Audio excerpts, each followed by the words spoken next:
Welcome, everyone. Welcome to the Oops, I'm Driving Day 2. My name is Jiggy. Welcome to the GDQ channel. Are you all ready for some incredible driving video games? I know I am. Type 1 in the chat if you are ready for that.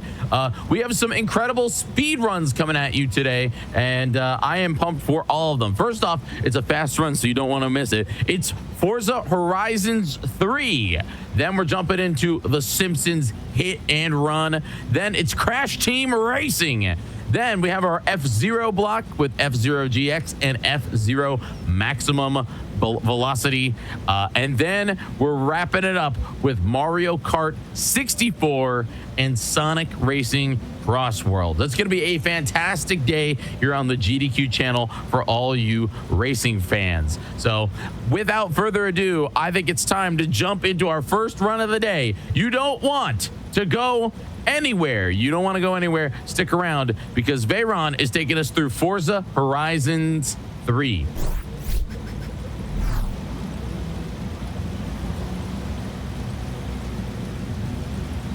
Hi, Veyron. How are you? Welcome to the show. Oh, hi. Hello. Hi, I'm Veyron, and we're going to be doing some Forza today. Specifically, Forza Horizon 3, and it's all showcase events category. If you're a fan of the movie Christine, you should recognize the car I'm in. And without further ado, let's jump in. We will be doing five... Oh yes, 5 showcase events. There's a shortcut in every single one of these showcase events. Quite a big one at the very least. There's more, but at least one. I'm good at explaining things. So this first one, we are going to be racing against a helicopter that is carrying a Jeep. And at the very end, the helicopter will drop the Jeep and the Jeep will cross the finish line. Are we all ready? I am ready to rock and roll. You want a countdown? Yeah. Yeah, I'll count down. The timer starts when I gain control of the car, so I'll do a 3, 2, 1. Do it. Let's do it. Here we go. Woo. And 3, 2, 1. Start the timer. Let's go. So we are in Byron Bay. There's the guy in the Jeep. His name is Warren. Shout out to Warren. We love him. Wait, whoa, watch over the trees! Warren in the game, he is in charge of the garage, so he applies your upgrades to a car when you want to. Or if you don't want to, you can just sit in the garage and stare at your car if you like. We are coming up to the very first shortcut of the run, popularized by a Forza YouTuber named Don Joe on Song. You go along this beach, brake slightly and turn, and just drive through the town of Byron Bay. You don't want to go too far right, because the game will respawn us. I was wondering how long you could stay out of bounds like this. Surprisingly, a decent amount. Just gotta focus this very annoying cut. Yeah, that cut annoys me a lot. Yeah, you can go out of bounds for a rather surprising amount of time. When it says return to race route, basically, yeah, you want to get back into the zone generally, so we've learned where the boundary is before the game respawns you. We do a little corner cut there. Left! So when it comes to all of these showcase events, have you figured out, or have is there a meta when it comes to specific vehicle? Obviously, you're using this car right now, but like the game assigns you a vehicle. The game assigns you a vehicle to drive, so you just need to learn how to drive the car and get used to the handling. So whenever you do this race, it will always be this buggy. Epic slow motion cutscene alert. If you like slow motion cutscenes, then here we go. Now that's what I call a Forza moment. Oh yeah. We're actually going to be skipping some of them later on because, well, they're slow. There's only 2 in the run we actually watch. This one and one in the 4th event we will do. Warren. Pilot screen. Oh, here we go. Call it when you're ready to drop. Righto, there's the finish line. Cut me loose. So there's Warren. And I crashed into him by accident. Goodbye, Warren. We won the race. You had to beat him just right there at the end. Easy. Spam to get past all these rewards. With this run, it's a New Game Plus run, so you can do the events in any order you prefer. There is a meta to this. The very next showcase event we do is normally the last one we would do in the main game. It's called Big Air. See if you can guess what we will be racing against. We are in this tiny Polaris buggy, and we will be racing against that. That's fun. This is it, boss. A massive blimp. Our big finale. Look at the size of that thing. Have fun, yeah? I didn't think It blimps is. could go that fast. Yeah. The world's fastest blimp. The screen tends to shake when you go under the blimp because energy, I guess. Here we have the next shortcut, again popularized by that YouTuber Don Joe on Song I mentioned earlier. What we do here, we go right to this fence, slow down so we don't crash into that rock, go down here,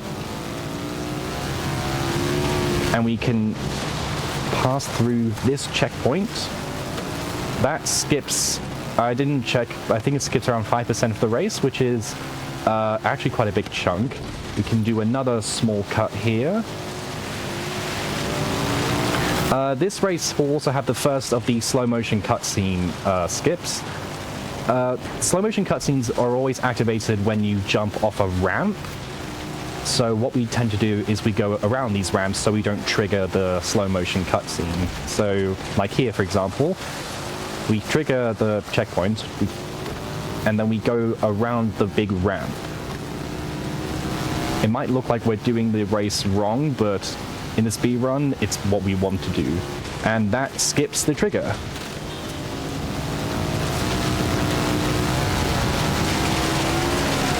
Normally there is music with this. You don't even see it. Yeah. Blimp's gone. Thank you very much. Normally there is music, but it's copyrighted. Hooray! So we Thanks, don't want to play Forza. it. Yep, classic Forza moment. It's good music, but it's copyrighted. See, the best thing that you can do right now, chat, is for the rest of this run, just turn on your favorite tunes on a different tab and listen to us drive and commentate. It's choose your own music day here on the GDQ channel. Oh yes. Just Or at sing least the for lyrics in the next chat or something. 15 minutes. Because I think Simpsons is not copyright music. Yep. Feel free to type the lyrics of your favorite song into the chat. If you type the lyrics "Never Gonna Give You Up," you are a legend. So there is the blimp right up there. It's going to be a very close race. But by the looks of it, I will be first because a lot of these big shortcuts, they tend to manipulate the AI of the massive vehicle we race against. So I'm pretty sure I was destined to win this as soon as I crossed, well not crossed, but as soon as I did that checkpoint. And that's that race done. Heck yeah. Gotta wait for Hear that? Kira to finish her dialogue. Fans having their minds blown. Couldn't have done it without you, boss. Start spamming the A button to get past all of the rewards. And the next showcase event is called River Run. In the main game, it would be the third one you do anyway, so it kind of just fits.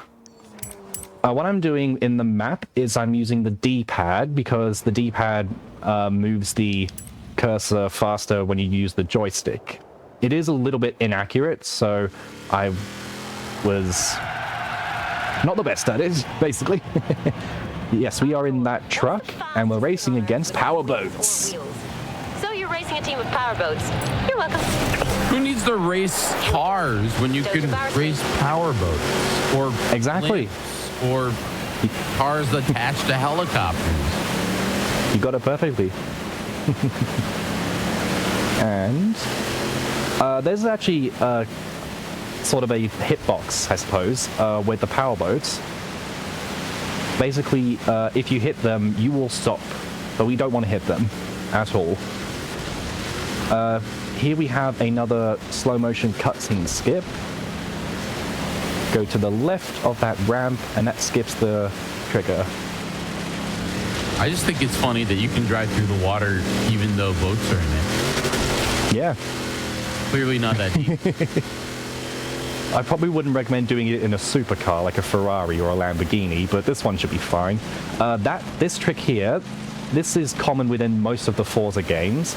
It's what we call a wall ride. We're literally riding the wall, which is sometimes faster than braking. And here we have the big cut of this race. It says return to race route, so I don't want to go to the right. And we just join back in the race. Back in the river, we are in front of the powerboats by... If you look at the mini-map in the bottom left-hand corner, you can see the powerboats.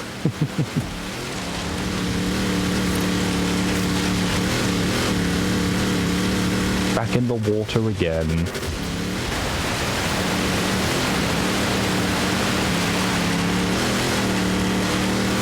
Who needs to be a boat when you could just be a car and drive through the water? Also true. You would think they would have the advantage. Evidently not. Few tight corners here. No issues there. Do this corner. Normally the boats would be jumping over you, but because we were so far ahead, we don't get to see that.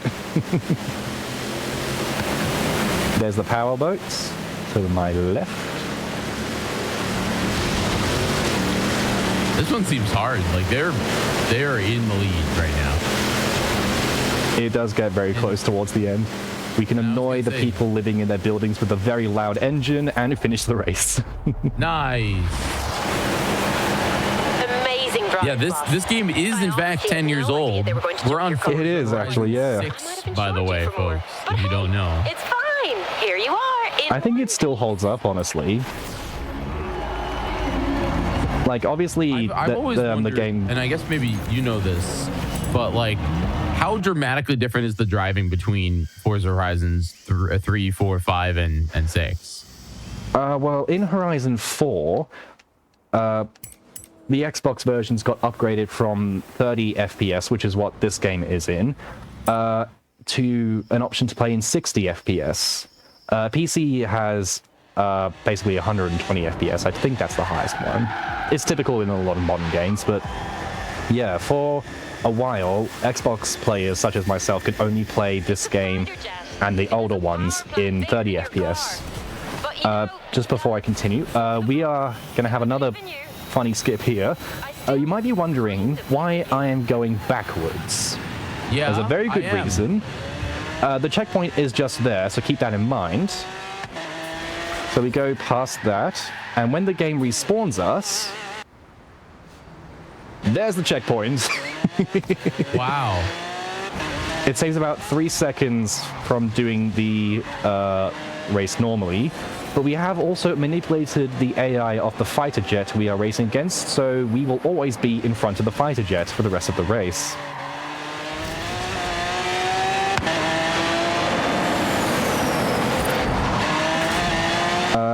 That one was actually discovered by myself, I believe so.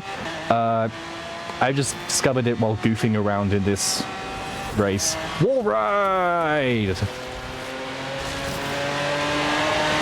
We love wall riding. But also some people don't love wall riding. You would think that, like, oh, there's a slow-mo. Yep, that is the last slow motion cutscene we will see of this run. Was the fighter just supposed to be in the cutscene? It was, yes. It was supposed to be doing a barrel roll on the other side, but because we manipulated the AI, we don't get to see it. Wall ride. Here we have another shortcut. What we do is we go to the left of the next checkpoint, make sure not to hit the pole, go to the left of this barrier, slow down a little bit, and go through the checkpoint backwards. Because the game thinks you've passed through the checkpoint forwards, so it doesn't necessarily matter which direction you pass through. As long as you hit the checkpoint, that counts. This is wild. This is a wild one. It is. It's like the potential. It unlocks the potential for so much more. We just haven't really discovered any major shortcuts yet. But the fact that you can go through checkpoints backwards is actually a huge thing in retrospect. Wow, everything that sounded like doubt, that was just me trying to motivate you. Hey, it worked. Thanks, Kira. So we already, unfortunately, only have one race left. I believe Twitch users, such as myself, so I would know this, we have something called a hype train, but we don't need to worry about that. Train? Yes, a hype train. I think everybody should be hyped right now because we're going to be racing a train. I cannot wait to race the train. And I will say this, folks, I have a big surprise for everybody watching today. If we can somehow, on the GDQ channel, hit Hype Train level 8. Okay? If we can somehow hit that, then I will provide something special for the rest of the stream. It's going to be awesome. You ready for this? Oh, you really are racing a train right now. Yeah. This actually has a few skips right off the bat. Touching the train won't actually slow you down. Here we do this big skip to skip the first slow motion cutscene and a significant portion of the track. Then we follow the train tracks before going back onto the... Ooh, I crashed and you have to rewind and try that again. That's the good thing about having rewind in this game. You can rewind and then start back where you left. You can try again, is what I meant to say. So go back on the road and then go back off-road for this next section. This is probably the hardest trick and also the last shortcut. Check for the train. The train has a little bit of RNG. We don't want the train to be close. Okay, I think that's fine. And if I do this correctly, brake a little bit. And go. Whew. That was it. Oh, that was so close. Yeah, that skips the other slow motion cutscene. I believe that was also the last shortcut of the run, so the rest is just good driving. At least I was good driving, aside from needing to use that rewind earlier, but never mind. And it's wall ride time! That is faster than braking and taking that corner normally. While we're on the final straight here, might I give out some shoutouts? Please do. Shoutouts to absolutely everyone in the Forza Speedrunning Discord. You are all amazing. Special thanks as well to, well, you, because you are quite fun to listen to reacting. And special thanks to GDQ for allowing us to showcase Forza. Time is also going to come up when I cross this finish line here, so... Time. GG! That's it. Oh, ow. That was incredible. Veyron, thank you so much for representing Forza and being here to kick off Oops, I'm Driving Day 2. You did incredible. Thank you very much for having me. It's been great. Yeah, why don't you tell everybody at home what you've been up to and where they can find you? You can find me on Twitch and YouTube. I stream when I feel like it, I guess. I don't have a schedule, so I'll just be in at random times. On YouTube, I tend to upload my speedruns to YouTube a lot more. Mainly the Forza and Bioshock series, but I just go with random speedruns for whatever game I feel like. What was the time, by the way? Just curious. It was 16:28. That's 4 seconds off world record. If I didn't crash and rewind, that would have been world record. Yeah, if you didn't rewind, that would have been so world close. record. Now you gotta go. Oh my gosh. Yeah, that was incredible. Thank you so much for doing this. You destroyed it. It was fantastic. Thank you very much. It's been incredible to have me here. Yeah, yes, I am good at speaking. No, you did great. You did great. Seriously, folks, please go follow Veyron. You can hover over the title of the stream and go give him a follow. You definitely don't want to. It's world record's gonna happen. You know, like so. Yeah, it will happen again. That's gonna happen. You know, I believe. I will beat my world record someday. Yes. Someday. I mean, literally, you almost did it today. So I think it's gonna happen just as soon as you do it. You know, I think it's gonna happen. Cheers. All right. With that, we are gonna take a short break as we do donuts, of course. You know, gotta showcase the donuts. We're going to take a short break, and when we return, Momo will be taking on Simpsons Hit and Run. Stick around, folks. We'll be right back.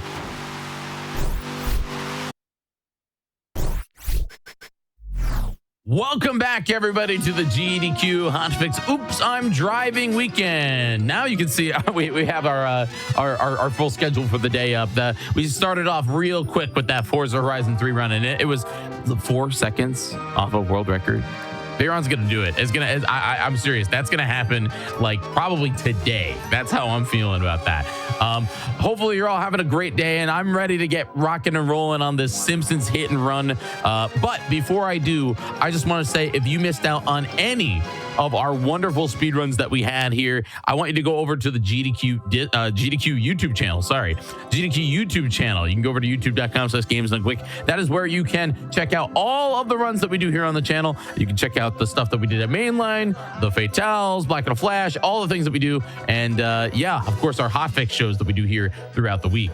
All right, it's time. I'm ready for this. Type 1 in the chat. Post your favorite, I guess, Simpsons adjacent emoji in the chat, because I want to see, I guess, donut. Post a donut in the chat, because it's time. Momo, are you ready to take us through the Simpsons Hit and Run? Yeah, of course. Hi, I'm Momo. I'll be doing some Simpsons Hit and Run. We're gonna be playing on PC on 200 FPS, which is gonna be a bit funky. And I can explain a bit more later on. The game is basically about what's happening in Springfield. Strange stuff is appearing, and so we have to figure out what's going on, and we shall do that, I think. I am so pumped about this. This is gonna be fantastic. Can you give us just a quick rundown on the run here? You're doing any % no major glitch, or I'm sorry, you're doing all story missions, right? So yeah, basically the game has 7 levels, and each level has 7 story missions which you need to complete in order to beat the game. And so yeah, that's what we're gonna do. Insane glitches in the last level, but everything it's basically no major glitches until the last level. All right. Whenever you are ready, let's do it, Momo. You got this. Hype in the chat. Simpsons Hit and Run. Okay, 3, 2, 1, go. So yeah, we're gonna get a quick intro cutscene about Krusty. He introduces a new cola, which is too hot for the FDA, whatever that means. And that's one strange thing that's been happening in the game. There will be also some black vans, black sedans, some aliens, and some hidden wasp cameras. And so yeah, it's on us to kind of figure out why that's been happening. We're gonna be playing as Homer in the first level. And then Bart, Lisa, Apu, Marge, and then it's gonna go back to Bart and Homer again. So yeah, the first few levels are more like some tutorial levels, nothing too crazy, just a little bit of driving. I mean, it is called Oops, I'm Driving, right? Oh yeah, that's why what we're doing now. Okay, talk to me about this first person. What is happening right now? Okay, now we're in third person, but talk to me about the difference between third person and first person. Okay, so basically it's kind of preference if you want to drive in first person or third person. I think when I started out, I used mainly third person because I don't know about you, Chigi, but it's a bit of nostalgia for me driving in third person. I mean, when I was younger, I would play Need for Speed Underground in third person to see my car, and I don't know. I was a bit hesitant to switch to first person, but it is better. I hate to say it, but it feels a bit better. You know what's coming up. Driving around corners is a bit easier, and so yeah, it kind of depends on the mission, because you have destruction missions in the game where you just have to see what's going on. But yeah, basic drive. I was gonna say, I feel like the handling is just a little bit better when you're trying to go through some of these really tight corners, which this game is genuinely just how Homer driving through random places, you know? Yeah, he's kind of like me. I mean, I would hope I'm a better driver than Homer. But yeah, he's decent. I wouldn't say he's a bad driver. He's doing his best, and I can appreciate that. So you might have noticed sometimes I look back, which basically despawns traffic and pedestrians because the game is from 2003. And so back in the day, it was basically you don't see traffic, so there is no traffic. You don't see anyone, so there is no one. And we can use it to make it a bit easier on us, to get better lines, cleaner lines. And the game is also called Hit and Run, but we do want to avoid a hit and run. So if you look at the bottom right, you can see my radar. And around my radar, there's the hit and run meter, which goes up when I hit stuff. And so I do want to hit stuff to collect some coins, but I do not want to get hit and run because the cops are going to show up. And when they bust me, I'm going to lose 50 coins. And coins are really important in the game to buy certain cars, to buy certain outfits, because some missions are locked behind basically a paywall. You have to pay up to start a mission, which makes, I want to say, the run maybe a few minutes longer. If we didn't have to collect any coins, it would maybe be 3 minutes faster, I think. But yeah, first few missions are basically like GTA tutorial missions. Drive over here, collect a few things, drive back, race someone, destroy a car. So yeah, I think it's gonna get a bit more interesting in the later levels. I actually was curious because I know, Momo, you do run some GTA. You know, you run some GTA. What was the transition going from speedrunning GTA to speedrunning this very classic video game, you know? Simpsons Hit and Run is a fun game, but we don't have any guns, so no violence. And I think people usually call Simpsons Hit and Run the GTA for children, which I don't think is entirely fair. It's a fun game on its own.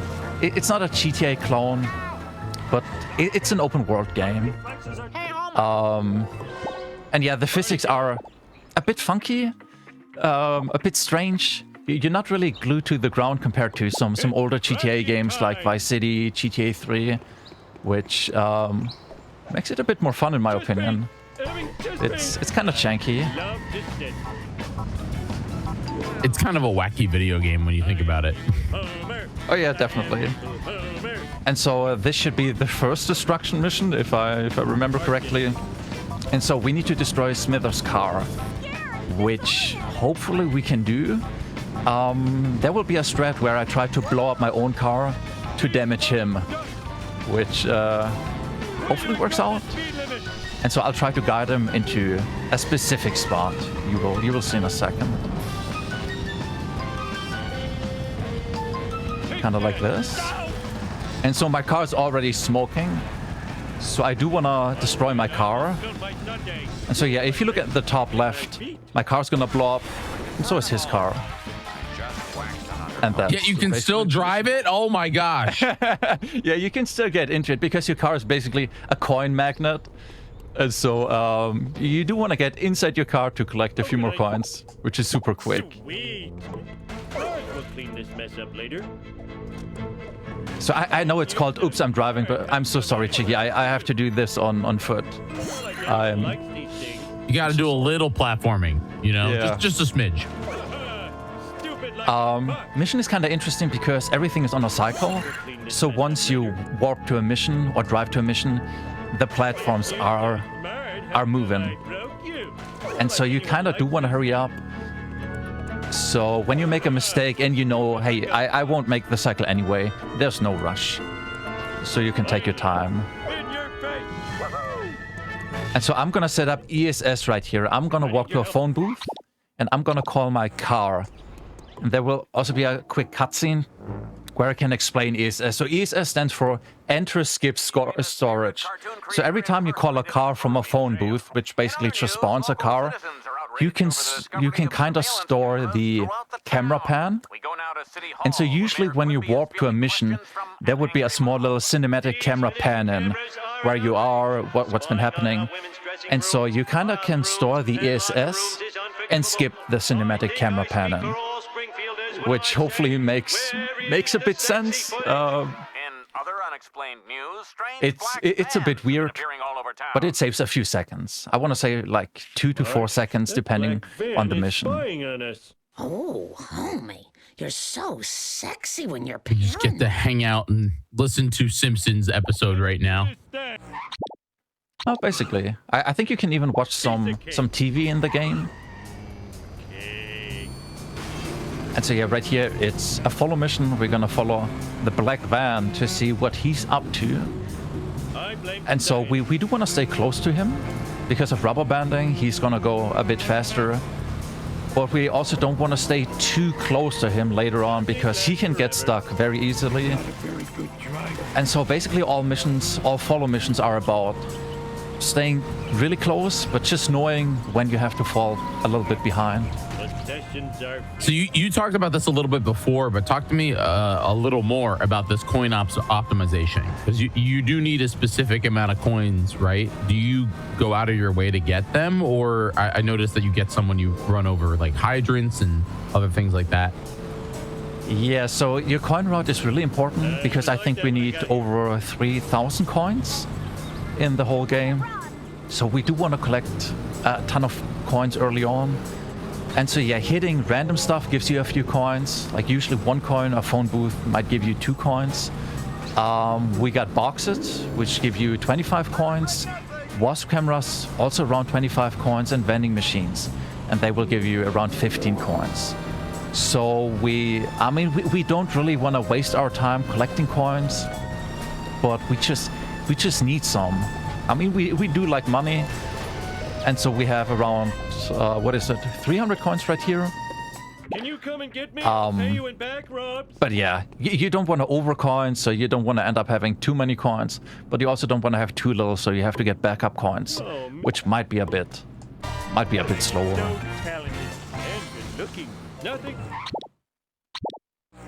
Okay, and this right here was the ESS. I was able to skip the camera pan, which Rushing time. it saves maybe right here, maybe a second, maybe 2.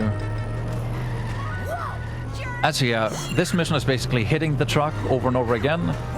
And so he's dropping packages, and we want to pick him up. And we want to do it fast. I know it's a speed run. You usually do want to go fast. But if we're quick enough, we can maybe make the shortcut. And he's a bit stuck, which is fine. Good, right? Isn't that good?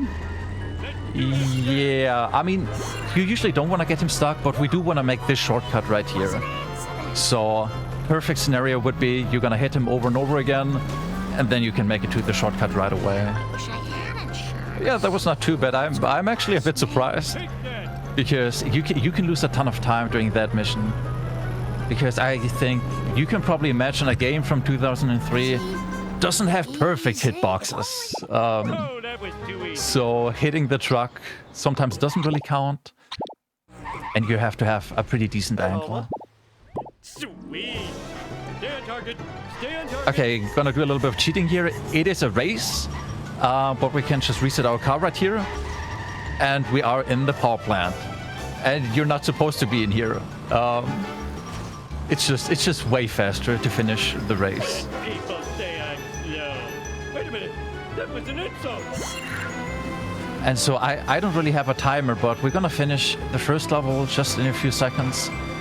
And so maybe you could give me the time? I will. Just to... Because it felt pretty decent, I gotta say. Yeah, you're doing fantastic right now. Team Montgomery, fire number 1. Yeah, that was basically Homer 1. All right. I'll give it to you in just a second once the stream catches up for me. No worries. So yeah, All this right. is Bart. It's Bart time. Yeah. Okay, we would like to get a sports car right here, but it was just so far away that it's just quicker to get his car. And his, I mean, you would assume his car is decent, but it's a bit slow, it's a bit clunky. And so we have a second chance to get a sports car because some missions in Bart are pretty long. So you do want to drive a pretty quick car. The taxi would be, I think would be fine as well. But the taxi just feels like a boat. It's not great. So hopefully I can get a sports car right here. That first mission was an 11:28. 11:28. Okay, I'll take that. Yeah, that's pretty decent. So right here, I'm hoping for a sports car. I mean, I'll take a taxi if I have to. Oh, sports car, perfect. We do like that. And so yeah, I'm gonna be driving in first person in Bart 1 because it's just a bit easier. Like right here, looking around the corner is a bit easier. And again, I was gonna say it definitely feels like a little bit more responsive when you're driving in first person. Oh yeah, definitely. And so if you look at the bottom right, you should see a 200, I think. So that is my frame rate. And as you can probably imagine, playing a 20-year-old game on 200 FPS is a bit sketchy. And so some runners prefer to play on 60 FPS. Some people prefer to play on 150 FPS. And basically the frame rate makes the game more unstable, which is not always a good thing. But you can go for some strats that wouldn't be possible on a lower frame rate, especially in the later levels. And also, you sometimes see bumps in the road, and they give you a really big speed boost on 200 FPS, or just a higher frame rate in general. And so, it's basically pay to win, I want to say. Just happens to be pay to win. Yeah, I mean, it's not like you need a NASA PC to run Simpsons Hit and Run on 200 FPS, but especially when you're streaming on Twitch and whatnot at the same time, it can be a bit tricky to hit 200 consistently. Okay, gonna get a few more coins and then one more race. And so I think I would like to talk about WASP cameras. So when we're in our car, we do want to hit WASP cameras because they give us 25 coins. And so I didn't get that one, which is fine. But yeah, I think it's a game bug. You can only collect 2 WASP cameras in your car before you have to warp to a different level or go into the main menu. And so sometimes you will see me go into the main menu just for the reason of resetting my WASP counter. And so hopefully I can get one here. Nice. There you go. You said we need over 3,000 3,000 coins for the entire run. It's a lot. Yeah, I was gonna say. Especially in the later levels, you need to buy cars, and sometimes a car is 500 coins or 600 coins. And so that alone is over $1,000. So yeah, it's usually a bit easier to collect coins in the earlier levels. And then later on, we do have some backups in case I get busted or in case I lose some coins. But during missions like this, you can get a vending machine right here, which is not really a big time loss. You just want to make sure you don't lose him, you don't lose the car you're following, and you also want to make sure you don't get too much rubber banding, right? Because if you fall too far behind, he's gonna go really slow. And so one more right here. And one more in here. Tired. So very tired. And I know it looks like we're kind of rich. Like we have almost 600 coins. But I think in the next mission we need to buy a new car for 300 coins. And it's gonna go down quickly. It doesn't last long.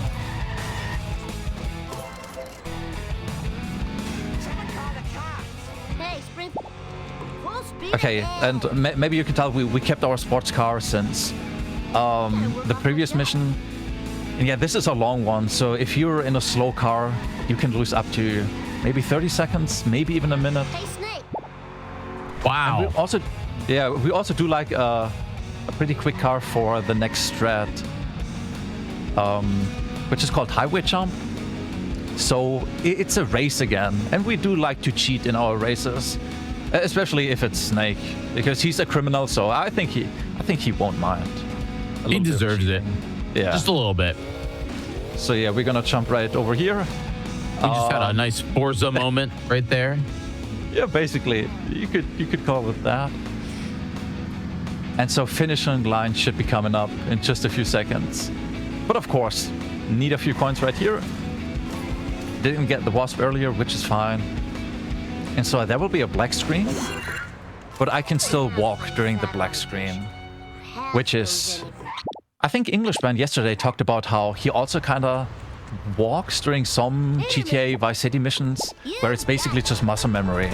You know where to go, you listen for audio cues. Real pretty acceleration.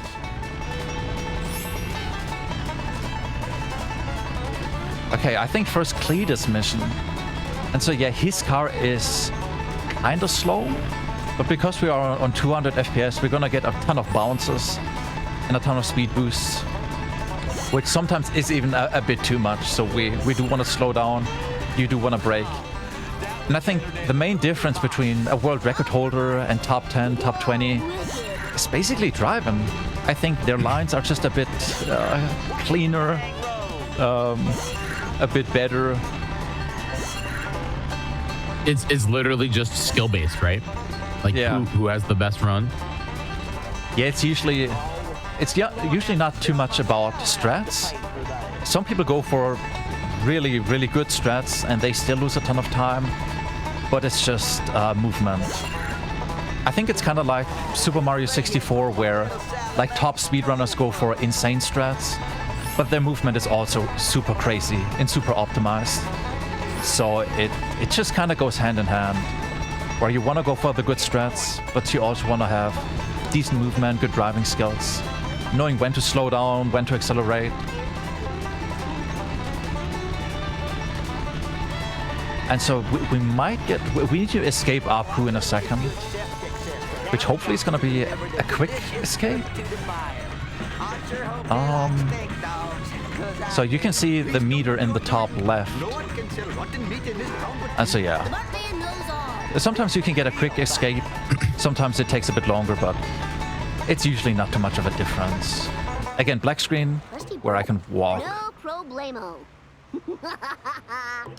And so right here, I'm gonna go into the main menu just to reset my wasps.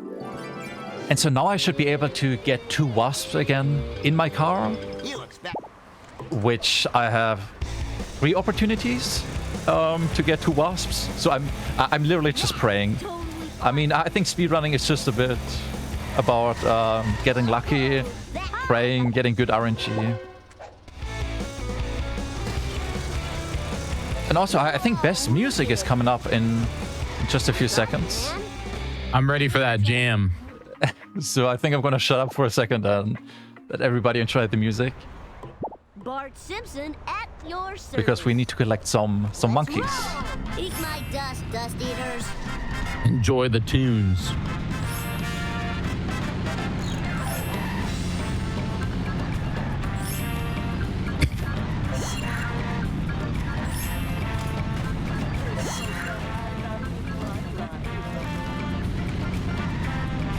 I want to say probably the best soundtrack.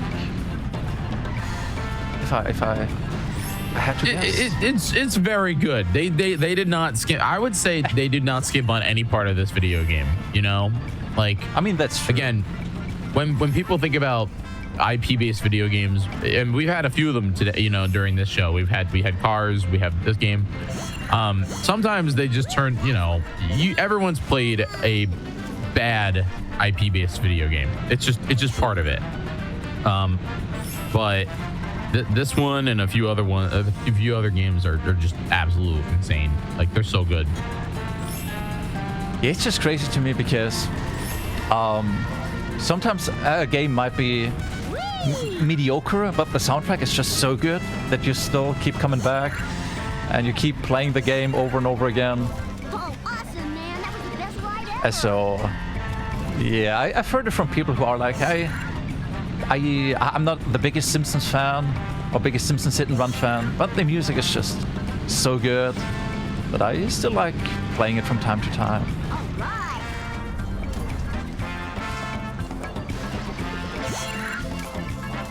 Okay, Run Killer coming up in just a few seconds. The next mission is called Sellouts, where I have to destroy 4 cars. The first car is not too bad, but yeah, second, third, and fourth are pretty hard.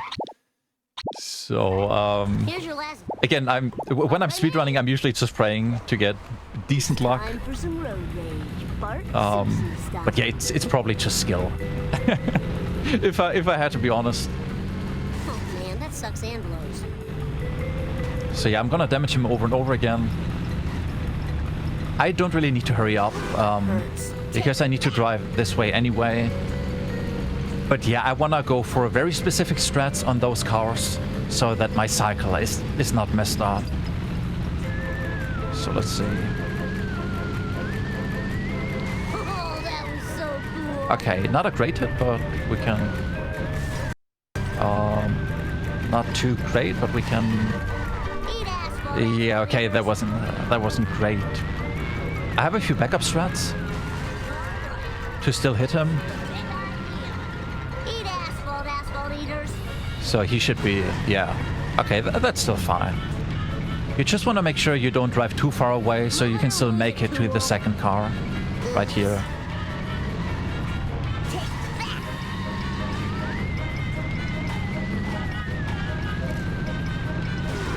Hey, decent hit.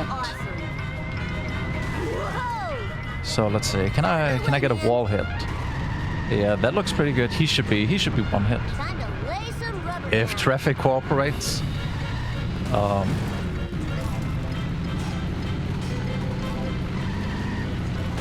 Okay, yeah, that wasn't too bad. It could have been way worse. So usually I look at the top left at my time, and so if it's above 6 minutes, I'll take that. And yeah, that was basically part 1 level. Well done. I am the king. Yo, lift now. Please. And I'm into Lisa. And so I think Lisa is probably, I guess, my favorite level. I need to find. Because music is good again, and it just looks, I gotta say, the game is 20 years old, but I think it still looks pretty decent. Kind of reminds me of Wind Waker. I think this art style is just kind of good. Your time for Bart was 24:24. Okay, yeah, not too bad. Now you're doing great.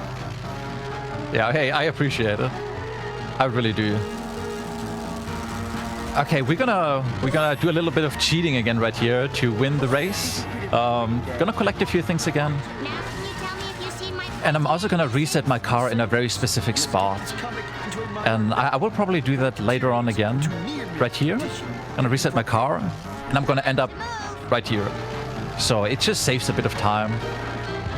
And I also would love to make this cycle perfect. Hey, Cyclable.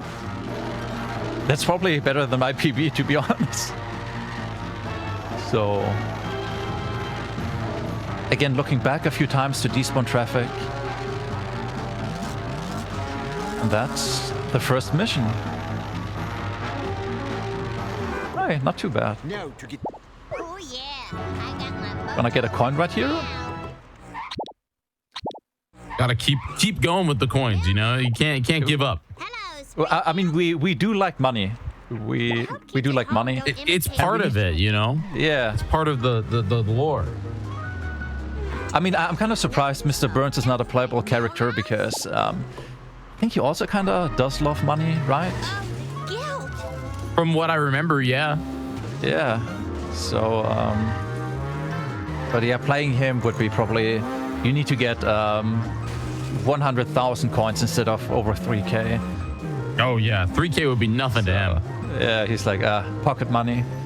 We need a bit more. So Now I'm here's gonna collect oh yeah. Yeah, sorry, go. No, mine's a dumb story. It has nothing to do with the Go game. for it. Hey, I would like to hear it. I said that I have a personal vendetta against the Simpsons only because of the fact that, and this is a very weird thing that nobody in chat will probably understand.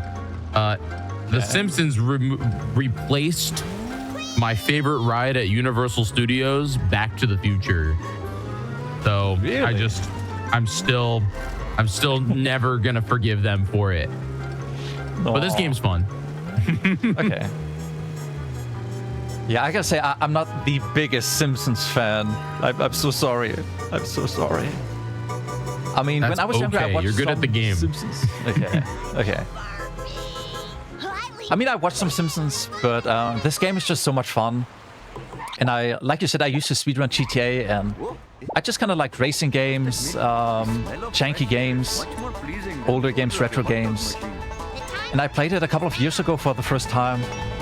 And I was like, wow, now wait a minute. Simpsons Hit and Run is actually a decent game. Because I thought it was somewhat of a meme. Because some licensed games are just not great, if I can say that. So it's a really fun game, and it has a huge fan base. It doesn't matter if you go onto YouTube and you look up Simpsons Hit and Run, you will see so many videos, like not even from 5 or 10 years ago, like recent videos where people just get into retro gaming, Simpsons Hit and Run. And it's Just one of those. It's like one of those classics, you know, like one of those games that's just good. You know, there's a lot of like just good video games, and it still holds up. Professor Frick, easy as pie. Okay, we got almost 1,000 coins, but we need to spend some. We need an outfit right here, Cool Lisa, and she does look pretty cool. I gotta say. Wait, so why do we need Cool Lisa? The game is like, hey, you don't look cool enough. You need to look a bit cooler for the next mission. And Lisa is like, oh, okay, whatever. I'm just gonna buy a new outfit. Part of the lore. Basically, but that's not even it. We also need to buy the school bus from Otto. And he's like, okay, I'll take 300 coins. And yeah, that alone are over 500 coins just gone. Let's just do In a this. span of like 30 seconds. And so you can probably tell money coins are important. And so wherever I definitely. can collect some coins, I need speed. I get them. Okay, our destruction mission again. We need to destroy 3 cars. Maybe I can get the quick kill. Oh, perfect. So yeah, first car is not really too tricky. But for the second car, we do want to do a traffic manipulation. And so looking back, it despawns traffic. But it's not perfect. It kind of just resets traffic patterns. And so for the second car, we want to have a specific traffic pattern. So when we hit him, he's just going to turn around and drive against the wall. Hopefully. So yeah, I want to be on the right side, but in the left lane, right here. And I want to look back right here. I need speed. More speed. And so yeah, that's basically perfect. Picture perfect. Goodness for seatbelts. I hope these aren't recyclable. Oh, Mom. And so one more car left. Gonna reset again to be right behind him. And that was way too good. Jiggy, I'm not really sure what's going on, but It's part of the GDQ channel. It gives you power. We are. We're not jinxing it though, Chad. We're not jinxing it. I think it's you, Jiggy. I think you bring me good luck. You give me so much credit here. It's just your skill, okay? All right, no, Momo, I you think got it's- this. I think it's literally just you. Okay, let's see if my luck streak keeps continuing. So this is an RNG mission. So we gotta follow Snake, and he's gonna drop a few things. He's gonna drop evidence, and so we wanna maybe get in front of him, but he didn't get stuck right there. So sometimes you can get in front of him, but I was a bit too slow. So now I'm just gonna pray. Snake, would you? Oh yeah, I'll take that. So when he drops his last package, that is basically just random. And so sometimes it can literally take forever. So when you're quick enough, you want to get in front of him and just slow him down so that the item timer just keeps ticking down. But sometimes you have Cheeky in a call and you get lucky and he's just going to drop his package right away. So I think it's chat. I think chat is sending all the energy right now, you know? I think it's their fault. Okay, I think I can also see that. So I gotta ask to the audience as well. I gotta if chat, if you all have a favorite Simpsons episode, if you're invested in the Simpsons, I want to hear what that episode is. I personally am kind of boring, and I just enjoy the Treehouse of Horror specials. Those are my favorite. Oh, dear. Now you'll never be fried and served. Treehouse of classics. Sorry. Is it a Halloween special? Yes, the Halloween specials. Yes. Okay, because I'm super uneducated, I know basically nothing about The Simpsons.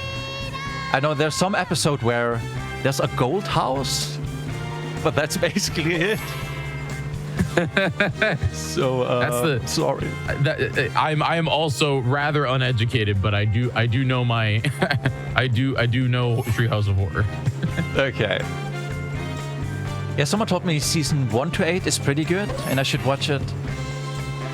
And then season 9 and the later seasons are a bit just not as great.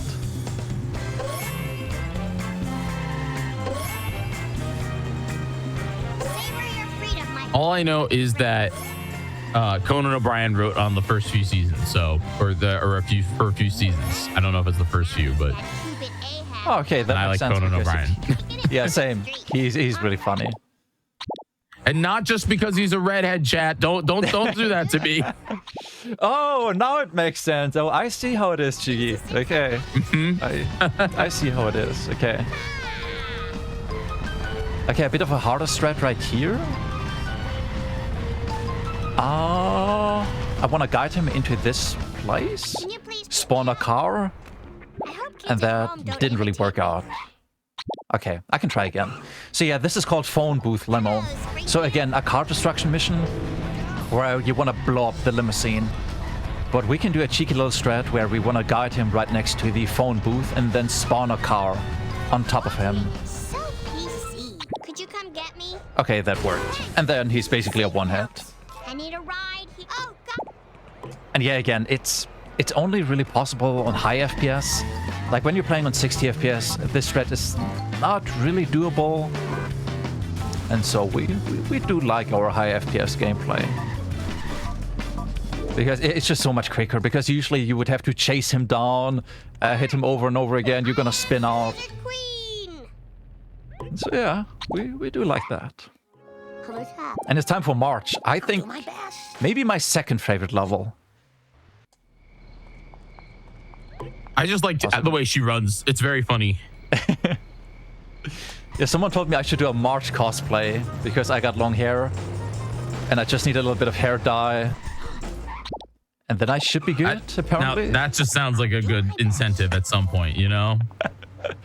I wouldn't even know how to do it. I would have to use some hairspray, I think.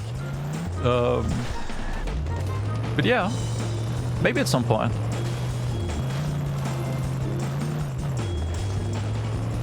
Okay, so again, I'm just waiting for Wiggums to catch up. In the meantime, I'm gonna collect some more coins. Again, it's all about the coins. And I get a wasp right here. And so some people in the speedrun community of Simpsons Hit and Run call this the Momo strat. because it's just a super easy beginner and somewhat of a noob strat.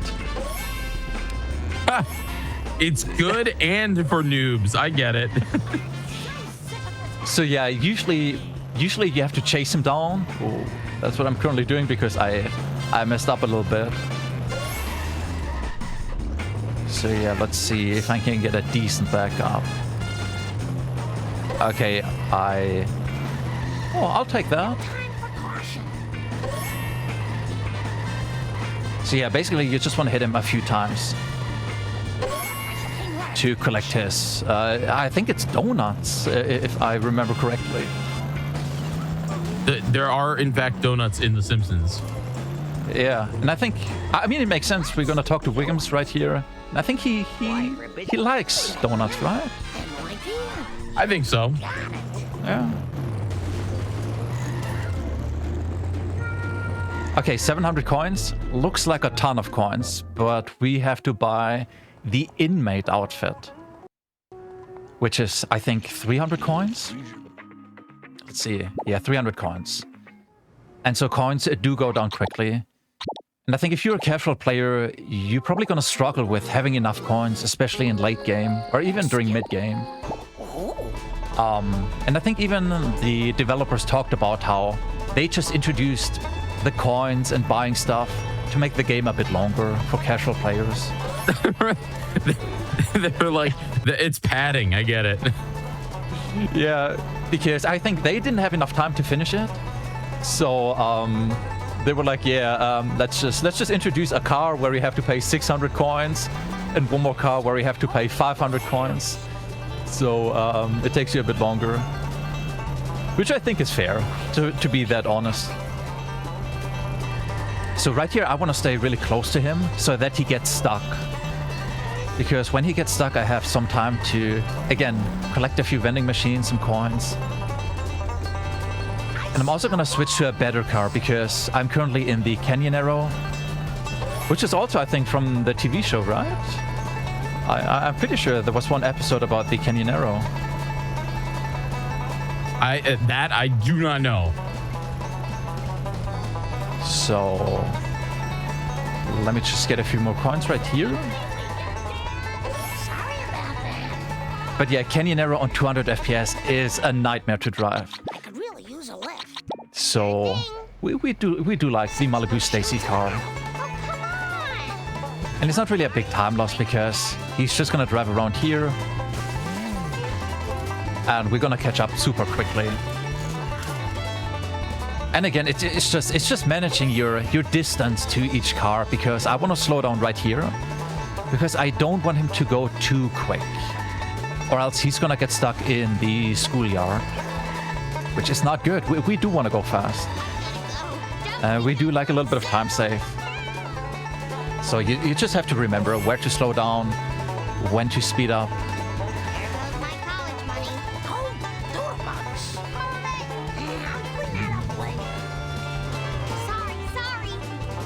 Sorry. We're also gonna hope for a pretty quick drop right here, please, Mr. Cletus, please. Okay, that was a pretty late drop. But yeah, sometimes you get a pretty early drop, which saves you. I want to say, it's not a ton. It's maybe 2 seconds.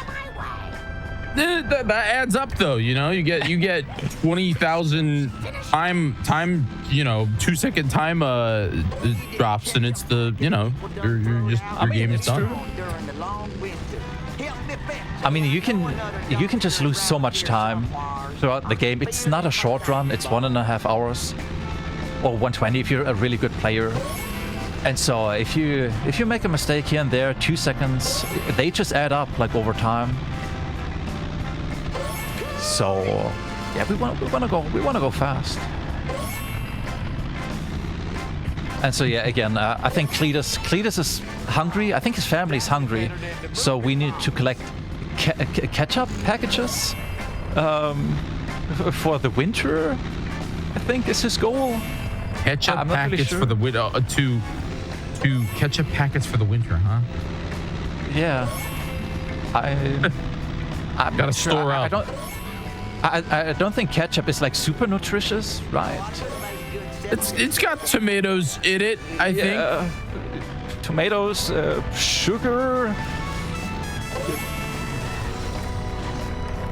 I mean, for one winter. I think for one winter it would be fine, right? Yeah, they'll be okay. I believe. Yeah. He's here. So yeah, again, quick mission. We need to escape Where do I go? one more car, which he gets a bit confused. I mean, if I were in Springfield, I would probably also get a bit confused because we do take a few shortcuts right here. And then one more big shortcut over here. And we should escape. Yeah, just like that. I mean, it's a scary shortcut, so I do understand why he's just like, hey, nah, it's not for me.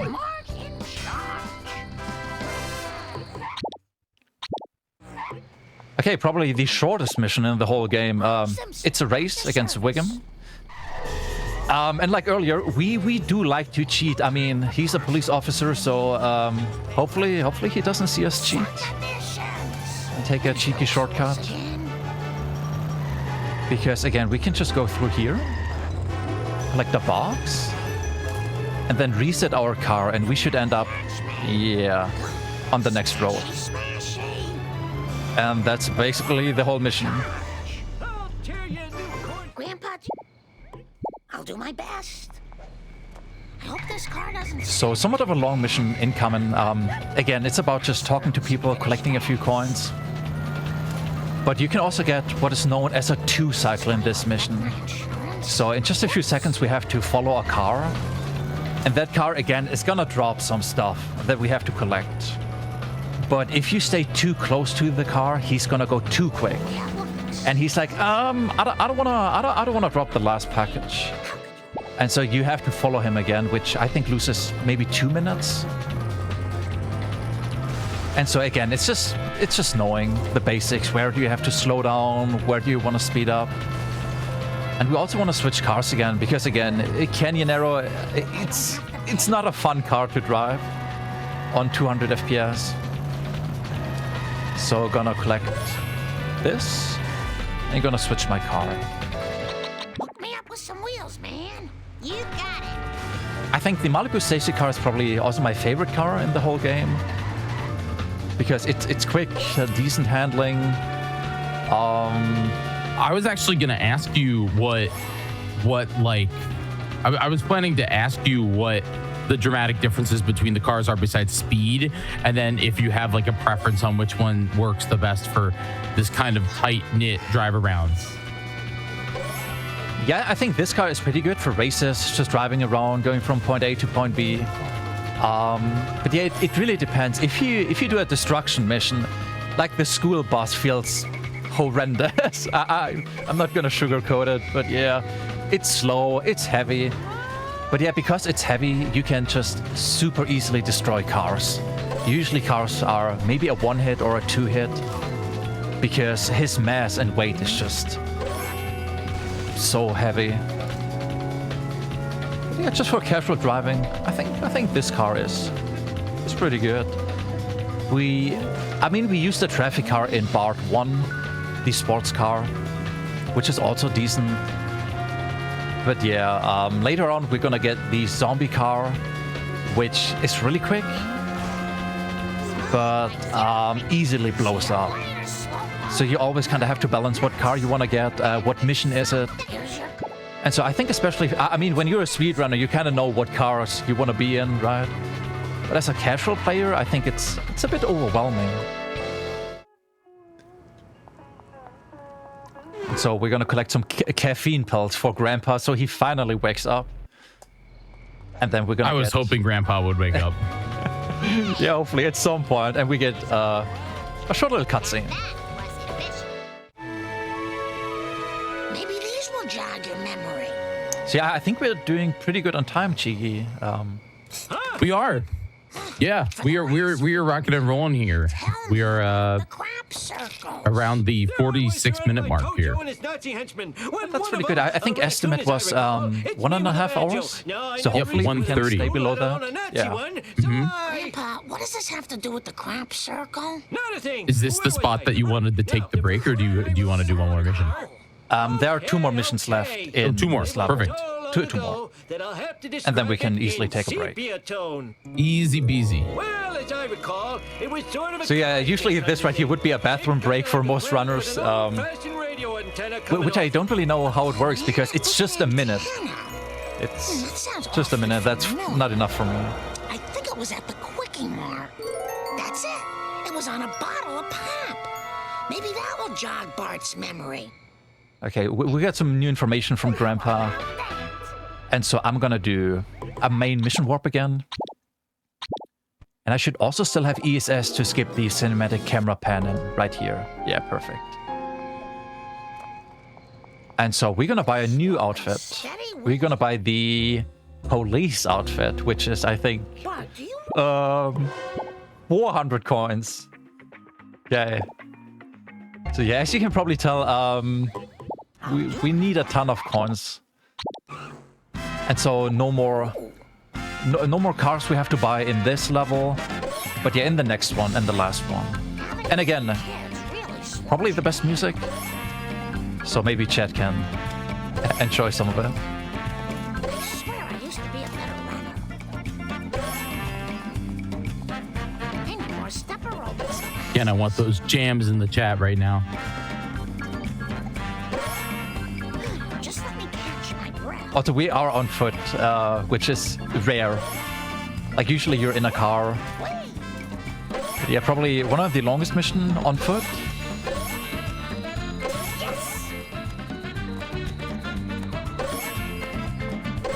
Maybe we can get a double hit right here? But yeah, that was perfect.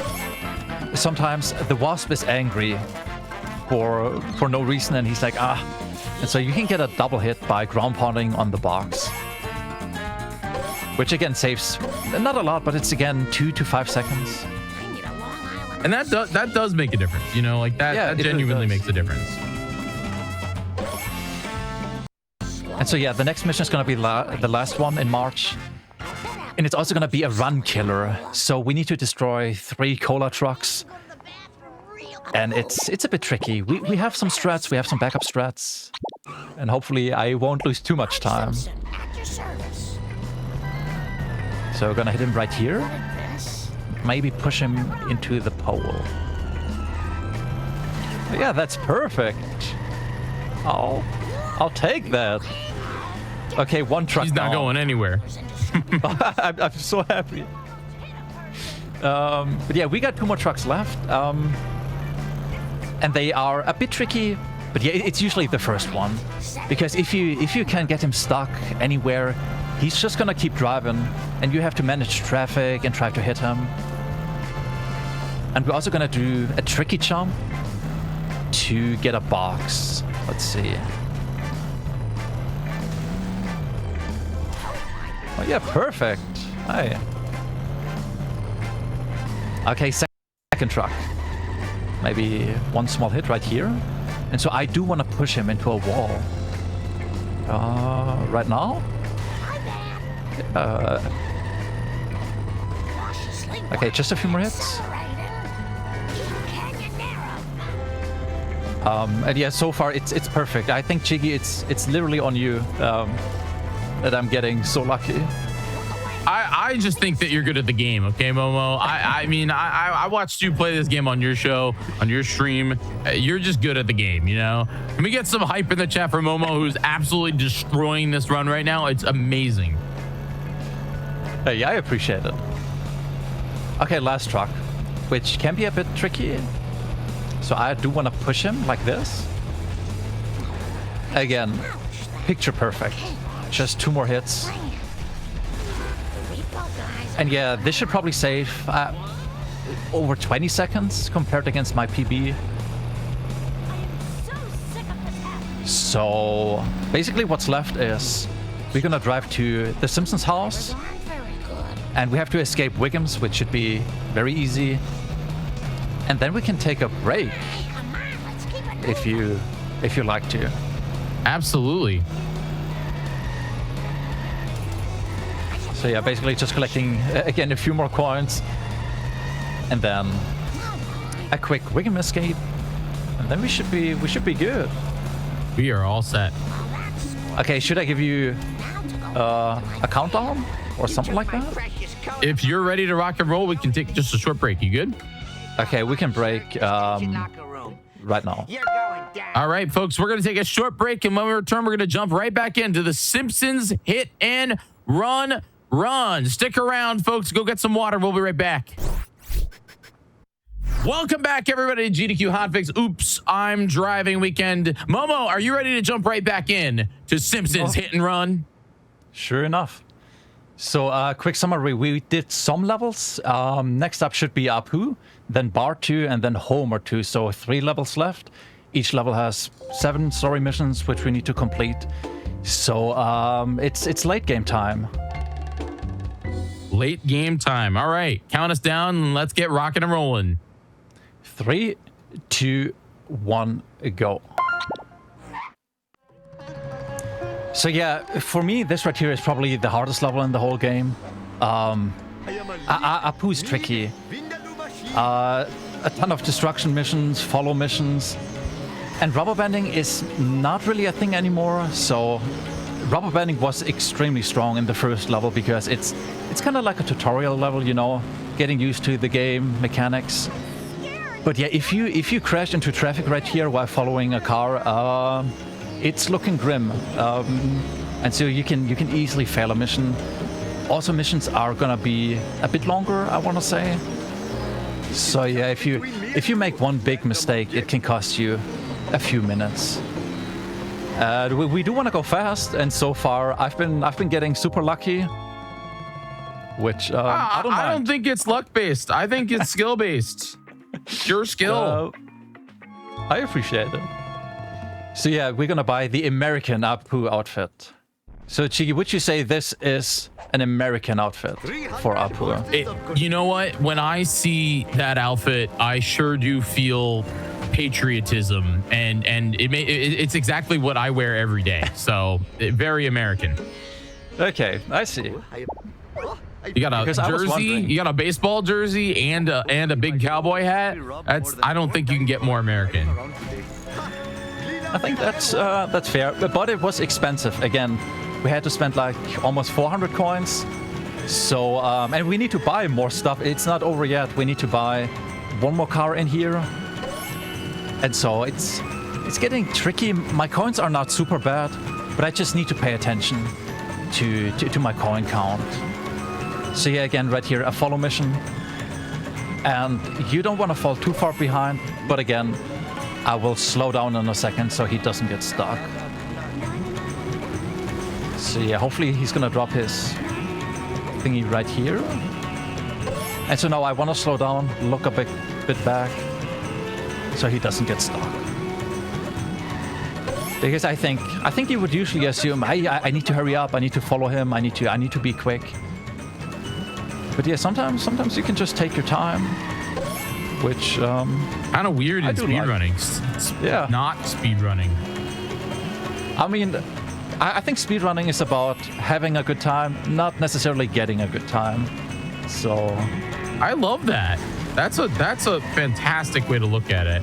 I feel like other speedrunners should really should take that into consideration, you know? I think a lot of times, maybe not as much as it used to be, but I think in some communities that chasing that gold split, that PB just gets so disheartening for some people that they forget why they love the game. As a non-speedrunner, because hi chat, I'm scared of, I'm too slow. I can't speedrun. I always get a little bummed when I see people just, you know, full disheartened, like I'm, going crazy about their PB and everything. So I really like that saying there, Momo. I might steal it. Yeah. Hey, go for it. Yeah, I think speedrunning for me is also not really about chasing the next big PB. I mean, I do like my PBs, don't get me wrong. I do like to go fast and see some gold splits and whatnot. But I also don't mind finishing runs that are a few minutes behind or are red, because I like the game, I like playing the game. And I think you can just literally just burn out if you're really addicted to just getting good paces and good runs. So yeah, I think speedrunning as a hobby, as a community, has come a long way, Oh, definitely. which I really like. I mean, GDQ in general has come a long way. We've talked about this a lot, but GDQ is dramatically different than it was years ago. It's now truly like a core hub for speedrunning.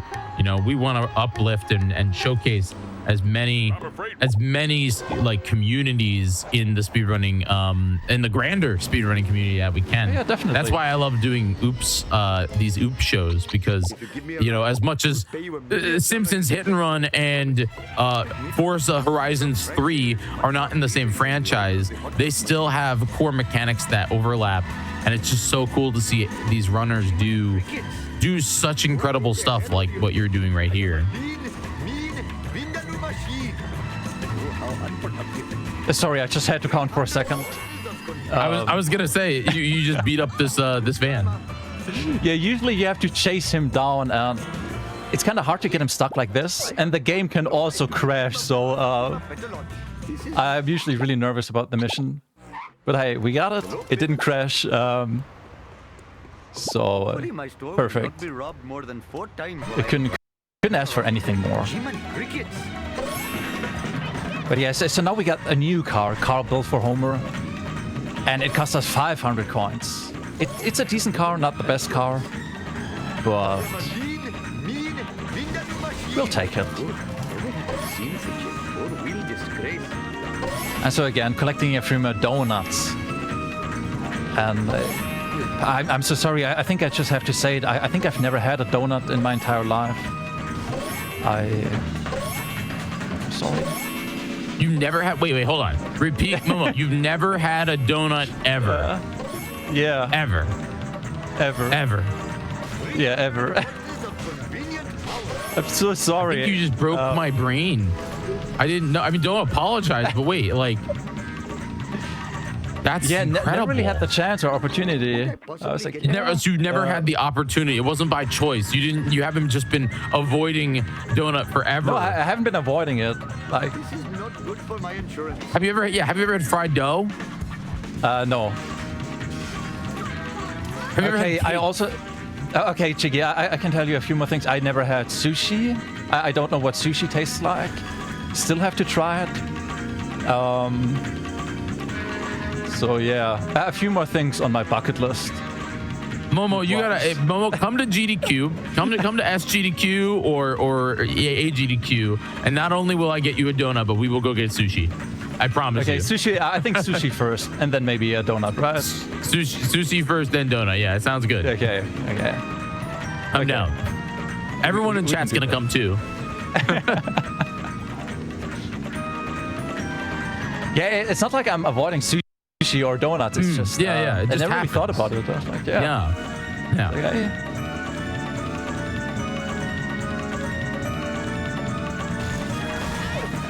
Okay. I will say sushi's not for everybody. It's definitely a very specific type of food. But donuts are just donuts. You know, like they're it's just sugary breakfast thing. I think someone even told me sushi is not always with fish. You can also have chicken, I guess. And I was like, wait a minute, because I was so sure like sushi was all about some fish, like raw fish. But yeah, would be interesting to taste, definitely. I would be down.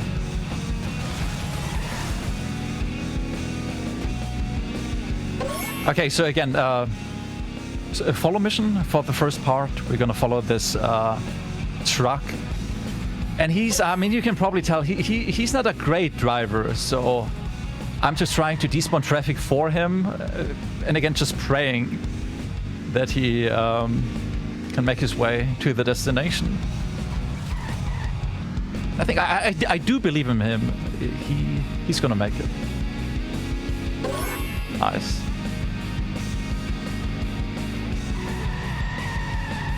Okay, so we're gonna be on foot again. Just collecting. I think it's a trash bins. I'm not so sure. Yeah, it looks like a trash bin. Also gonna get a few more coins. Just like that.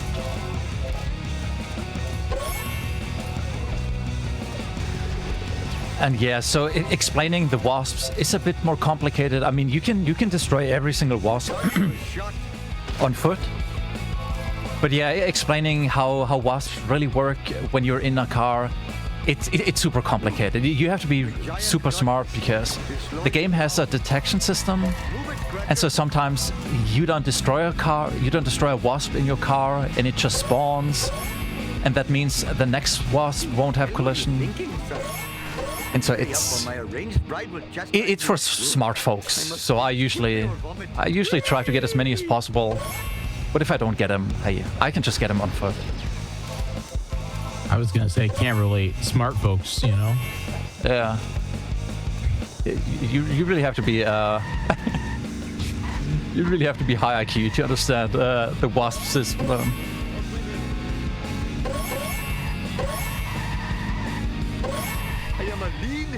So yeah, I think this mission is also somewhat of a run killer for casual players. Because, I mean, it looks like you have a ton of time. I should collect everything and still have 130-ish left, yeah. But I have a very specific route, what I want to collect in which order. But if you're just a casual player, you're like, hey, 25 thingies I need to collect. Where should I start? Where to go? Should I be in my car? Should I collect them on foot? And so the game gets really hard during the late game. Not just for speedrunners, but also for casual players. Which I think is fair. But sometimes it can be a bit frustrating. So I'm gonna push Snake. Talk to him. Go into the DMV. I won't spend too much time in the DMV, which is kind of rare, right? So...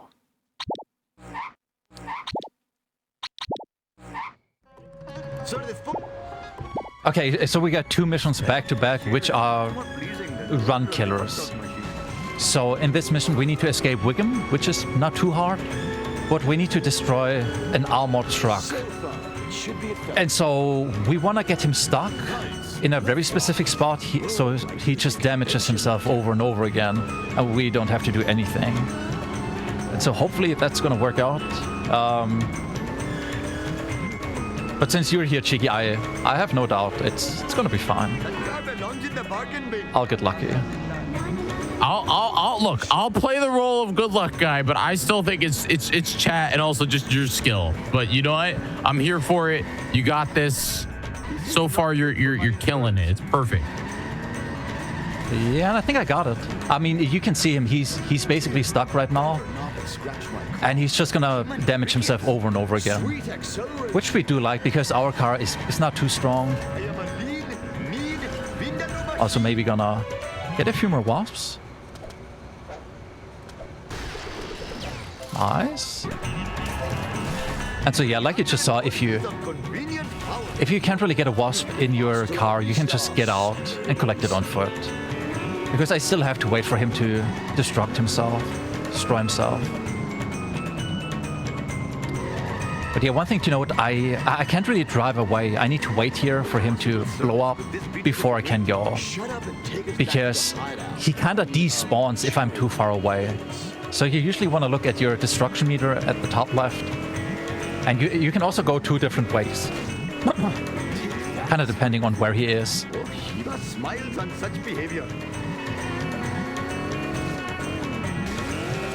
So yeah, it wasn't too bad. So one more escape again. I also think that this is just like a really good time for like an any percent, you know, like for an all missions, where it's just like, you know, you're pushing like an hour 30, which I think is like the perfect time for a speed run. I don't know if chat, you all have like, you know, what's a perfect time for a speed run, but 1 hour 30 minutes, like you can do a couple runs of those during a stream. You're not gonna get destroyed, you know. It's just a good time. Yeah, I think I'd also say 1.5 hours is my limit. I think everything between 30 minutes to maybe 1.5 hours is perfectly fine. Okay, one more hard strat here. Maybe I can get it. Nope. Okay, that's fine. So we also want to get him stuck somewhere. Which maybe... yeah, that's a pretty good backup. It's just the Q-Raider is going so fast that chasing him down is going to lose so much time. I don't remember this being here before. Oh yeah, I totally. So level 6, we're going to play as Bart again. Apu, Same map from Lisa earlier, I think. Automan. You got it. And so this level is basically a breather. It's not too hard. Bingo. We do need some coins. We can get some backup coins. But yeah, usually we can chill here for a bit. It's the next one. The next one is gonna be really hard. Like really hard. Right, that was so And it's cool. I mean it doesn't help because if you're on pace, you have a really good run going, you get slightly nervous and then you have to do the last level. And we're gonna go out of bounds a couple of times and it's really precise. And so it's like, oh, I'm already nervous. And then you need to nail really tricky strats. Whoa, But yeah, that's just how it is. Hey, no fair,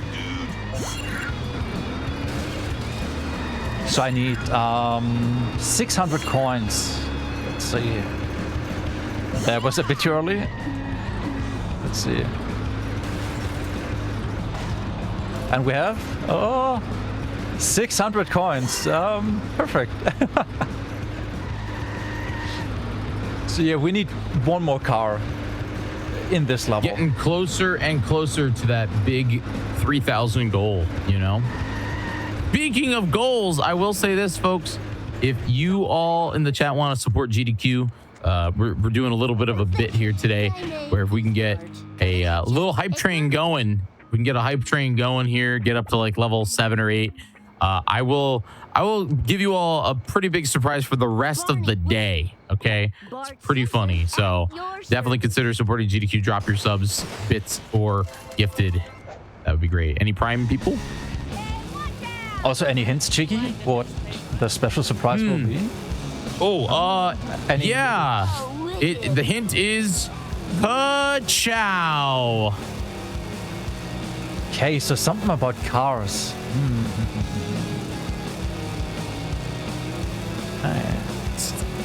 I'll give more hints once the hype train starts. Okay. Starts. You know. I mean, that's fair. Charlie horse. Jump to light speed.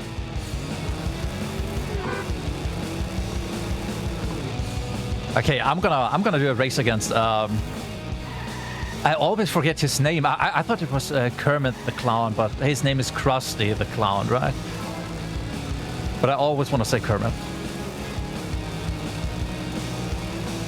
Kermit the Clown? I get sure. that's about right. Also, we have started that hype train. If we can get to level 7, I promise you all You're all mine. that there will be something. There'll be some real speed on the stream for the rest of the day. Let me tell you that. So definitely Yeah, I think consider gifting. I think someone was speedrunning Cars 3 yesterday. Yeah, yesterday we had Cars 3. It was fantastic. Yeah, that was kind of fun. Oh, this is too cool for school. Major shout outs to the folks in the Twitch chat that are gifting out. We had a sub bomb, and then we have a bunch of people doing their primers. We need exactly to get to the next level 1 sub. So somebody consider Hey, that. let's go. We're working on it. Again, I wanna hit level 7. You know, I think Chat can do that. I do too. Yeah. I have faith.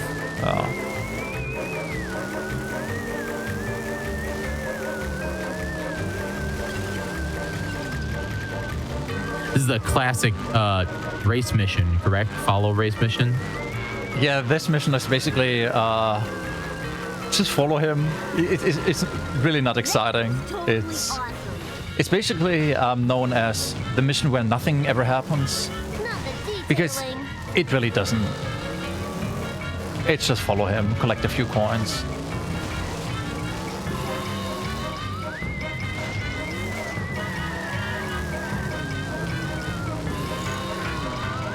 Yeah, Chicky, I think you're getting there. I think I saw some subscriptions. Nice driving, man. Hello, drivers. Oh, we definitely are. We definitely are. Yeah, we had another subscription here. 2 of them from our wonderful friends in the chat. Thank you so much, seriously, for helping out the GDQ channel. All of your subs here, all these sub bombs and the primes and everything that you all do, go to supporting GDQ and allowing us to continue to make events like this, as well as run our big mainline shows. So thank you all for helping us with this hype train. We're on level 3. The goal is level 7. We need 5 more to get to level 4. I just sure did say numbers. Yeah, I thought you were gonna say 6, 7 earlier, and I was like, Oh, I almost did. I almost did, but I know that the YouTube comments would say I'm cringe, so I didn't do it.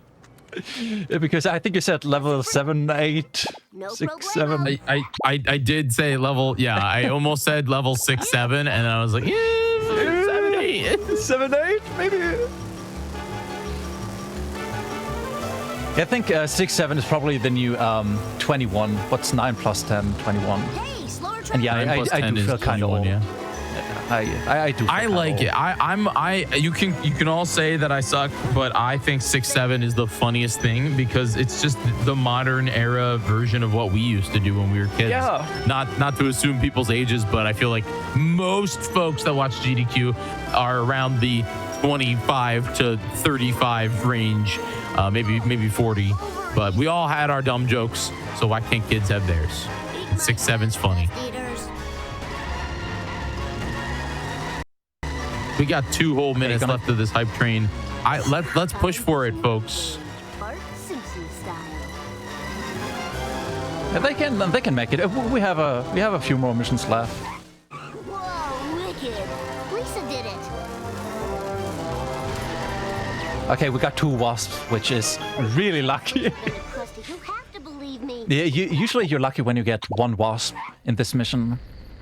Attention, I'll Bart. take Principal 2. Skip- Definitely. Bart Simpson at Also, your 1 heart service. destruction mission right here. I try to guide Skinner in a very specific spot, so I can just hit him over and over again. So 1 small hit here.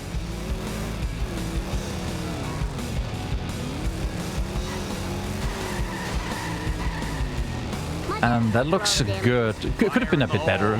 Oh, this is But yeah, usually you wanna guide some cars so they get stuck and you don't have to chase them down. I'll educate you a new one. eat my dust eaters. Woo, nice enough. Pretty good. Coins are also super healthy. I'll fry you good. Krusty, I- Okay, and I think this mission right here is probably the hardest mission for a casual player. Easy.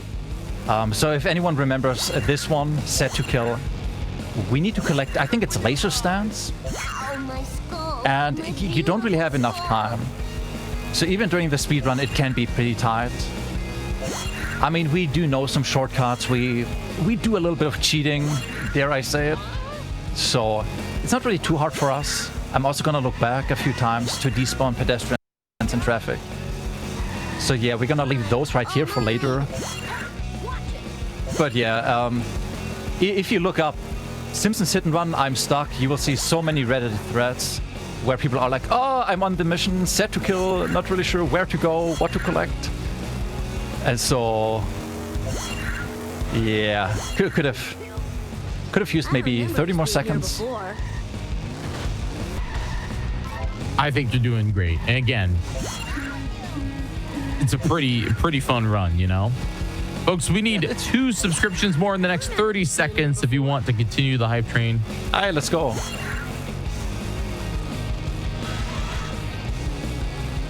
Before this mission ends, maybe? Yeah, I believe we got 19 seconds. too. We need 1 subscription. Chat can do it. I believe in chat. Eep.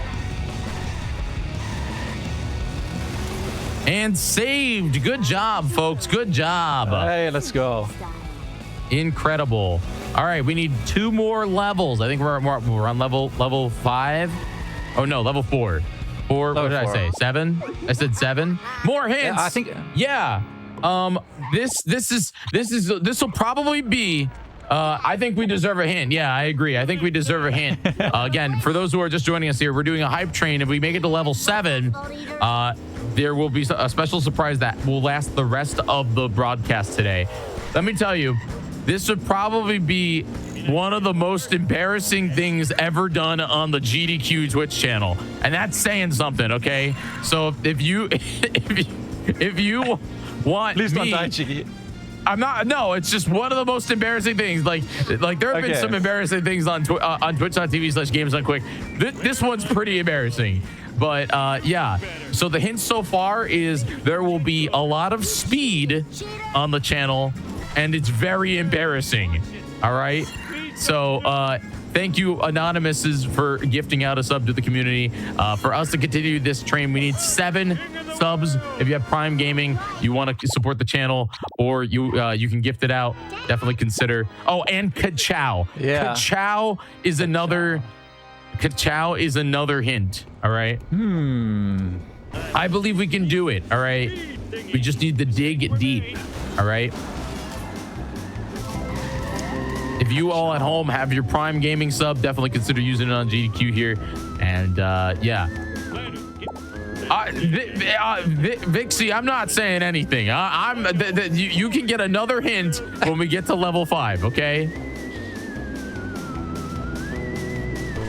Is it a I need to guess it. Is it maybe a cosplay? Possibly a cosplay. I might cosplay something. Okay. Remember, this will affect the rest of the broadcast. So thank you all again for your gifts and your subs here on the channel. They really do make a difference here on the GDQ channel. Thanks so much for that Prime. Momo, first off, you're killing it. Let's talk more about this run. You're in a trailer park right now. What do we do? We got 31 seconds left. I know I'm taken over by yeah, it will be for the next 5 hours. Now, so last level, Homer 2, it's a spooky level, so I'm a bit scared, but I'm also scared about the next few strats and glitches we're gonna do, because we're gonna go out of bounds real soon. So I really appreciate you just talking a bit, calming me down. No, you've been absolutely wonderful on the channel right now, so seriously. Will this affect the rest in absolutely a positive way? This will affect the broadcast. It will, for you all, in a positive way. For me, no comment. That's it. We're going to level 5 here. We're going to level 5. We're going to level 5. Thank you for those primes. Thank you for the sub bombs. You are awesome, everybody. Thank you for supporting speedrunning and being here on the GDQ channel. This has been incredible. And Momo, you're doing awesome. Thank you for being for doing the this is the Halloween level. This is Treehouse of Horror. We made it. Oh, we made really? it. It's my favorite. Yeah, it's Treehouse of Horror. Hey, nice.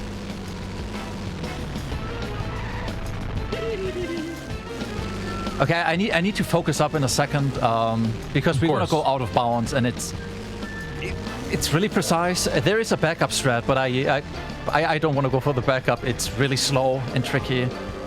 So maybe we can get it first try. So I'm just gonna line it up right here. Out of control. And I think that looks good. I should make it. Yeah, that looked good. Yeah, Cheeky? Okay, what is happening right now, Momo? Tell us. Okay, so we're gonna go out of bounds because it's just a little bit quicker. And we also do want to finish this mission out of bounds, so we stay out of bounds. And yeah, as you can probably tell, just driving around the map is pretty slow. So if you can go out of bounds, you can just drive in a straight line. Bored of this level. But I also want to destroy my car, hopefully. Talk to Mr. Frank. Sweet. And usually you're supposed to drive the normal way, but I mean, you can probably tell we're out of bounds, and so you can just drive in a straight line. It's a bit tricky because, I mean, it doesn't really look like it, but there are invisible walls. And so you don't want to hit them because your waist is gonna blow up. And so that was picture perfect, I think. You did fantastic. Tractor beam! Oh, it sucks! Boy, talk about getting the nerve. Okay, next mission is also gonna go out of bounds again. This one is, I want to say, even a bit trickier. Do this thing. We have to do it again. Again in the zombie car, because the zombie car is just so fast, so bouncy. Specifically on 200 FPS. Can you I was gonna say how dramatic the FPS really affects this part. crashing time? Yeah, you can basically only do these strats on a really high frame rate, like 180, 200. So gonna line myself up again.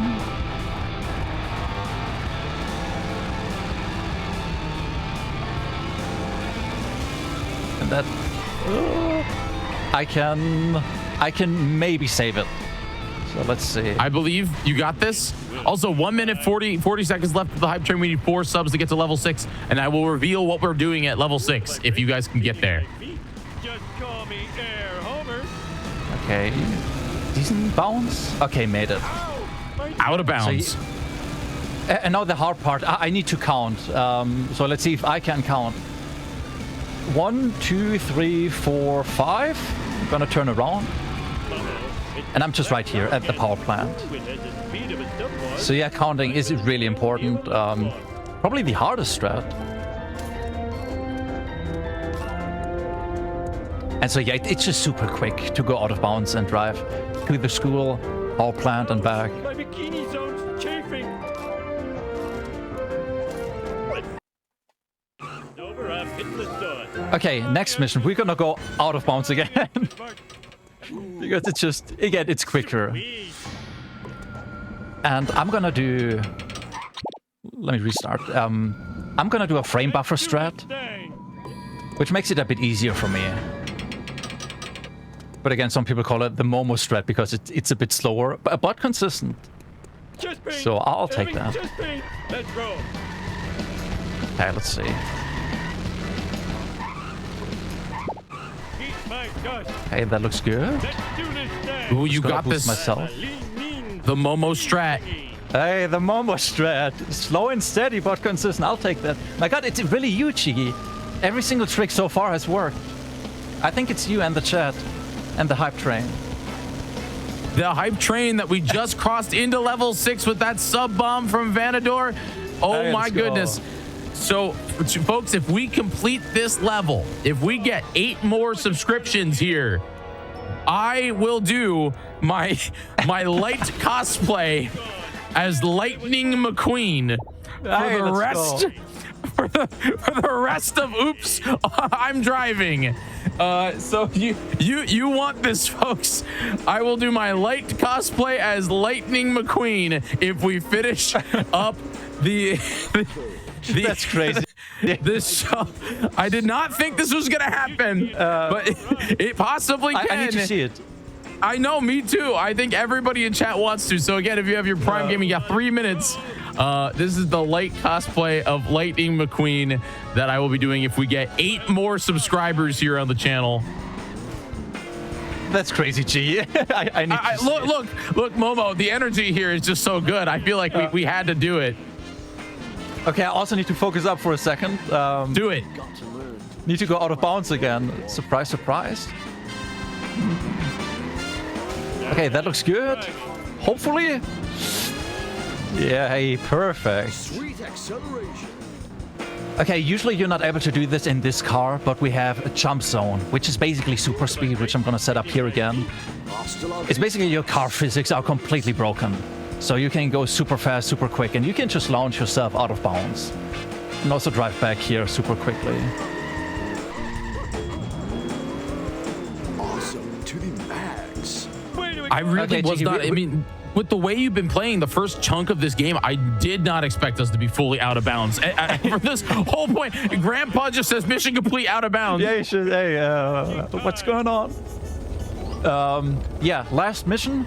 So if chat wants to gift some subs, let's go. Maybe we can make it before this mission ends. We can. We need 6 subscribers. If there's any sub bombers or any primers in the chat, now is your time to do it. Subscribers, let's go. 5 more. There we go. We have a few more seconds this left is- before the mission ends. I was gonna say I think this is it for you. This is gonna happen during your run here. Yeah, that would be Momo. perfect. Perfect timing. Final mission for Momo. Last 2 minutes on the hype train. I have faith. We can do it.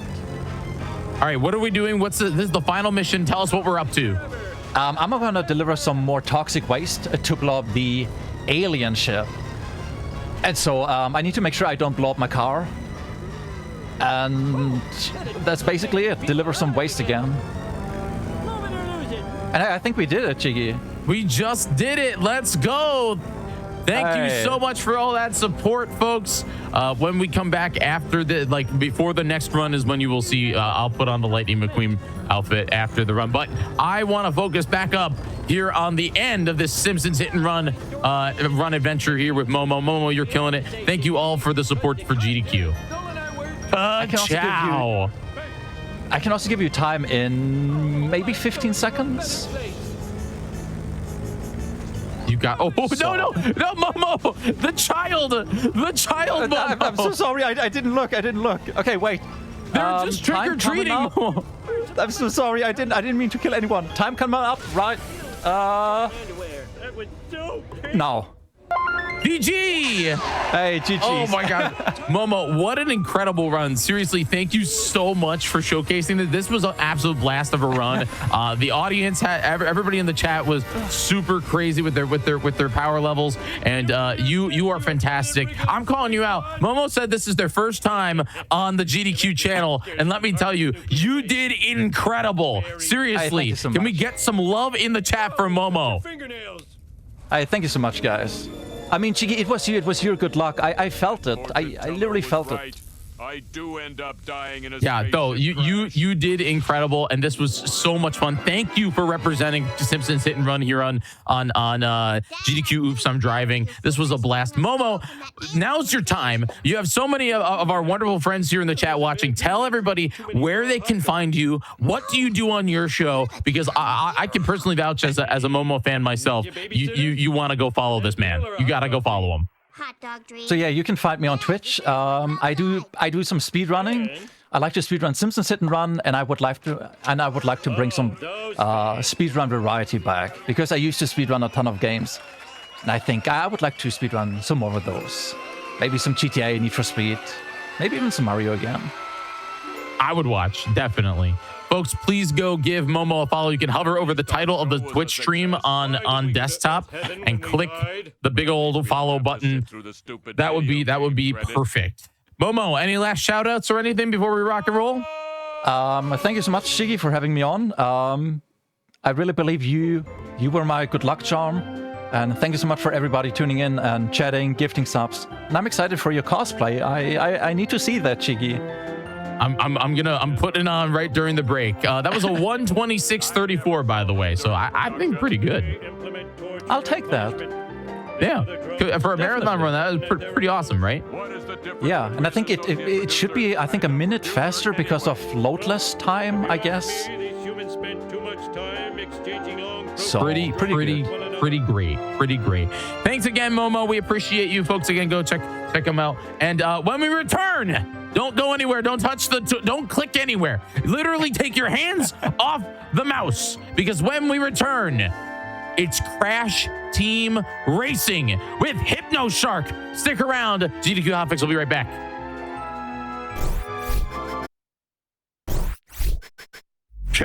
Ciao! Welcome back to Oops, I'm Driving, everybody. My name is Jiggy. We got so many incredible more runs coming at you. Thank you so much for that incredible hype train supporting the GDQ channel. Your subscriptions, your gift subs, your Prime subs, they go to help keep our show running. I am in my Lightning McQueen pseudo cosplay. I'm ready for the Piston Cup.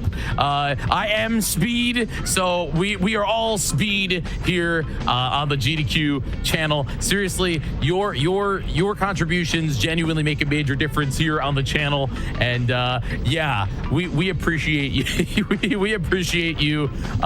We appreciate you supporting the channel and allowing us to do some incredible shows just like this one. Seriously, your subs go allow you to get ad-free viewing here on the channel, as well as have some of the best emotes on Twitch that you can use anywhere in the world. All right, I think I will be wearing this for the rest of the day, so you will see I will be Lightning McQueened up for the rest of the day, thanks to your contributions to that hype train. All right, it's time for the moment that at least one of you, mostly me, have been waiting for. It's time for Crash Team Racing. Crash Team Racing with Hypno Shark. Hypno, how are you? I'm good. There is no universe I'm matching that energy. That's not happening. I believe in you. You got this. I can't possibly co-commentate with Lightning McQueen himself. I mean, that's just, it's a tall order. Welcome. I'm ready for welcome. Yeah, I mean, it's going to be something. Regardless, hello, hi, it's me, your boy. We are doing Crash Team Racing. This is a racing game for the Sony PlayStation 1. A lot of you may have heard of it. If you haven't, you're in for a real treat. I say we get this show on the road, and then I explain what is going on during the first level or so. But yeah, on that note, 5, 4, 3, 2, 1, go. Let's get it. So, immediately Uka is going to spawn and be like, hi, my name is Uka, and I'm going to tell him to shut up, go away. So, this game is a big fan of driving sideways in a go-kart. And if you're a big fan of driving sideways in a go-kart, this is the game for you. We're going to be winning 16 trophy races and beating 4 bosses in this run. All while stopping nitrous oxide from turning the world into a concrete parking lot. That's the law. And enough about that. Time for some speed tech, baby. So first things first, I'm going to direct your attention to the bottom right of the screen where the meter is going up. It's green for a bit, then it's red for a bit. That is where I'm drifting and boosting. I am holding R1 to initiate a drift, and I am pressing L1 when my exhaust is black, as you can see there, and there, and there. You're going to be seeing it a lot. To boost. This coincides with the secondary tech. Not so much a tech, but more of a, fundamental importance of this game, which is reserve management. What reserves are, is it's a big tug of war between me and the game. Every frame that goes by, I am losing my reserves, and every time I boost, I get a bunch. And the moment the reserves hit 0, I lose all of my speed. But as long as we keep boosting, we will maintain our speed for the whole level, as you have seen here. I don't even need to go off that turbo pad or this turbo pad because I still have reserves. That is the crux of this speedrun. That is what you'll be seeing a lot of. The second thing that you'll be seeing a lot of in the speedrun is Uka, and I'm going to tell him to shut up again. No, it's speed ghosting, or SGing. I'm going to be referring to it as SGing for the most part. Basically, any surface in this game that isn't flat, you can speed ghost off of, and that basically means I can propel myself off of it, even up hills, even though it makes no sense. And there is perhaps no greater example of this than the second level in this game, which is Ruse Tubes. This downhill here, you're going to see I get a little bit of speed out of it, and I'm able to jump continuously, and jumping maintains the speed that you have, whatever speed that may be. So I'm going to get a lot of speed off this downhill and then jump out of it and try and maintain it all the way up this uphill as well, because again, this isn't a flat surface. I can speed ghost off this as well. And as you can see by the minimap, I am already so far clear of the AI because they are not speed ghosting and I am speed ghosting. So massive amount of time saved just by doing that.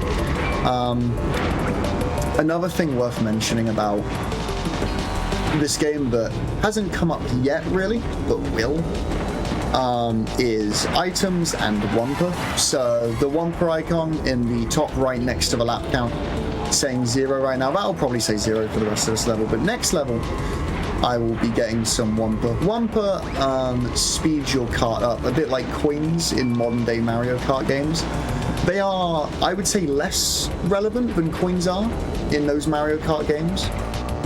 For instance, I believe in Mario Kart World, I believe it is. Well, Mario Kart 8 Deluxe is a better example. Each coin gives you a 1% speed increase. In this game, Wumper gives you about 0.2%, so it's not as vital. But as you'll see in the longer tracks, like Mystery Caves, which is the track we're going into now, getting Wumper is going to be important because, you know, the longer the track goes on, the more that speed difference is going to matter. So we're going to be getting Wumper on this track, as well as a few SGs. But this track is really a mix of everything that I've kind of talked about so far. We're going to be getting Wumper, we're going to be doing Speed Ghost, but we're also going to be managing our reserves whilst Speed Ghosting. There's something worth mentioning about SGing, is whilst you're hopping out of one, you're not actually boosting. So you have the speed, yes, but your reserves are going down because you're not boosting. So that's kind of the fine dance of this game, is that you're either going to be prioritizing SGing or prioritizing reserves. And some levels, you know, you're going to want to prioritize reserves early in the track so that you can get a good SG and not worry about it affecting your reserves later in the track. It's really interesting. It gets pretty in-depth, but hopefully I'll be able to guide you guys through it. I think what's interesting is we will during Oops While Driving, and I actually am just realizing this, but I'm totally taking credit for it. We actually are showcasing. We showcased last night Diddy Kong Racing. Today we're doing Crash Team Racing, and then later today, Abney's coming in to showcase Mario Kart 64. And in my opinion, those are the top trio of, like, you know, with this game being on PS1 and those two games being N64, like golden era kart racers for that generation of consoles. Am I missing any? Hypno? I don't know if I am. I think it's those three. I think that's, like, in terms of the 5th generation of consoles, I think those are the three. Like, I know more about Diddy Kong Racing than MK64 because I've done a fair bit of DKR as well. Nowhere near as much as I do CTR, but enough to know what's going on. And MK64, like, I've watched a ton of it. And, like, yeah, those three games are the best of the 5th gen, I would say. I think later you've obviously, you know, you've got Double Dash and you've got, like, you know, Mario Kart DS. And I hold the opinion that, like, from 2003 to 2008 was like the Mario Kart golden era, I guess, but certainly on the PS1, like CTR, MK64, DKR was kind of like the trio, you know? Oh, definitely. And of course, you know, Sonic R, it was more in the GameCube era and all that. That was 6th gen. But like, I think this was kind of that trio, you know? Sonic R, my goat Sonic R. Tour Speedway.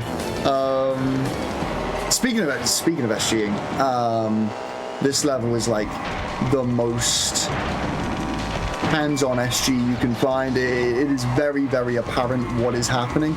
If you were a bit confused about SGing and how it works before, this level should clear it up because, again, any not flat surface I can SG off of.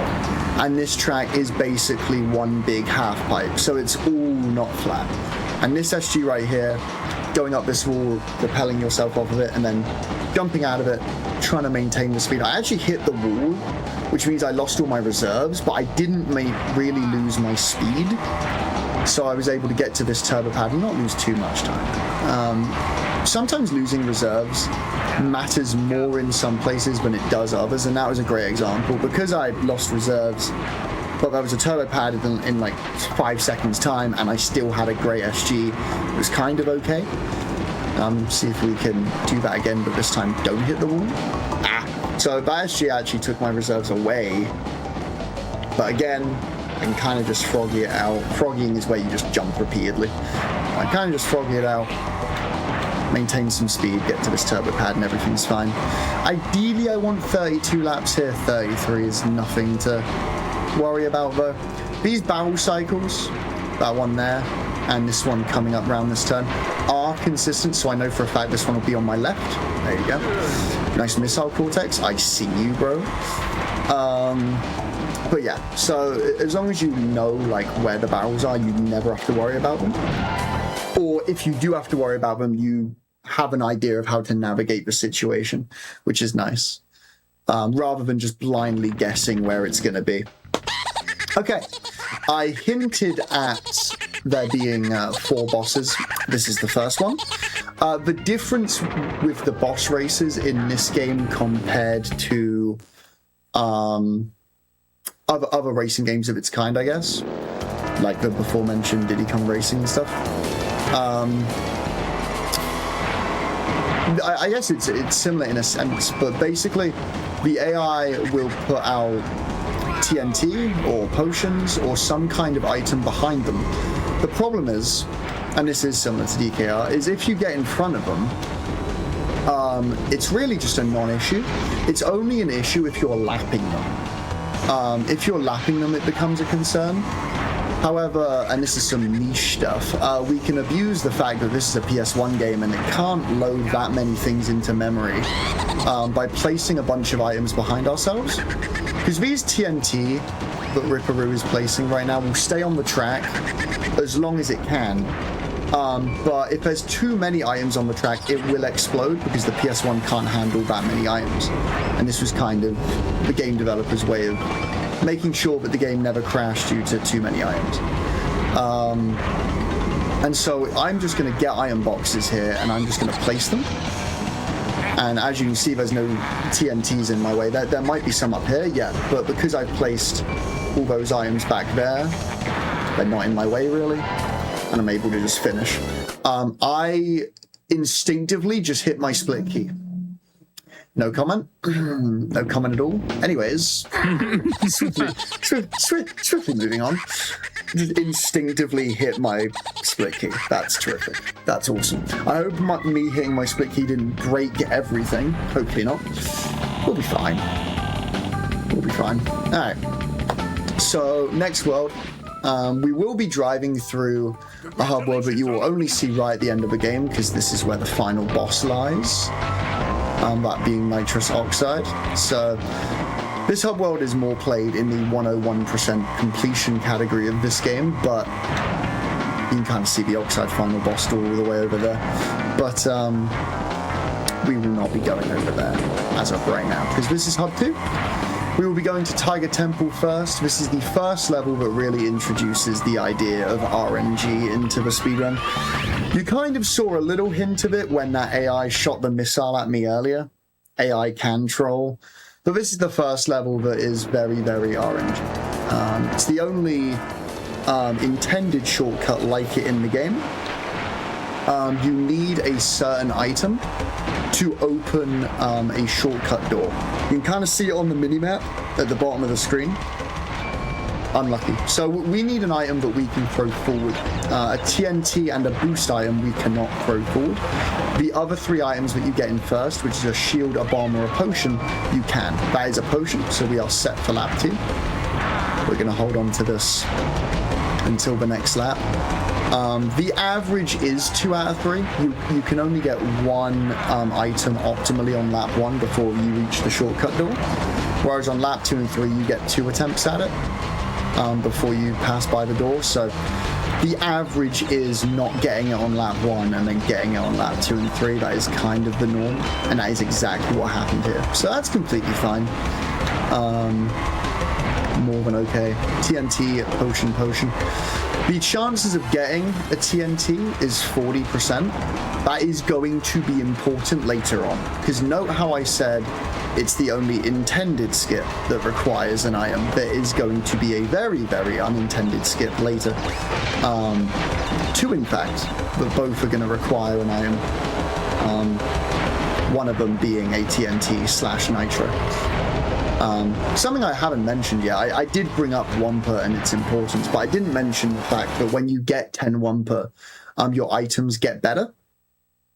And this is important because, for instance, instead of getting a TNT, if you're on like 9 Wumpa, if you get 10 Wumpa, you'd get a Nitro. And the difference in certain situations is pretty crucial. For instance, a Turbo Boost item will only give you the same amount of speed as doing 3 mini turbos if you don't have Wumpa. But if you do have Wumpa, if you have 10 Wumpa, it will give you the same amount of speed as going off a turbo pad, which is way quicker. So that's a pretty good example. Might actually... Unlucky. I tried to get a boost item there. I was going to say might actually be able to show it off, but unfortunate. But in terms of items being important, the next level is crucial. And as there's not much going on in this level, besides a few little downhill SGs here and there, I will explain the next shortcut now. So, Papu's Pyramid is the next level. It is absolutely insane. We will be going for a shortcut that used to be time trial only. It's been implemented in the speedrun for a little bit now, but it is very, very stupid. It is very, very insane to go for. We will be getting an Uka Uka mask, which is basically the equivalent of a star power-up in Mario Kart. And then we will be using that mask for its speed, jumping off of a wall, hopefully not getting bounced off of the wall, because the wall tries to bounce you off it because it's unintended but you're on it, and then propelling myself using the speed of the mask, landing in a very specific area and skipping a lap. I will be attempting to do this twice, 2 times in a row. This is very, very difficult. I'm not expecting to get it twice. I am hopeful I can get it at least once. We will see. But this is a trick that's called Tiziano, or double Tizzy, if I hit both. Here's hoping. It's a 25% chance to get an Uka mask to even attempt the skip. And then once you get the RNG, you've got to hit a very, very difficult jump. So, here's hoping. Alright, here we go. It's worth mentioning, if we don't do it, there are also other skips in this level, but none as big as this one. So here we go. Second try is brilliant. That's in odds. This is never would I ever think that Hypno would be in 8th place. Not anymore. That's one.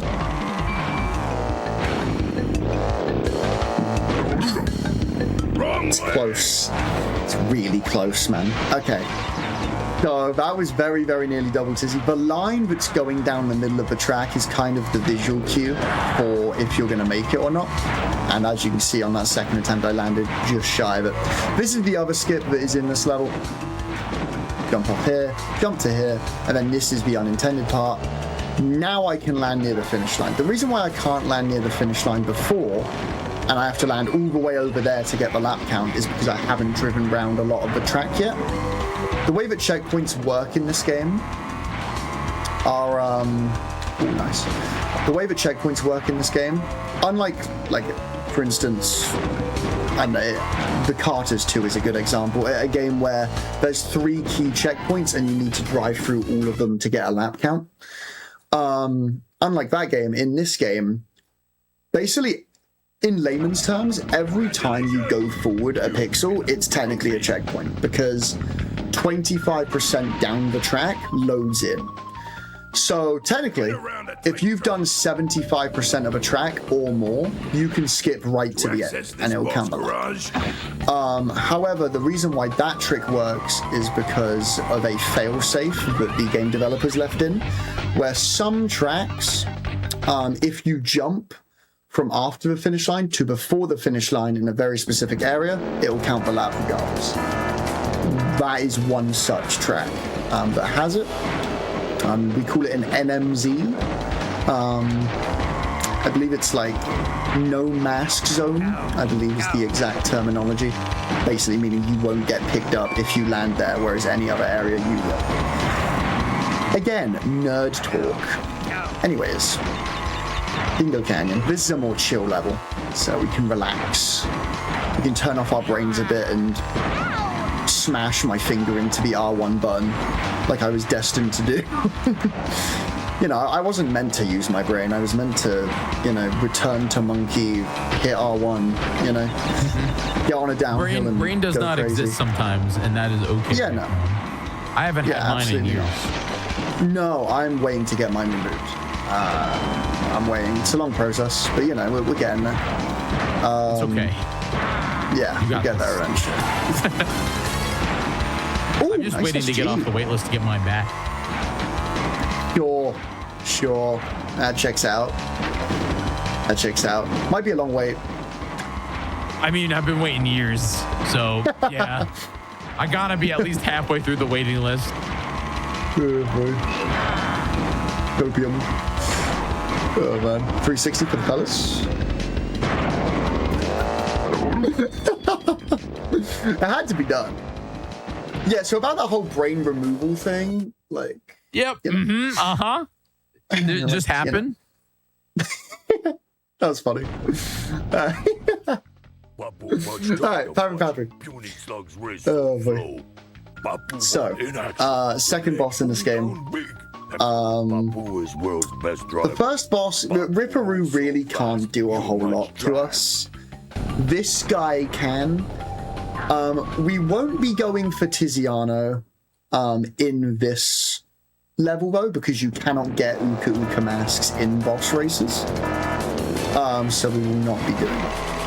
But besides the potions that he places, this is effectively the same race as the lap 2 and 3 I just did on Papu's Pyramid. This run, even with me messing around in Dingo Canyon and having a goof, is actually quite good because I hit single Tizzy, and I got good mask RNG, which is not all bad. I'm going to place a TNT here. This is niche, but basically if I place a TNT there and Papu drives into it, and I have his lines memorized, and he usually drives over that part of the finish line. Let's see if he does. You'll see his icon flash red. Unlucky, I think he barely missed it. But the idea of that is the TNT will be disappeared anyway, but if he hits it, he won't place potions on this section, and I won't have to avoid them. I avoided them anyway, so that's fine. But it can sometimes, you know, negate a spicy situation with his potions.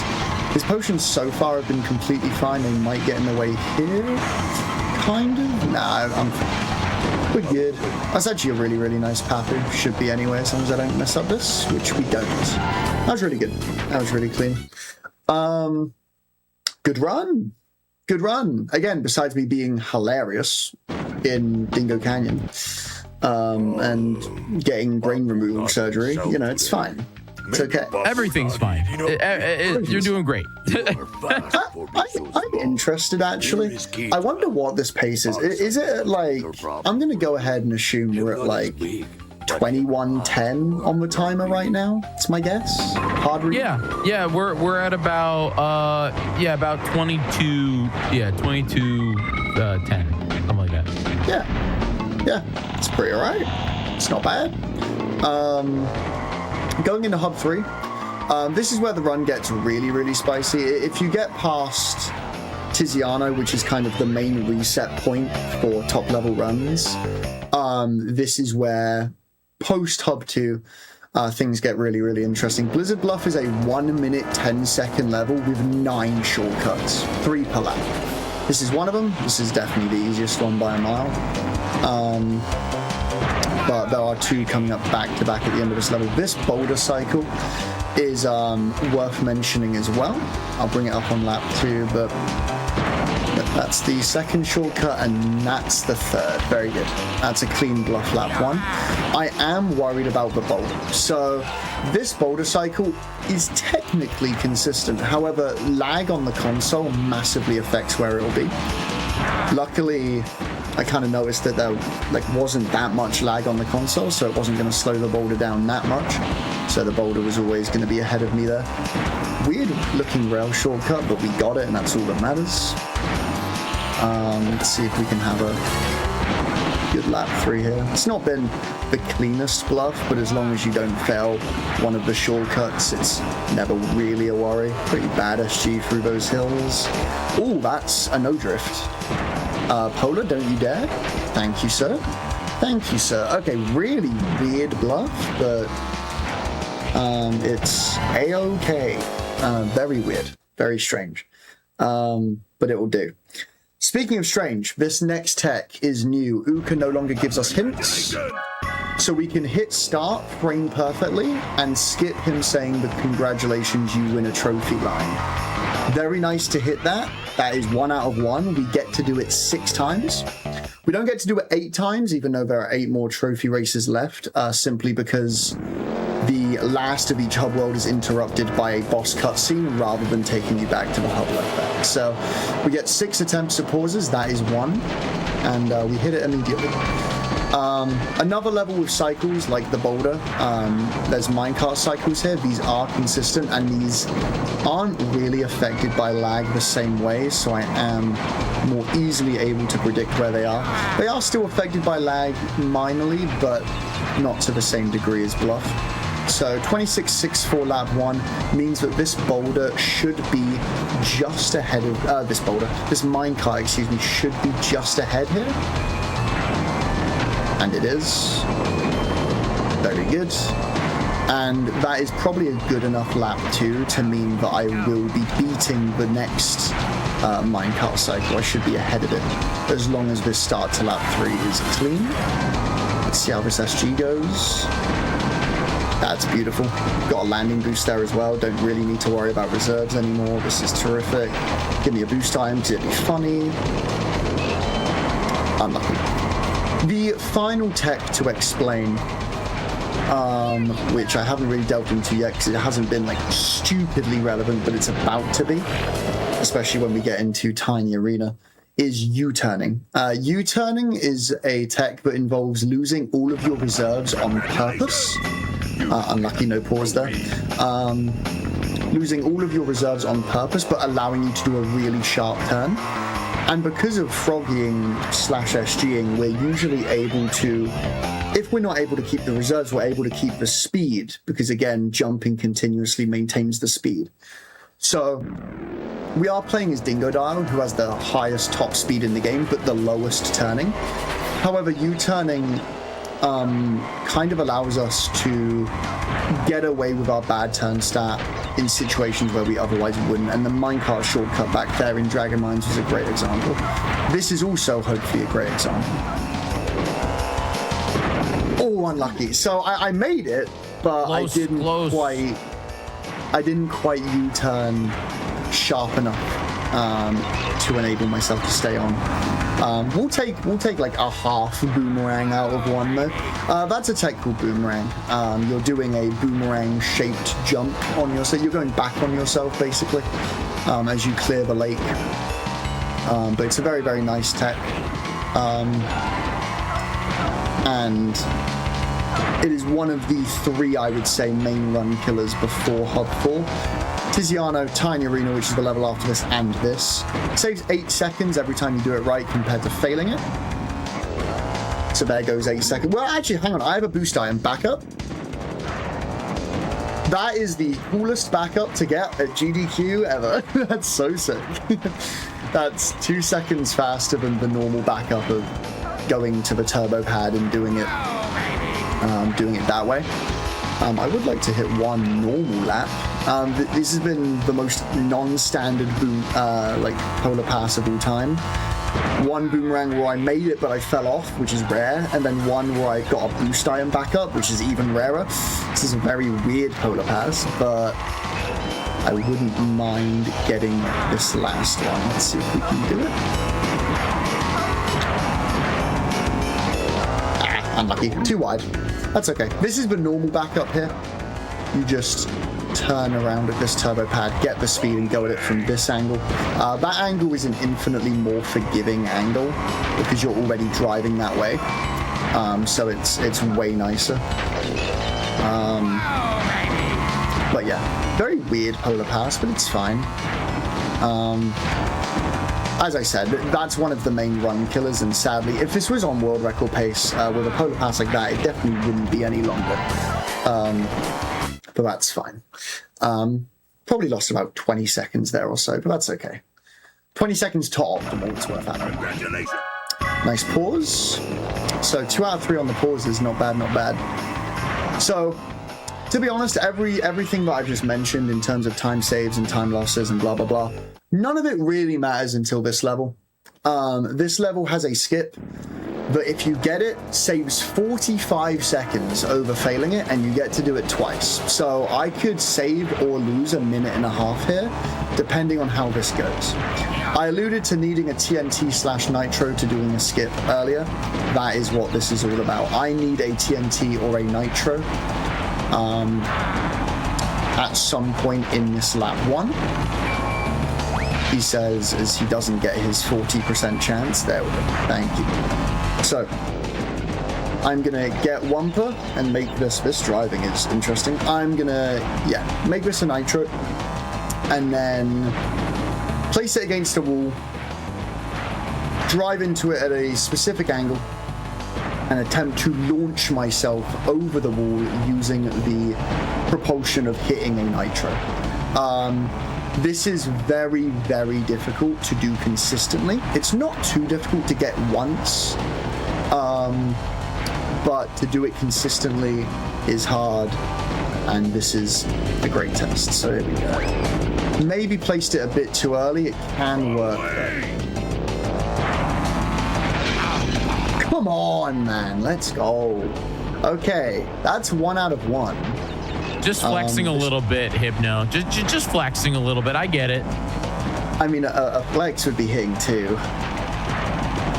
That's a boost die. I'm unlucky. So you only get 2 attempts at this item roulette before you start losing time. We got a second try. That is all I need. That is what I would say is a more textbook nitro, but the last one works. So let's see if this one does. Unlucky. Probably a bit too far right. That's okay. Dude, 1 out of 2. So I got 1 Tizzy and I got 1 TA in a resetless. Pretty good. Pretty good. And I made a boomerang, but I fell off the other side. Yeah, it's not bad. It's really not bad for a marathon run. Yeah, not bad at all. It would have been really fun to make 2. Making 2 would have been real fun, but beggars can't be choosers, I'm afraid. But that's okay. It's more than okay. Yeah, I think, forgive me if I'm wrong, I believe I set the estimate as a 55-minute time. Is that correct? Let me check. I'm pretty sure. Let's see. Yes, 55 minutes. Yeah, we are absolutely dumpstering that. We are... Oh, I'm pumped. We are Dwayne Wade to LeBron picture. That estimate, to be honest. Like, it is getting destroyed. Alright, third boss. Komodo Joe. Komodo Joe is, again, a boss that can troll. It can definitely troll. Mainly due to the fact that, unlike Ripperoo, who just shot TNTs behind him, Komodo Joe will shoot TNTs upwards, but then explode upon landing, and the occasional nitro. The reason why this is rough is because before we were kind of relying on the PS1's hardware limitations to make items disappear quickly. We can't do that as easily. We can if we absolutely spam items. We can absolutely do that. But we can't do it as easily. So I'm going to not place a TNT here because I actually don't want to hit him with it. Because if I hit him with it, he's going to be slower and we're going to lap him quicker, which means we have to deal with his items quicker. So I'm not going to do that yet. I'm going to place it wide and hope he doesn't hit it. Just throw this potion against the wall. It's actually a ridiculous lap 1. 25.86 is very pretty. Should be an interesting minecart cycle. It's worth mentioning the minecart cycles in Komodo Joe compared to Dragon Mine's Trophy are actually different. You do get different minecart cycles for the boss compared to the trophy race, which is an interesting tidbit, but does play a part. This is where I need to start looking out for nitros, especially around this turn here. Okay, it's here. That's fine. I'm gonna place that potion and try and get them to explode quicker. Place my own nitro. You saw, okay, that's a perfect example. If you want to go back and clip it, you can. I placed that nitro, and the moment that I placed it, that other nitro exploded in the distance, and that's because the PS1 couldn't handle it, and it just got rid of it. And that's why we place items in boss races like that. That was a really, really good Komodo joke. Really, really clean. My world record actually loses like 4 seconds to Komodo Joe because he placed a nitro behind an item box that I couldn't see, which was really unlucky. That would have saved time in world record. That was a really, really nice Komodo Joe. Alright, hub 4 time. So we have 3 keys, 12 trophies. There are 4 more trophies left, a 4th key boss, and then the final Oxide boss.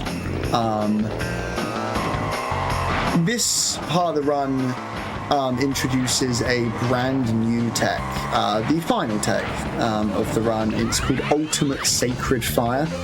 Don't ask who came up with these names. I don't know. Very interesting name. But the idea of it, it's a turbo pad unique to this hub world and a track called Turbo Track, which you only play in the 101% completion category of this game, where, unlike every other ramp, if you don't jump off it, this one here, I'm not going to jump, and as you see, I go really, really fast off of it. And I will keep going really, really fast as long as I have more than 1 reserve. So this entire level becomes, and as you can see, it's really flat, so there's not many SGs here. So this whole level becomes just stacking reserves, getting as many reserves as you can, boosting everywhere. And then the moment that you reach this USF pad, you can go absolutely flying through this end section. But it's worth mentioning, if I boost at any point, I immediately lose the speed. So once I go off this turbo pad, I can't keep it forever because my reserves will eventually hit 0, and I can't boost to keep them up because boosting also makes the speed go up. So it's very, very like unique type of turbo pad in this game, but again, you will only see it in 3 tracks in this speedrun. It is in 5, but we will be doing skips that skip 2 of them. And the skips are very, very cool. And infinitely faster than the USF pad in those levels, but this level and the next level, you will see it in, yeah, as you can see, I'm just not boosting at all. I'm actually going to U-turn here, but because I'm jumping, I'm able to maintain the speed a little bit longer. It's not bad, Engine Labs. It's not bad, not bad. You can get 41 laps here if your first section gets like lucky SG propulsion shenanigans off of those first 2 ramps in the level, but 42 is absolutely fine. They will do A-OK. One last jump to this USF pad, don't jump off of it. Then nice cornering to the line. 209 Engine Labs is nothing to be mad about. That's A-OK. See if we can hit another pause before Cortex Castle, which will be the other level that has USF. Congratulations! Started hitting start a little bit too early there. Like I said, it is a frame perfect trick, so it's not too easy. But I've gone 2 out of 4 this run, which isn't bad. Alright, Castle. So this, in my opinion, I'll always hold this opinion, I think, is the most technical level in the game without a shortcut, or without an unintended shortcut.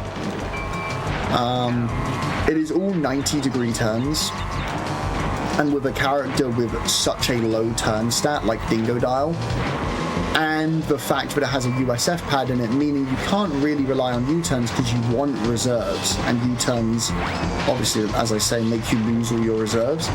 You kind of just have to play it out, and like not U-turn all and just make the turns that are really, really hard with this character. It's worth it because your speed stat is so good, but it is really, really like technical and hard, and you kind of have to lead your corners. A good example is this section right here. You just did a USF, so you have no reserves, and then you have to get enough reserves in those turns there and make that turn to keep your reserves on this section, which isn't always guaranteed.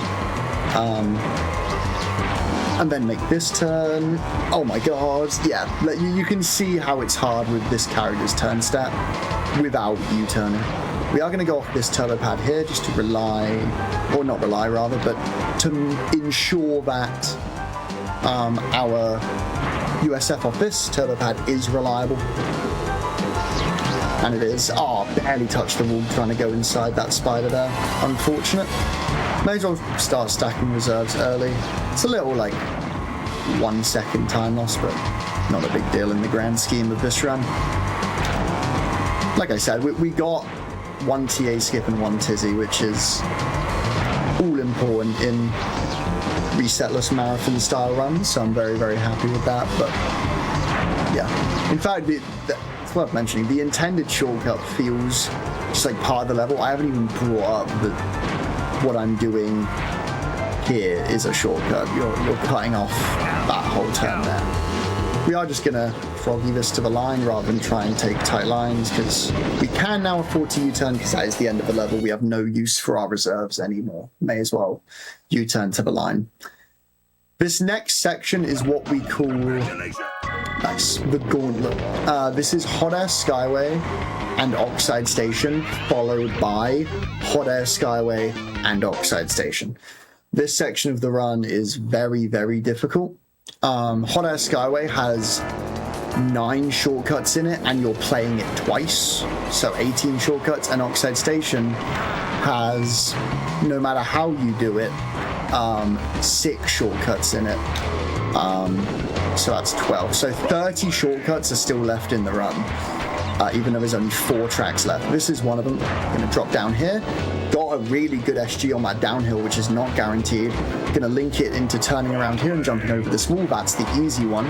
But then this is the hardest one, and ironically it saves the least amount of time. Going to be jumping over an invisible wall here. This is called Hairpin. Nice. That is not easy. It looks easy because you can't see the invisible wall. However, it stretches really, really high up, and I'll probably fail it at least once, and it'll showcase just how high the invisible wall is. Wrong way! But wrong way turn skip here. Drop down again. If you're wondering why, by the way, I drive all the way to the top of the spiral before turning around, it's to do with what I said before about how this game loads in 25% of the lap ahead of you. So I need to drive to the top of the spiral to be able to drive on the section that I am jumping to below. If I try to immediately jump to it below me, it will respawn me because it will realize that I've skipped more than 25% of the level. But if I drive up to here, then turn around, Wrong way! it will have already loaded in this part below me. Like so. And it allows me to drive. Crash might get in the way of my turnaround here. This is awful. Okay, he didn't. Gotta look out for the AI. Polar goes flying past my ear. Amazing. This hairpin for a ridiculously good Hot Air Skyway, and I got a pause before this. Unlucky. That's a great example of the invisible wall. Stretches very, very high. To be fair, that was definitely my fault. Jumped a little bit too early there, but still a really good Hot Air, all things considered. How do you like, is it just muscle memory here, Hypno, or do you like prep, like do you like just constantly run these courses in order to find these skips like that? I mean, worth mentioning, I am absolutely terrible at finding skips. I definitely have not found jack diddly squat in this game. Like, I have not found anything. But in terms of like hitting the skips, I've ran this game a long time. It's muscle memory. I don't really practice this game. I don't really practice this game. What's your advice for people that want to learn doing skips like this? Do a run, and then if it's really, really bad, do another run and beat it with your prior experience of doing the first run.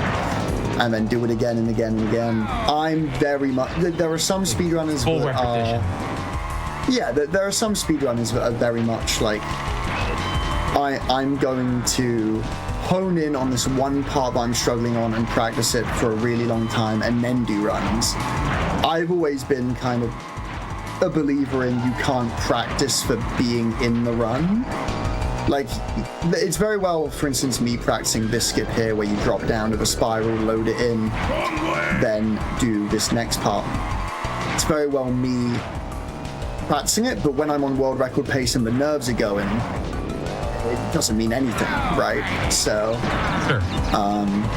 I've always been a big believer in that. But in terms of learning the skip, I mean, there's always tons of guides out there. There's tons of people that are willing to help you. That's the beauty of speedrunning in 2026. It's so big now. There's so many people around. You know, you just ask a question and you're going to get an answer pretty quick. You know, it's the great part about it. Crash, don't you dare. Thank you, sir. Oh.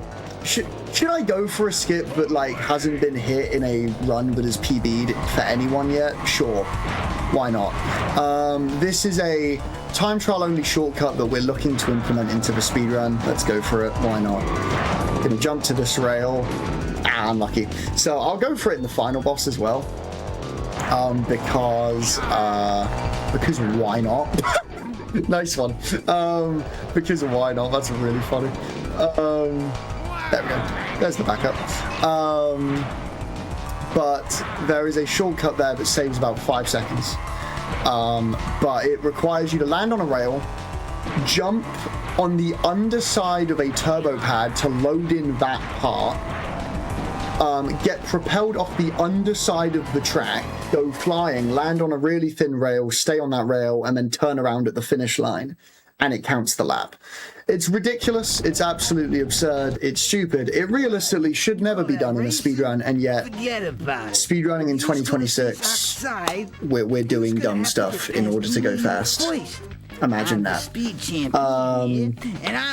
So, you know, we got that going on for us. We got to get past him foist. It's Pinstripe. This is the final visit to Hot Air Skyway. Again, 9 more shortcuts to be done. We do have to look out for his bombs. Every other boss has got items back in some capacity that stay on the track. Pinstripe doesn't, which actually kind of means that Pinstripe is easier than the Hot Air Skyway trophy because the AI can get in the way on lap 3 of the trophy, whereas Pinstripe doesn't really bother us except for one tiny portion, maybe, if we're really unlucky, but not really. So this is basically just a straight shot, me against the track. No items to worry about. We'll see what can be done. 3 hairpins to go. Let's see if we can hit this one. Oof, that was close. That very nearly failed, but it just crept over the invisible wall. Yeah, any lap around at 39 is completely fine. Gonna try and get a boost item. You want to get as many items as possible in tracks where you U-turn. Because, you know, before I mentioned U-turning loses your reserves, right? And loses your turbo pad speed. I have no idea why I placed a nitro there, though. It's not a good idea. But I want to keep shooting my items away in hopes that I get a boost item. Because I'm lucky. Because the moment that I U-turn, I lose all my speed, but I can utilize the boost item that I have to get my speed immediately back. And that can save, like, you know, a lot of time.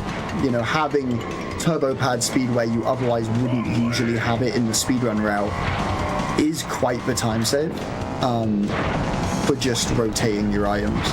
Yeah, that nitro was very stupid. I had to avoid my own item there. That was very dumb, but it's fine. One more attempt at a turbo boost item. Yeah, not to be. Final hairpin of the run. 4 out of 6. Not bad. Nice. 4 out of 6. I say 6 out of 6. I think that was a 6 out of 6. You might have done it 4 times, but 6 out of 6 in score. Yeah, y'all saw nothing. Yeah, y'all didn't see me fail it twice. What do you mean? What is wrong with you? You didn't see it? No. It was definitely all 6. You hit all of them. That brain removal was going really well. Anyways. It's a key for your troubles. Alright, Oxide. So, yeah, I may as well go for the dumb shortcut. Why not? I'll go for a lap 2 and 3. I'll get Wumpa first to try and make it easy for myself. Easier. It's really stupid to go for, but hey, we're having fun. We're going to smash estimate. Who cares? Let's have a laugh. And I had a question here. You've been playing as the same character the entire time. Are there any other characters that are viable in this run? Yeah, Dingodile and Tiny.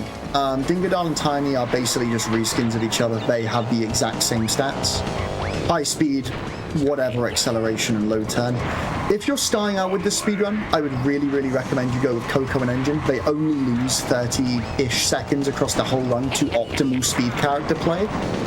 And they're way easier to use, and if you're new to the game, it will be faster for you to use them rather than really struggle on tracks like Cortex Castle without, or with Dingo and Tiny. It'll be much faster for you if you're starting out. Okay, this is going to be a pretty good lap 1, 39 I think, yeah.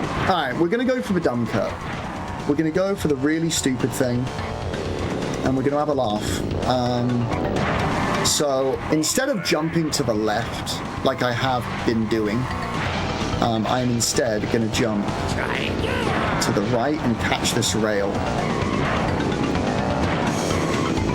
Oh my god. Oh, man. Okay, it's going to spawn me here because I did touch the turbo pad. Okay, I'm lucky. I can still get a backup where I kind of show off the idea. Okay, so you want to stay on this rail.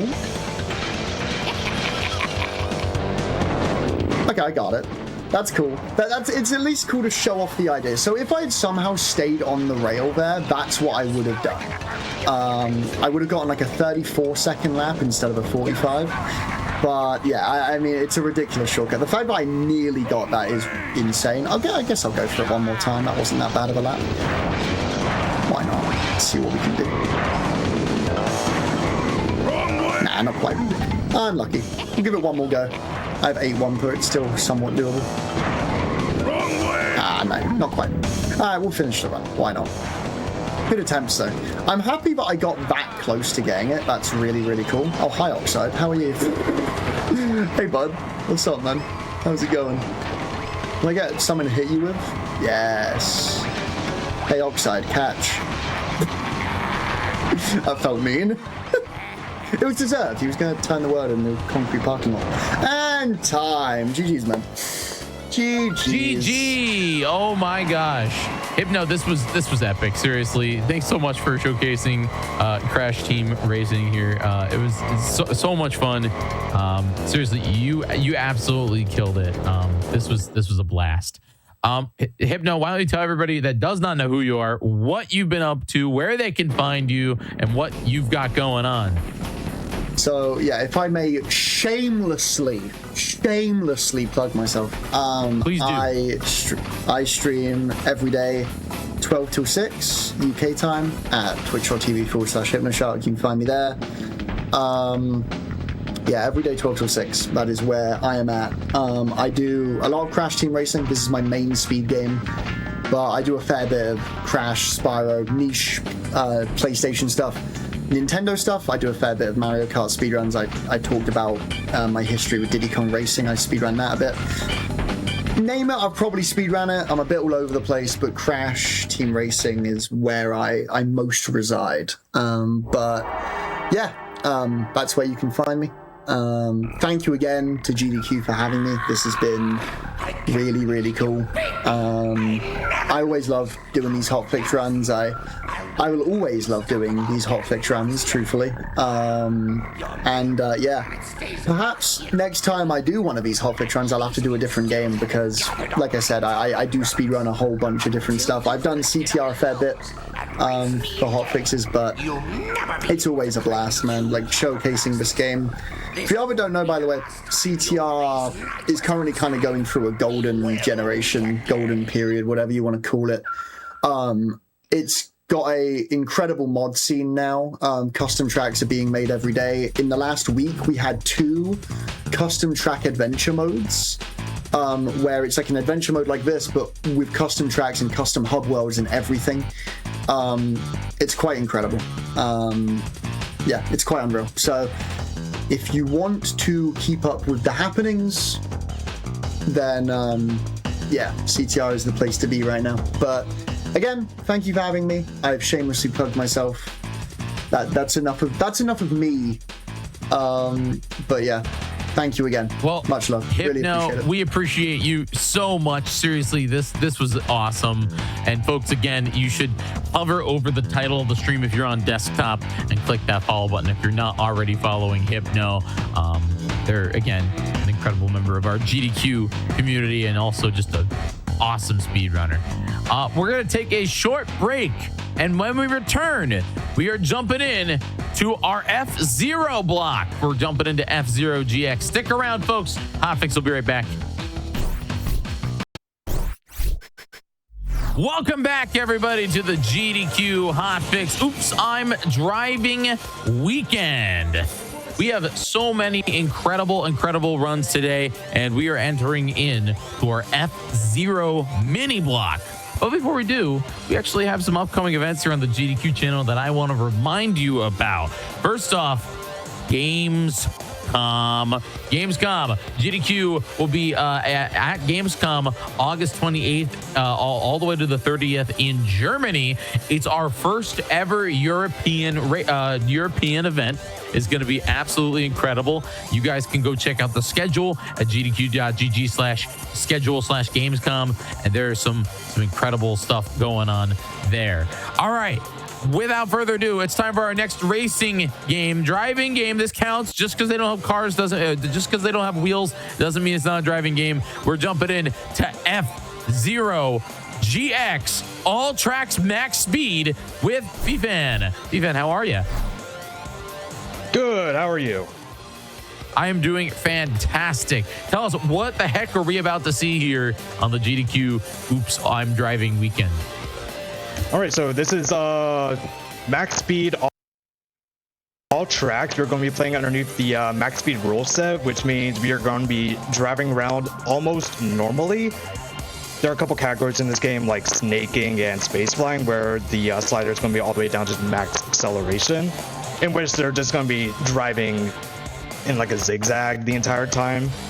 This is going to be more like clean driving, really technical stuff.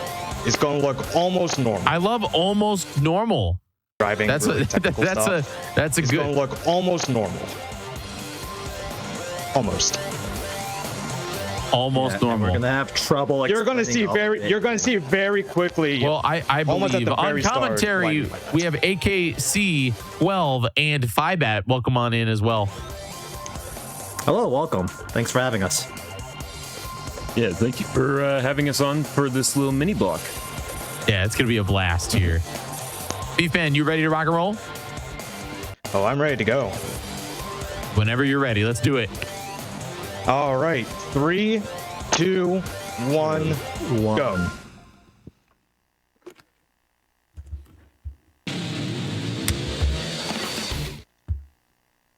All right, so starting off, we're in Twist Road here, the first course in the Ruby Cup. Basically, people will be doing this very complicated technique called MTS chaining, and I'll try to explain this step by step.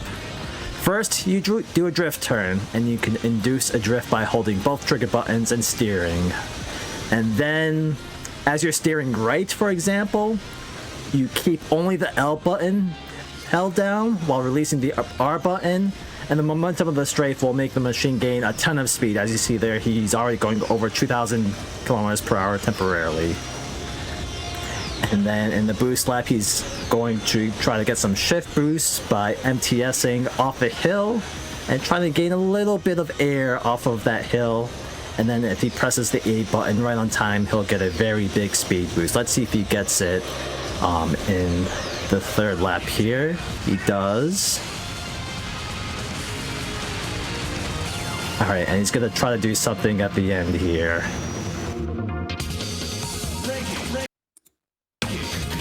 And he got it.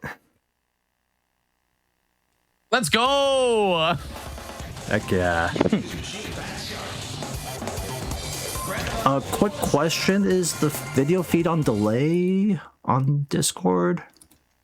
There's a smidge of delay, but don't worry, it's not for the audience. So we just have to,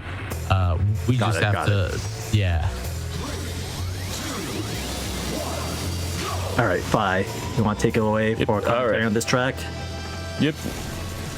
Right now, we are on Casino Palace Split Oval. We're playing a completely different machine. This is the Fat Shark. This is the highest top speed machine in the game for base speed and just overall speed retention. Ooh, that was a very shaky jump. I've never. A lot of what he's looking for here is to chain as many of these dash plates together in order to just stack up a ton of speed and then launch himself into the air and continue a dive to gain even more speed. And one thing he's trying to do, which is hard to do at these higher speed, is if you hit the edge of the dash plates going parallel with the edge of it, you'll get an extra speed boost from the dash plate. It can be fairly significant. The faster you go, the more significant the advantage is. And what you saw there at the end, which you'll see a lot more often at the end of runs, is a rail slide. So by performing the MTS technique I mentioned earlier into a wall, if done properly and smoothly, you'll gain a lot of speed. And then next up is a track that FIFA currently holds the world record with, but not with the black ball, with the quick star machine that he showed off in the first track. Surface Slide is a track that has many turns, it's fairly wide, but doesn't have much refill. So to keep his speed up, he'll be doing a lot of MTS chaining here. And to continue off my explanation earlier, between each MTS, or Momentum Turbo Slide, which is the drift where he gains a lot of speed, he chains multiple MTSs by performing side attacks in between them to keep his speed up, and then positioning, getting his machine rotation just right to set up for the next MTS. And that's all he's spamming here in lap 1, and he gets a shift boost there at that corner there, and sets a really good lap 1 time. Oddly enough, we really haven't talked much about some of the more basic techniques yet, because he's showing off the more complicated ones first. I think I will talk about momentum throttling next. Do you want to speak about that? Yeah, basically, MT is just the most basic tech that you want to focus on at any level. It's basically just take advantage of all the speed that you have gained and just kind of coast with it in order to maintain that speed for a lot longer by turning off the engine for a bit and just letting the machine go instead of having your accelerator on. It'll just continue that speed a little bit longer than it would if you were to hold the A button while you are going forwards. And then FIFA there ending the run with a little swag, the spin attack there. And I forgot to mention that when doing an MTS, as you start the technique, you also want to release the A button. So basically, when you want to release the A button or perform a momentum throttle, in any case where you would lose a lot of speed, or if you stand to gain some speed in some examples, and we'll go over the examples on when to momentum throttle as it becomes relevant. So next up here is Loop Cross. Again, more simplistic course, but has a bunch of loops here, where the upslope physics sort of changes up how you want to play the game. I think he'll demonstrate it in lap 3, one funny, or one very cool application of the upslope physics. And this course is a very thin one as well, so a lot of these MTS chains have to be pretty well timed, so that way he does not slam into walls on a lot of them, and just hopefully continue. You can pinball speed. You can pinball pretty hard to the point where you just fall off the track.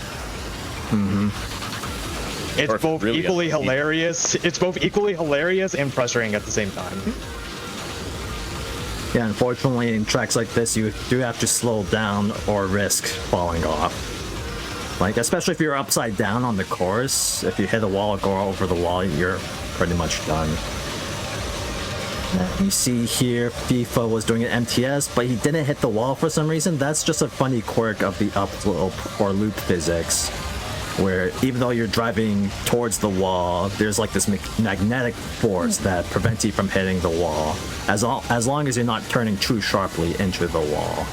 That could have killed me. Hopefully, yeah, that was a little sketch there. No downslope shift boost either. That's a little unfortunate. Oh, whoopsies. Oh!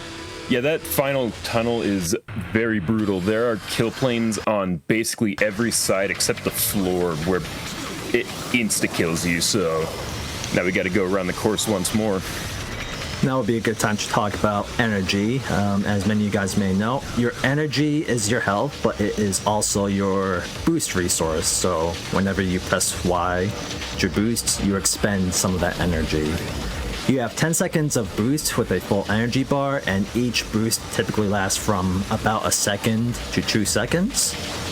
But yeah, at the end of that run there, FIFA was out of energy, and he was confident about performing the MTS at the end without hitting the wall. I am as well, but unfortunately it just didn't work out that time. Nope. That's okay. You guys get to see me do this again. Yep.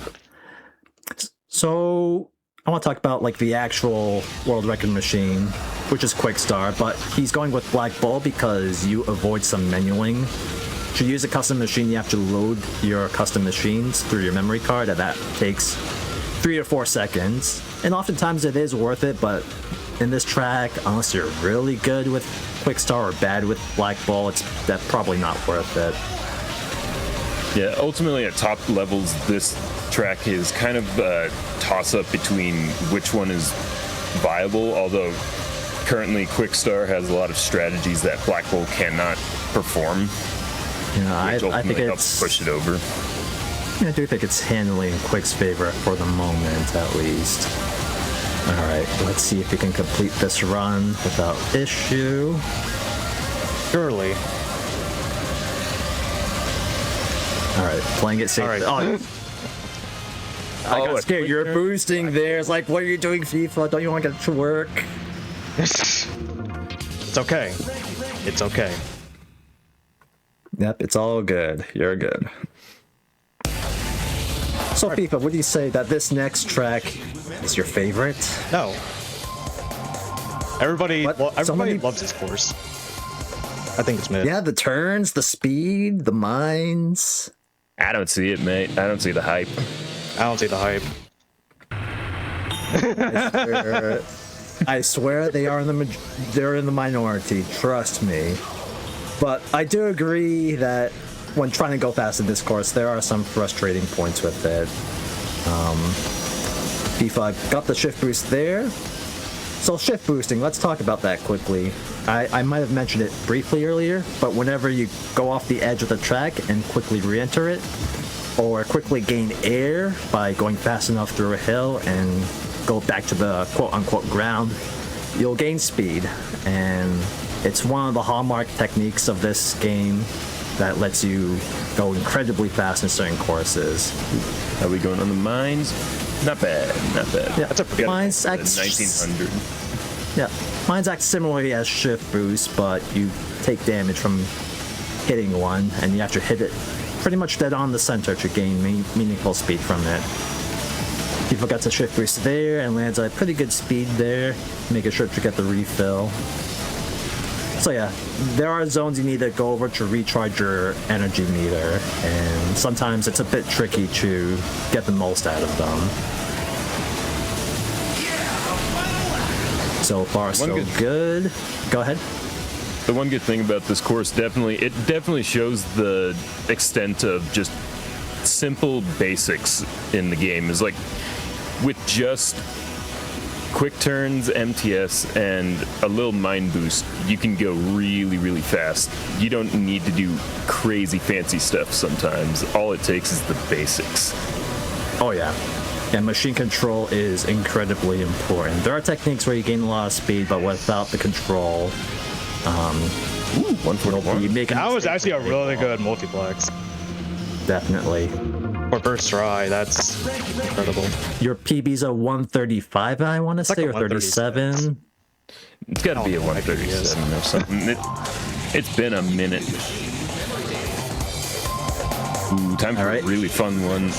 Drift Highway is another one where we're going to use Quickstar G4 and use its status as a lightweight custom machine in order to help gain some extra speed from its MTSs and lift off for some crazy shift boosts. The Quickstar does have one of the better MTSs in the entire game, where it can basically double its speed. And yeah, as Fly said, it's low weight, and it allows it to more easily catch air from those hills to get the shift boost. Basically, whenever we look at a track, we want to look for hills or spots to get shift boosts, and we try to take full advantage of that, as we'll see here in just a moment. Let's see. Here we go. It. He gets one. Good start. Gets another one. He's gonna. There. That third one there is really tricky. Go ahead. Yeah, he's gonna try and stack these as much, because like one shift boost can domino effect into another and ultimately help continue the speed stacking and let you get more than one shift boost. Ah, you didn't go for it. That's fine. If I got the third one, I 100% would have gone for it. So what we're talking about is going for an explosive or super finish. If you hit the wall really hard or in a certain way, and your machine breaks down from it, you get a huge speed burst. And it's also possible to get quote-unquote shift boosts off the ground while your machine is broken down. And that lets you finish races going incredibly fast, like thousands of kilometers per hour faster than usual. Yeah, that one in particular, you kind of just shoot out the tunnel like a bullet. It looks really cool, but it doesn't work all the time. Yeah, it's pretty precise and a bit sort of luck-based. I mean, this game is not RNG based, but it feels like that at times when trying to do these high-level strats. It's not RNG, but there's so many contributing factors to making things work that might as well be luck. Now we're onward to the first track where we are showcasing Gallant Star G4, another custom machine using the Dreadhammer body part. This one's basically a very heavy machine, and we're going to use that weight to our advantage to gain a lot of speed on a very big dive. Yeah, so what FIFA did there on that big dive is he went sideways with a left MTS, and then by spamming the side attack buttons while diving downwards, the machine gains a lot of speed. Whenever you side attack, you gain a little burst of speed, so by extension, by chaining a bunch of side attacks, which you can do several in a second, it gains a bunch of speed, and it's most effective in the air. You can do it on the ground as well, as he's demonstrated with the MTS chaining. But you have to be very careful with the inputs with the dive. Ooh. Yeah, there. Okay. Because you have to do... Yep. Because you have to level off a little to make the full jump, but if you mess up going from a dive into a glide too much, then there's a chance you'll fall off the course. And that's a very nice MTS there. Definitely one of my favorite MTSs to pull off properly. Alright, let's see if we can finish it well. Misses the dash plate, but not a big deal. 4600. Gets a shift boost there. Yeah, 4,600. I guess you're going for 5,000. I was trying for 5,000. I was going for gold. Yeah, 5,000 is reasonably the fastest you can expect from a rail slide in this category, at least. Very rarely can you hit 5,000. Like, Aerodive is like the one course where you can realistically get it, and even then, it's very difficult. Well, let me talk about the machines there quickly. So he's using Gallant Star again. It is the machine with, I think, the second most world records, or close to the most. And the big reason for that is its weight. It is the heaviest of the machines that is commonly used in high-level GX. It's basically a well-rounded machine. It can do all the advanced tech very well. It goes fast with its strong booster, the Titan G4. Then the machine with the most world record is actually Fat Shark, which he used in Split Oval, the one that looks like a shark. It's also heavy, but only slightly lighter by around 200 kilograms or so. But its big advantage is it has very good acceleration for its high top speed, and its booster is both powerful and long. So whenever you hit a dash plate, so each machine has a set. Oh, what happened? Ooh. Not doing that again. Ooh. Yeah, that's a very you're doing riskier great. than you'd think. Yeah, because this track is upside down on itself in multiple sections, and it will really, really kill you if it thinks that you're going the wrong way, kind of. Yep, it is a Mobius, and the track is called Mobius Ring. So you do go upside down, and yeah, because we get to see that neat utilization of a rail slide where it's not at the end of the course, because sometimes there are sections that are just set up perfectly for an TRS, and just you can utilize that to take a straight a lot quicker, with the only added problem of losing a lot of energy. Thankfully, there's a refiller right at the end of the course that kind of just sets up and fixes that problem.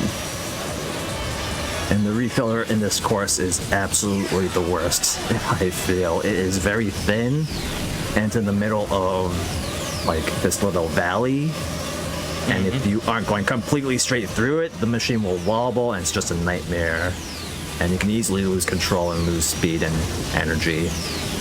But FIFA has been doing a good job of handling that so far. There are a couple of ways to get very fast and flashy finishes here, but it's just too risky, unfortunately. And yep. Played that a little Well safe. done. Played that a little safe. That's okay though. Yeah, you got it in some tracks like this one. Yeah, a lot of these So courses next up- actively try to kill you. It's great. Yep, part of the challenge. And the notorious reputation of GX being a difficult game is not just through its story mode, but it's through its tracks as well. So Long Pipe, a relatively boring course in my opinion. You go inside a pipe, which sounds cool and all. You can go upside down, but you don't. In pipes, you can't really do many of the techniques we mentioned, especially MTSing. When trying to like go perpendicular on the pipe instead of driving along the path of the pipe, you just slow down a lot to prevent some craziness, I assume. So yeah, he's just gonna try to take some tight lines, hit the edge of the dash plate as much as possible. But it gets a bit interesting at the end. Ending with these bumps, which is very hard to go through properly without losing too much speed.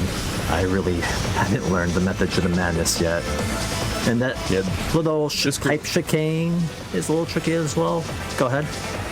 Yeah, this course is a very big focus, especially kind of like on how multiplex is a focus on basics. This one especially tests your basics, because you want to make sure that you're not going off the course and just gaining air, because you want to keep magnetic to the track. Basically, you want to focus on taking things as clean as possible, hitting all the dash plates and trying to avoid all of the crazy jank. Yep, there are obstacles he has to dodge as well, which can be tricky to avoid. And yeah, a lot of dash plates, so Fat Shark being the machine with the best, that benefits the most from dash plates, is the ideal pick for this course. And yeah, dash plates, so as I was trying to explain earlier, so each machine has a set boost duration when using its booster when pressing Y. For Fat Shark, it's the longest at 2 seconds. And that also determines the length of the boost you get from dash plates, which is always half of the machine's booster duration. So in Fat Shark's case, that's a full second. dash boosts from dash plates are considerably more powerful from dash plates. Like, with its booster, Fat Shark can reach about 1750 or so, but with dash plates, depending on the concentration, it can easily exceed 2000 and probably best case hit around 2300. So you definitely want to hit the dash plates when you can and when it's convenient to do so. If it's too out of the way, you can skip it, but otherwise you want to hit the dash plates, and missing one is usually retry in time attack attempts or individual level. Now we're coming up on a real volatile course. It's very volatile, but if I do this right, it's going to look good. Ultimately, this track has what I would say is the ultimate risk to reward skill curve. Like, it's how much risk are you willing to take in order to cut off as much time as possible. A lot of this aplenty. A lot of this is going to be skipping a lot of checkpoints, and he already got the first skip. Chain it right into the second skip. Boom. Consider that third skip, I guess.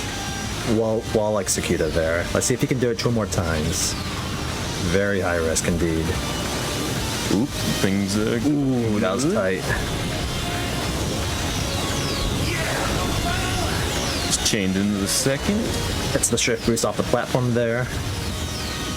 Can we finish out the run solid? Too much energy for the super finish unless he...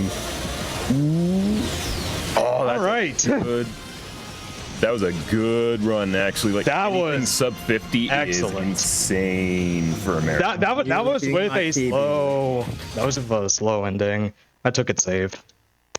And the crazy part, that's not even the fastest strats on this track. That was not. I wasn't even close. The world record, like that, I think is 10 seconds faster. 10 seconds slower than what this run.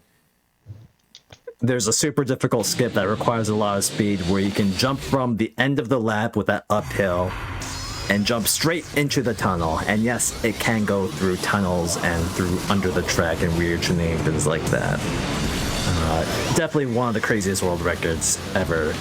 It has only been executed by the current world champion and the former world champion.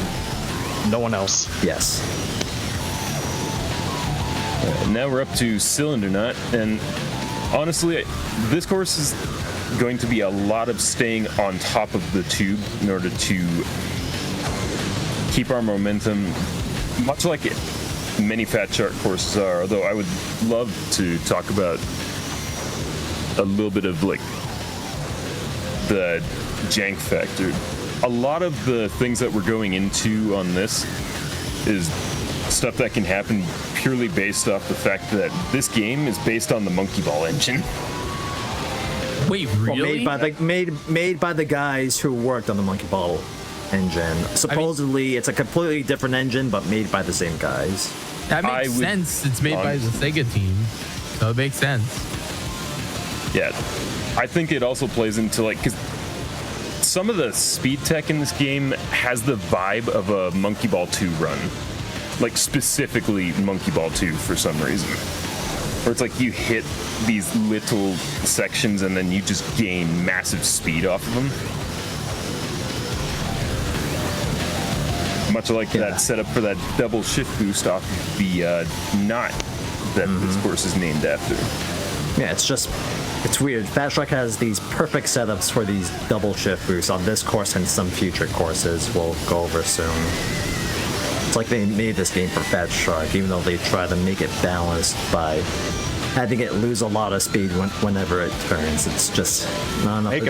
Make it balanced. Fat Shark is the opposite of balanced. Well, yeah, I was trying, like, the devs' attempt to balance this machine were half-hearted, to say the least. Oh, 100%. They didn't. Yeah, we could go on and on about the machine balancing, because there are some machines that are just bad. Any Silver Rat fans? I'm a Silver Rat fan. Hey, mate, I won't take better than Space Angler. Marginally better.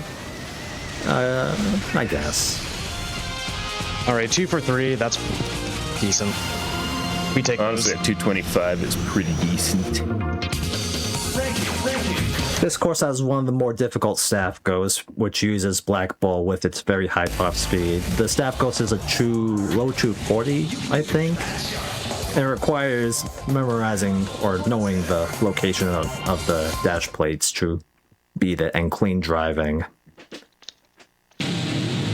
So next is Intersection, and this course is another pipe course, but with the fun twist of being able to shift boost a lot, as the shape of the pipe allows you to catch air, and if done properly, you can get shift boost, and you can chain, what, like 6 or 7 shift boosts in a row? I've never actually counted.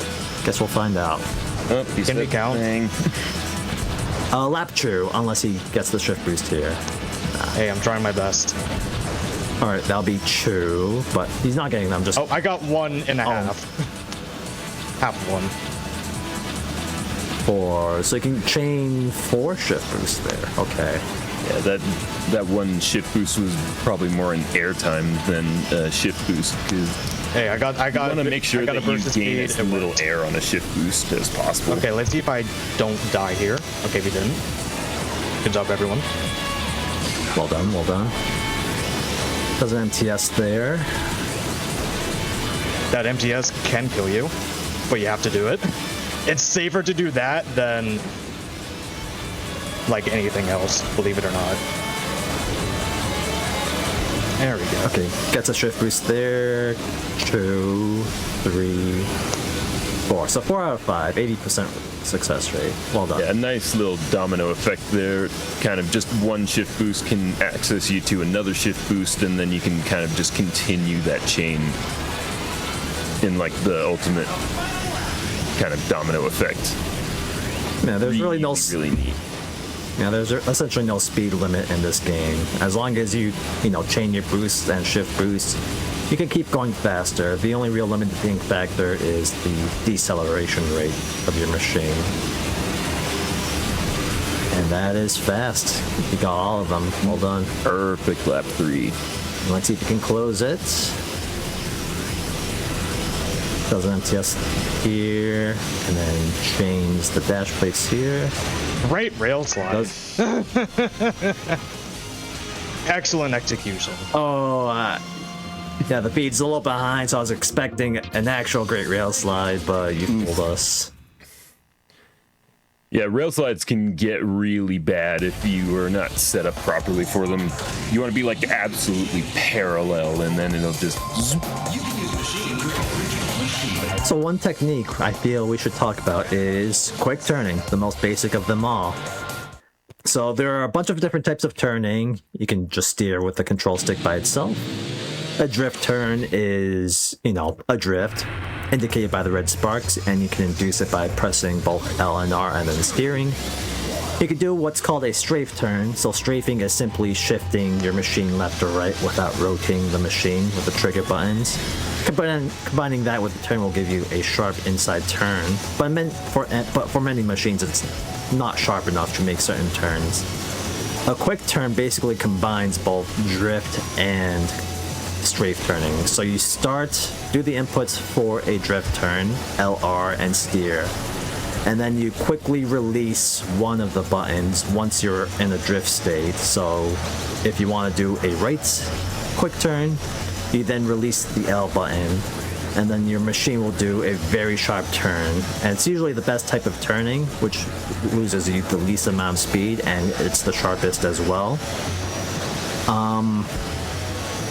Yeah, and that is quick turning. It's a core technique you want to learn if you're trying to first play GX. And by combining multiple short quick turns, that gives you unparalleled control over your machine, and he gets the skip. Very nice. Honestly, that skip is pure skill. You just want to hit the wall and avoid a couple of death planes, because if you skip too far on that, you immediately die upon touching the track. Yeah, I actually got a really dangerous one because I didn't gain a lot of height, so I kind of had to level that a little bit early. Oh, whoops. Okay, we're good. Yeah, that was actually one of the more recent skips discovered, only back in around 2017. Not doing it again. Game was released back in 2003, GameCube game, so yeah, even though the game is over 20 years old, there's still a lot of developments going on, both with tech and gaining new knowledge. Yeah, I would say that skip honestly feels very monkey ball coded. Oh yeah. Just in it. If you get the full skip, it looks insane. Because you don't see the track. All you see is the refiller. And you just kind of hope that you're gonna land and not blow up. I hit that wall twice. Which wall? Oh yeah, that wall's a little... Yeah. Been having trouble with that one myself lately. And yeah, world record is sub 2 minutes, and it's a hell of a run with a lot of shift boosts and speeds, and doing that skip both times. Not to mention going on the bleeding edge where you need to brake, like instead just blasting on through it. You have to brake. There's no getting around it. So unfortunately, we do have to go slow sometimes. So next up here, oh yeah, it's a taboo here, sadly.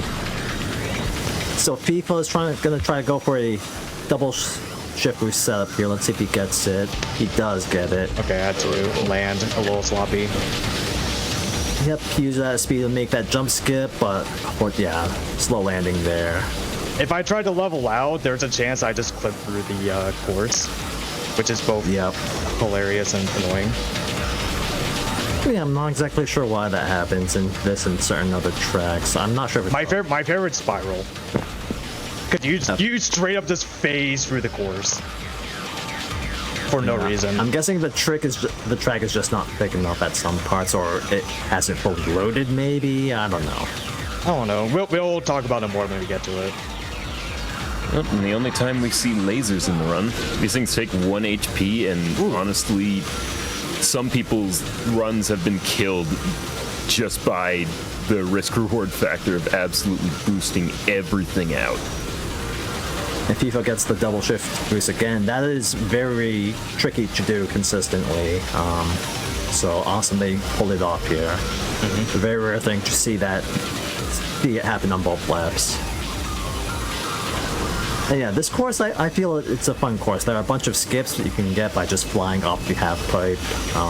It's interesting, it's fun. It can be a little frustrating to get it all together, unfortunately, but that's just, that's what it means to go fast in this game. And Theo should be going for that skip again, unless he... Yep, and that's a properly done skip there. That's how it's supposed to look. Yep.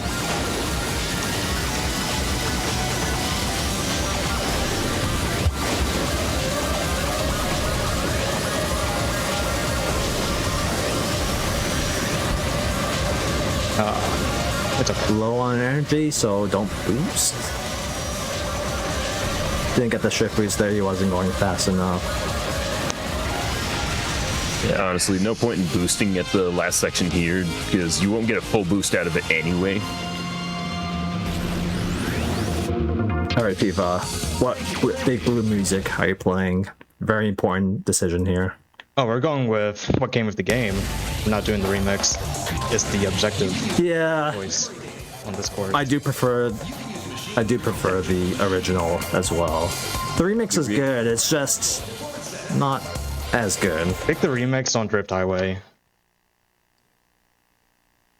It just flows with the track better, I guess. Oh, Never thought of it that way. Like a hot take, it's Infinite Blue during live runs, remix during replays. Ooh, good call, good call. Yeah. Alright, let's see if I can do this. Oh, no, not even close. Yeah. I caught it early, skip at the starts, but... I caught it very early. That wasn't going to work. Oh, yeah, people just didn't gain enough height there. It wasn't necessarily the height, it was the angle that was a little scuffed. Yeah. Yeah, the start of this lap is all about getting the most out of the jumps by performing proper side attack dives. Wasn't the best execution that time, but he'll show it off some more in the boost lap. Boost laps are gonna go fast. Yeah. I almost died there. Ooh, yeah, that was a little close. Just steer left and get that first skip there. Do an MTS through some side attack dives to gain speed and go fast. And skip a couple turns and land all the way there, going over 2,000. Definitely one of the more fun parts of this track, once you get it down. You'll get the most amount of refill for the length of this track, so he does have to, try to conserve his boost where he can. Let's see if he pulls off this mini skip coming up ahead. I believe he does. Let's go. Oh yeah, I had no energy there, so if I hit a wall at all, I would have died. Well executed. All right, I love that a little bit. Oh, gets a unneeded, unwanted shift boost there. Yeah, sometimes shift boosts will actually just screw you up. Yeah. The speed will completely ruin whatever strat you're trying to go for. Whenever you get multiple shift boosts immediately and go way faster than you expect, sometimes it's just very difficult or even impossible to properly react to it. And you gonna do it? You gonna do it? I so badly wanted to go for the left side, but top tier menuing. Here are the settings again. Oh, no. In case you guys wanted to see it again. Menuing is hard. Yeah, for some reason, menuing in GX is like the hardest thing ever. There's like lag and like delays for some reason. Yeah, it's like there's some sort of force trying to stop you or preventing you from going as fast as you want through the different options. You guys think I can sub through this? Of course. On my first try. You got this. Gotta believe. I put the chat right now. All right, time for the real risk reward. This is the real risk reward. This one you have to start. Yeah, I already died. Yep. Yeah, this one is stack speed into stacked speed into stacked speed into don't die. This is where you just pray you don't die. And then you die anyways. This track is also very narrow and there are no railings. And the machine I'm using doesn't like to turn without a lot of speed. But that actually sort of helps once you're going really fast. Once you're going really fast, this machine drives like a dream. Yeah. But it's a going fast part. That's all. Yep. All right. I mean, you can go fast through the entire lap, but it really starts on the dive here. Like, you need to know, like, before this dive, you need to know the proper spots to get the shift boost without falling off course. I like to go fast, but I also don't want to die. Because dying is a time loss, believe it or not. Yep. All right, 1 minute opener. Yeah, sub 2's dead. That's okay though. And the machine he's using here features some new parts. The body part is the heaviest one in the game to get the most speed out of the shift boost. The true things that determines how much speed you get from a shift boost is primarily the machine weight and the acceleration step. The higher the acceleration, the more burst speed you get. But acceleration also determines how fast you decelerate. So machines with high acceleration will lose that speed very quickly as well. And you see here FIFA going well over 3,000 here. That's what he was looking for. And the boost part he's using is commonly used for snaking runs, where you set the machine to 0% and just turn left and right to gain speed. It's the heaviest booster part, so he wants to use it to gain more speed from shift boost. And it's also the booster part with the worst acceleration, so the deceleration rate is the best, so let's maintain the speedy gains from the shift boost and the jumps very, very well.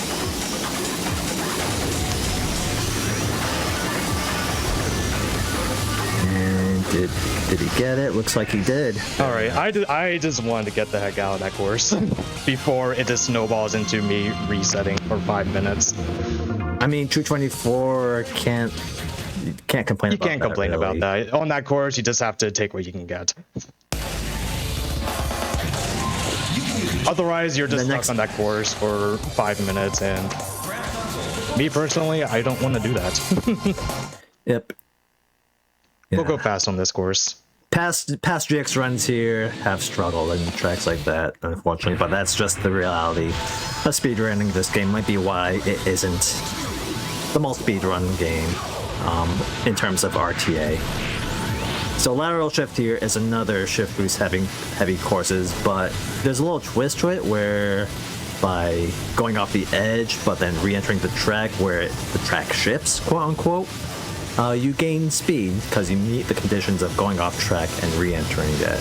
And it goes through the walls too there for whatever reason. People has to slow down on that left turn there so he doesn't fly off and hit the very, very explosive sand. And that last turn is surprisingly tricky to do at full speed without crashing or messing up. And another thing I should mention is when getting shift boosts. Oh no, that's okay. Oh, I thought you lived now. Okay, too bad. I had a chance, but it wasn't meant to be. The wall hits kind of threw me off a bit. Gotta go for the glory. So another important aspect of shift boost is making sure to not be in a boost state when getting a shift boost. And by boost state, I mean when you activate your booster, your machine has its duration of boost. So for Fast Truck, it's 2 seconds from its normal booster or 1 second from its dash plates. Even if you've released the A button, the boost is still active, and it affects the amount of speed you get from shift boosts and other techniques. The theory is while you're in a boost state, your acceleration goes down a lot, which directly impacts the speed you get from shift boosts. Again, the more acceleration your machine has, the more speed you gain from the shift boost. And it also affects things like momentum throttling at higher speeds and all sorts of things that get real complicated. I'm not sure I want to fully talk about it, otherwise I'll be talking for a while. It's some nerd stuff. Yeah. GX is arguably the most complex arcade racer game, at least. It's definitely not as complex as simulation racing games, but I feel it's up there. Very nice finish. What was that? 127. That's alright. I took it a little safe. Honestly, for a marathon, you can't complain too much about that. You really can't, unfortunately. Did we probably talk about momentum throttling yet? Yeah, I forget. I believe we did. Okay. Just to reiterate, once you're going at a higher speed, well beyond its unboosted top speed, you can release the A button to lose your speed more slowly, and then you want to repress the A button at a certain speed where it's faster just to be holding the A button. And use momentum throttling after each shift boost to better maintain your speed. Yeah, undulation, probably one of the scarier tracks in the speed run. I tried to go for the IL strat and it didn't work. Yeah. Hardly any walls, and you want to be going for shift boost if you want to go fast. And there are a lot of obstacles in the way whenever you hit the jump plates. All those metal beams above you, those have collision, and you can hit them. They don't kill you, but you do take damage, and you can bounce off them. Like, all those things I'm flying over, those all have collision. And you want to try not to hit them. The ones at the end of the lap actually don't deal damage, I think. I'm not sure about the first ones, but the ones on the Well, maybe it depends where you hit it. No, I want to find out. Oh, whoops. There's so much to learn in this game. Oh, there's a little speed with an awkward landing there. This whole thing is absolutely wild. Like the movement tech in this is crazy. The movement is very, very fun. It's the thing that makes this game, loved by so many. And it's very, very satisfying to learn it all and pull off a very fast run once you learn or apply something new. Incredibly satisfying and very, very awesome. Yeah, once you understand the basics, honestly, it just feels like you have ultimate and total control after a little bit of an understanding and getting the vibes down of how it feels to control the game. It really just feels like you're moving character or something like that. Like, it just really just flows. And all credit to Amusement Vision. Yep, they know how to make racing games. So this next track here, fun little history lesson. This is the first track where we started trying out alternate booster parts other than the Titan G4. Yeah, this is the part where it's the heaviest part, so it gains more speed from shift boost and it retains its speed better. Not something we really experimented this for a long time for whatever reason. I think it started back in 2015 or so. Yeah, this course is famous for its massive dive, the largest jump in the game. And then you can just gain a ton of speed through side attacking mid-air. And then upon landing the jump, you immediately do shift boost and gain even more speed. Gets the MTS into shift boost there, and off he goes. And one brief thing I wanted to mention about landing jumps, and you guys have probably already noticed this by now, but when landing a jump, you want to level off your machine so it's pretty much level to the ground, and that minimizes the speed you lose from landing a jump. And then if you combine that with a momentum throttle, or boosting before you land, you just go really, really fast when going through a big jump. He does MTSs, and there is the upslope physics, so he doesn't hit the wall, even though it looks like he's about to hit the wall, taking advantage of that quirk.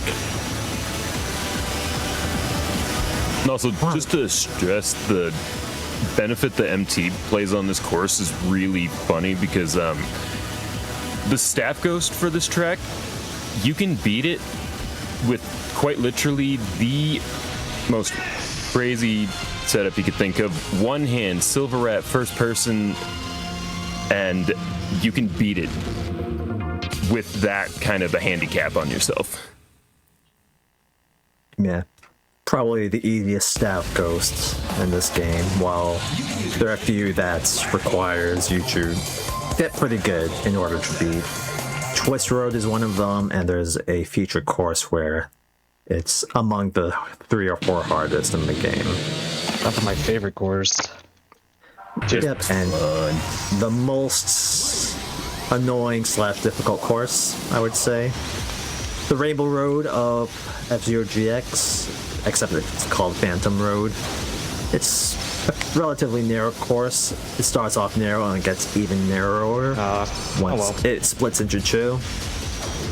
I was trying to goes for the MTS. I was trying to do a thing. Maybe I'll go try again, right? Looks very cool. In that little blue, icy looking zone on the right, it's a slip or slippery zone. You just lose traction very easily there. And one way you can prevent from losing traction is before you go over it, you just strafe, do a strafe turn. Strafe turning also prevents you from losing traction, so that's a good way to keep in control of your machine. Not the second time. Yeah, it's a little tricky to do that, but it's really cool when pulled off properly. Maybe I'll get the third. Third time's the charm. Third time's the charm. But you have to intentionally slow down on that turn, otherwise you just fly off. Unless you're a CPU. If you're a CPU, you just full send. Yeah, CPU gets some extra. Yeah, CPU gets some extra benefits, and one of them is extra turning, so it's able to basically fly on that turn and live to tell the tale. Cheaters. Yeah, this course is probably the most difficult to win in against the CPU. It becomes a little easier if you know a few tricks, but still, you've gotta, be on your game to beat it. Alright, no jump, but that's okay. I really wish I could. Honestly, no deaths on a Phantom Road is always preferable anyway, so... A lot of it's very have easy the CTT effect of where it gets very volatile depending on how fast you want to go. It's very easy to just pinball and then die. Our goal is very fast. Yep, we are fans of speed as well, and we're glad to be here. Now onto, honestly, I would say probably one of the most popular cups for people, just given the variety and the way these courses are made, is the AX Cup. These are based off the arcade game F-Zero AX and are really set up to give you a lot of boost and all have kind of just a fun vibe to them. The tracks are pretty wide as well. That really helps with machines like Quick Start to take advantage of its tech. 18.2 is really fast. Yeah. He's going to try to get some shift boost by MTSing to gain enough speed to catch air. Let's see, he'll probably try to get it in the third lap as well. There's a very awesome MTS into the very sharp turn. He does MTS and then switches his inputs to do a quick turn to make that turn. We get the shift boost there. Is he gonna go for it? No pizza for me. The angle was a little bit off. The streak is over, sadly. Yeah, I broke it. Sorry, guys. Yep. So we have this little meme that was started back in GDQ, what was it, 2017 or 15? My Glary bet me a pizza on whether I can do that finish, and I pulled it off. And ever since, it's just a little fun meme that we do whenever we speedrun this game in any capacity. Almost a 17 on that opener. That's pretty good. That's pretty good. I'm not gonna go for it again. We got understandable. Oh, it can be pretty consistent, but when the pressure is on, you just never know what's gonna happen. Whoa! I also don't want to, spend more than 2 minutes on this course. You don't want to be fired from your job. I understand. Yeah, it's fine. No pizza. Womp womp. Just order it anyway. No one will have to know.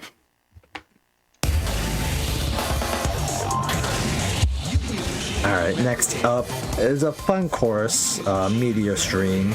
The only course that takes place in actual outer space, or maybe a second one, but the only one with the outer space venue name. The track is interesting that it both combines, a more standard track on a normal flat track with walls, with an inner and elongated pipe. The inner pipe is wide enough so you can drive essentially normally, but then you can still, go upside down and all that. And the weird thing is with the collision with any other part of the machine other than the bottom, there's really no collision. You just glide until you're back to driving normally, basically. It's an MTS into side attack dive, gets the shift boost there after the MTS, and another shift boost, he gets it. Ooh, pretty good on that last one. That last one can be critical to going really fast. Yep. There are a couple spots just like right there where you can get 2 or maybe even 3 shift boosts in a row immediately and gain absurd amounts of speed. All right, we got the swag one. Oh yeah. And then he just drives over the hill a certain way to get another shift boost there, which I haven't talked about too much, but you know, same technique and applies. 111. All right. Yeah, 111 without any finish fast. there. RTA, that's Beat my PB. RTA, that's incredible. Yeah. It would rank pretty highly in the individual level rankings as well. Maybe top 20. Or close to it. Somewhere around there. And here's the black sheep of AX Cup, at least according to most players. I hate this course. I hate this course. I will stay silent. I am an AX player. Why? Please close your eyes. You don't want to see this. So it's similar to Cylinder Knot, where you're driving on top of a pipe, except much of it is very wide, so that gives you some wiggle room to, you know, drive normally without inadvertently catching air. Like, if you drive against the grain of the pipe too much, you catch air and lose speed, and that's no fun. Alright, I have to. And then, will FIFA go for a very special shift boost here, where you drive into the middle of where the pads meet up, and he gets it. Yeah, I got Definitely it. one of the Die. Thankfully. yeah. Because you can die to The only yep. Only example of that very interesting shift boost. Technically doing boost laps, but I doubt it's not true. Nah. I don't think you do it on boost laps. And then there's a split path here. Left side is dash plates, right side is the important energy. We need that energy for the rest of the run. He's going a bit slow through this part, so he doesn't catch it and slow down too much. Could get a shift boost there before the final straightaway, but it's really hard to get consistently. Yeah, if you're really unlucky on that really narrow section, you just kind of float in the air for about 10 seconds because of gravity takes forever to get you back onto the track. It's very hilarious. Yeah, tubes are weird in this game. We don't like tubes. Indeed. And unlike in Cylinder Knot, there are some spots where you can escape the pipe's gravity and die or go backwards in this track, but thankfully he avoided all of that.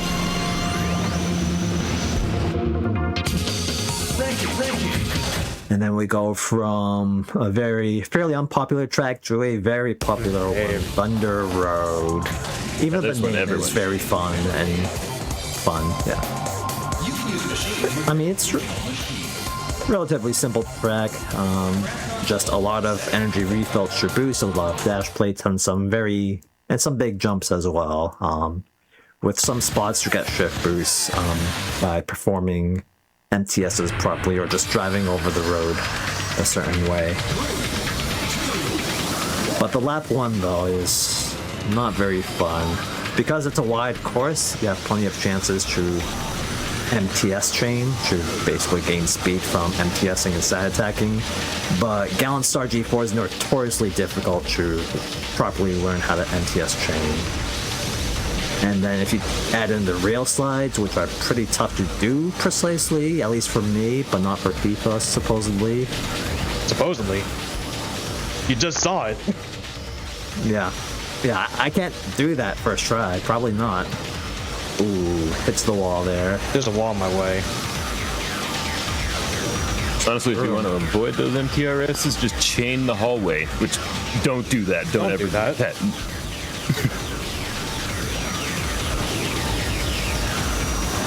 Does the MTS dive? Gets the shift boost there, gets the second shift boost. Does he get the third? Looked like he did, but he just missed out on it. There's a rail slide right before the end that is faster, but it's also prone to just killing you on a whim. Yeah. So I'm not doing that. There. Or if you're really unlucky, it puts you back to that very undulation-based refill section. Oh yeah. That's the mercy one. Oftentimes you just go over the railing and die.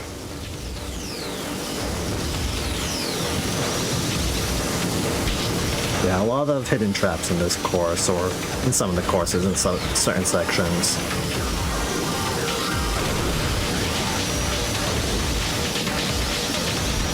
So between each boost, so there's a lot of boosting in this course.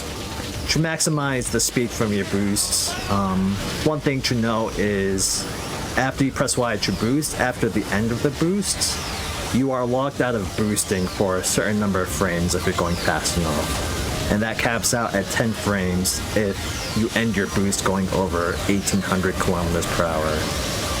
While you can't boost, you lose speed, and we don't want to do that. So to minimize the speed we lose between boosts, we perform a momentum throttle, or MT, where we gain the benefit of reduced deceleration rate, which helps us maintain our speeds better when boosting. It's hard to say whether Sega knew about momentum throttling. I imagine they must have, or if they didn't, no shot. A pretty big oversight if they weren't aware of that.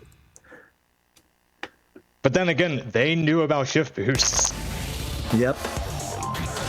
One of the staff ghosts in lateral shift. Back in Diamond Cup does shift boost intentionally. And the one in Meteor Stream does some form of snaking with Wild Goose, but not at the full acceleration setting, so it doesn't gain a ton of speed at least. But yeah, snaking was definitely intentional. You have to code in to get speed from turning like that, so that was certainly intentional, but the way it was applied was probably not intentional. Alright, time for a cool shortcut. This is gonna look a little bit weird. Spiral, my favorite course. Used to hold the world record here, but enough about me. There are a few skips here. That actually by taking almost that failed. turn a certain way and avoiding some invisible checkpoints, you can just save 2 to 3 seconds there right off the gate. Go through a little pipe section where it's possible to get some shift boosts. If he gets the nice anti-passenger shift boost there to gain a burst of speed. And then a lot of lap 1s just NTS chaining, well, to fly through this track. There are some spots where you can get shift boosts off the hills. Possible to get in lap 1, but it's difficult to do it consistently and properly. And then there's a skip there that he's going to go for in later laps. And then this left turn is a full ice or slip zone. But you just MTS through it, so it's like that's not even there. For the most part. A 104 lap 1 is very, very strong. If I was using Quick Star there, it was the world record machine for the longest time. But then Gallant Star... It happened! Now... Oh no, the... Oh... No! The thing we were talking about on Half Pipe happens here too. We still have no idea why that happened. We don't know why it happens. It happens about only on 2. It's only on the dirt part, right? Yeah, it's only on the dirt part. So you have that to avoid at least, but you can't help it sometimes. You just can't help it. Sometimes it just happens. There's nothing you can do about it. I'm so glad we got it, though. Not gonna lie. I don't care about the 1 minute time loss. It would happen on the longest course, too. Like, the game would just absolutely do that to you. Yeah. Yep. Sub 3 minutes would be an accomplishment for the mass majority of players.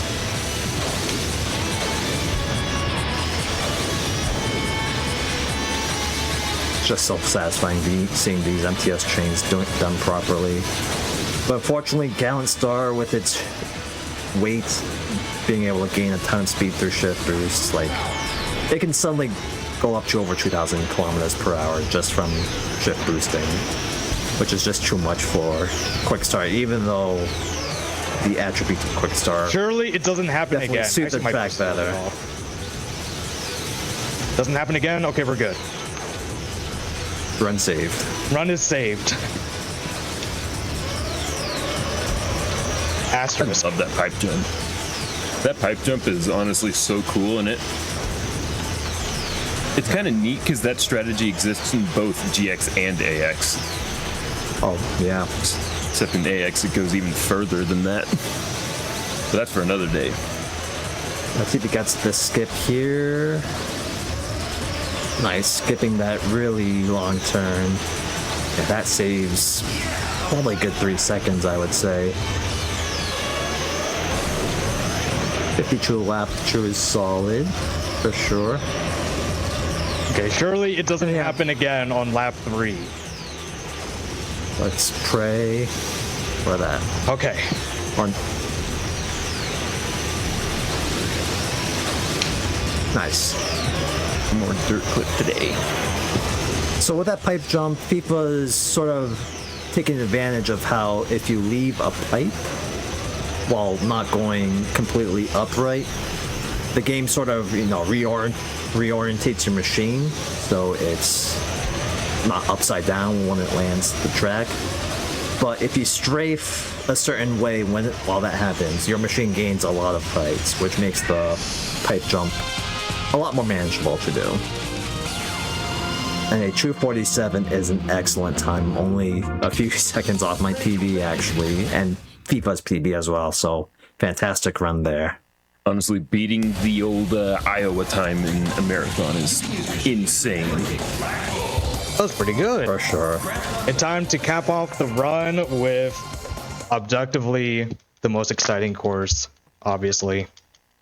Sonic Oval. Turn left. The track. We love turning right to go left.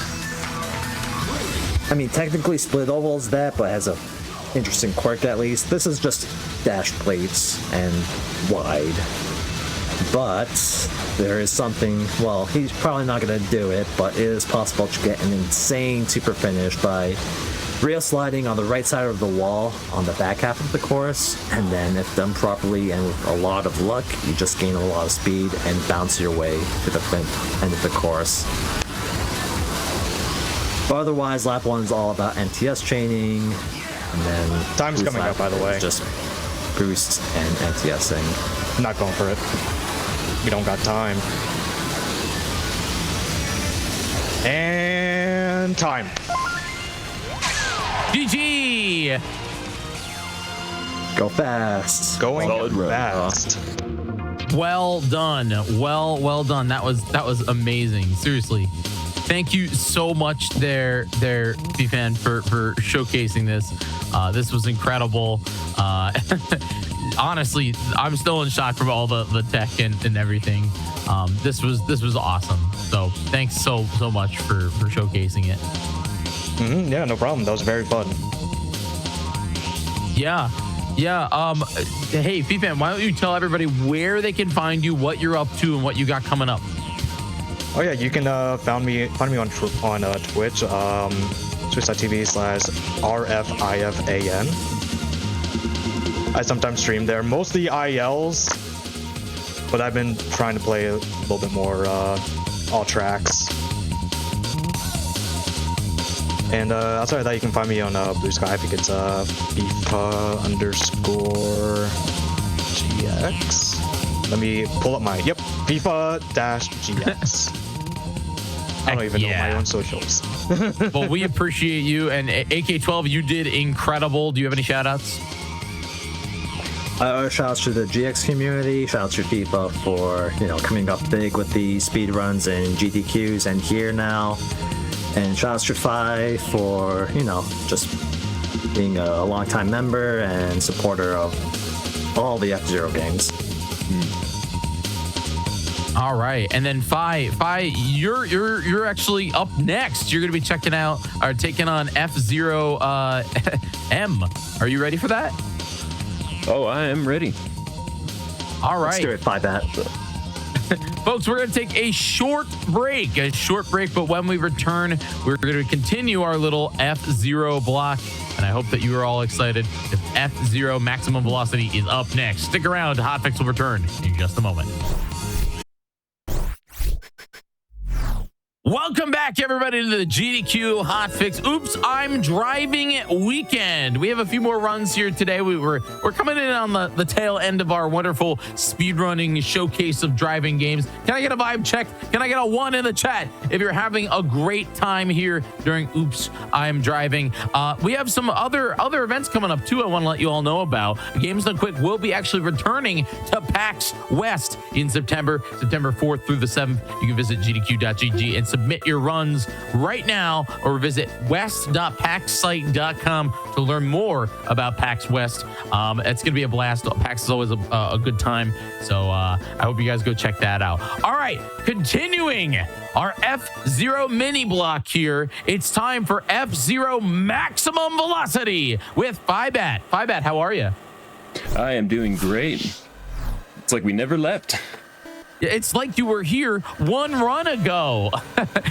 Tell me, before we get into this here, what besides this being a GBA game, not a GameCube game, how dramatically different is speedrunning this version of F-Zero compared to the GX version? Well, first off, we're not going to be doing this in time trials. We are actually going to be playing this in Grand Prix, and there's a big reason why.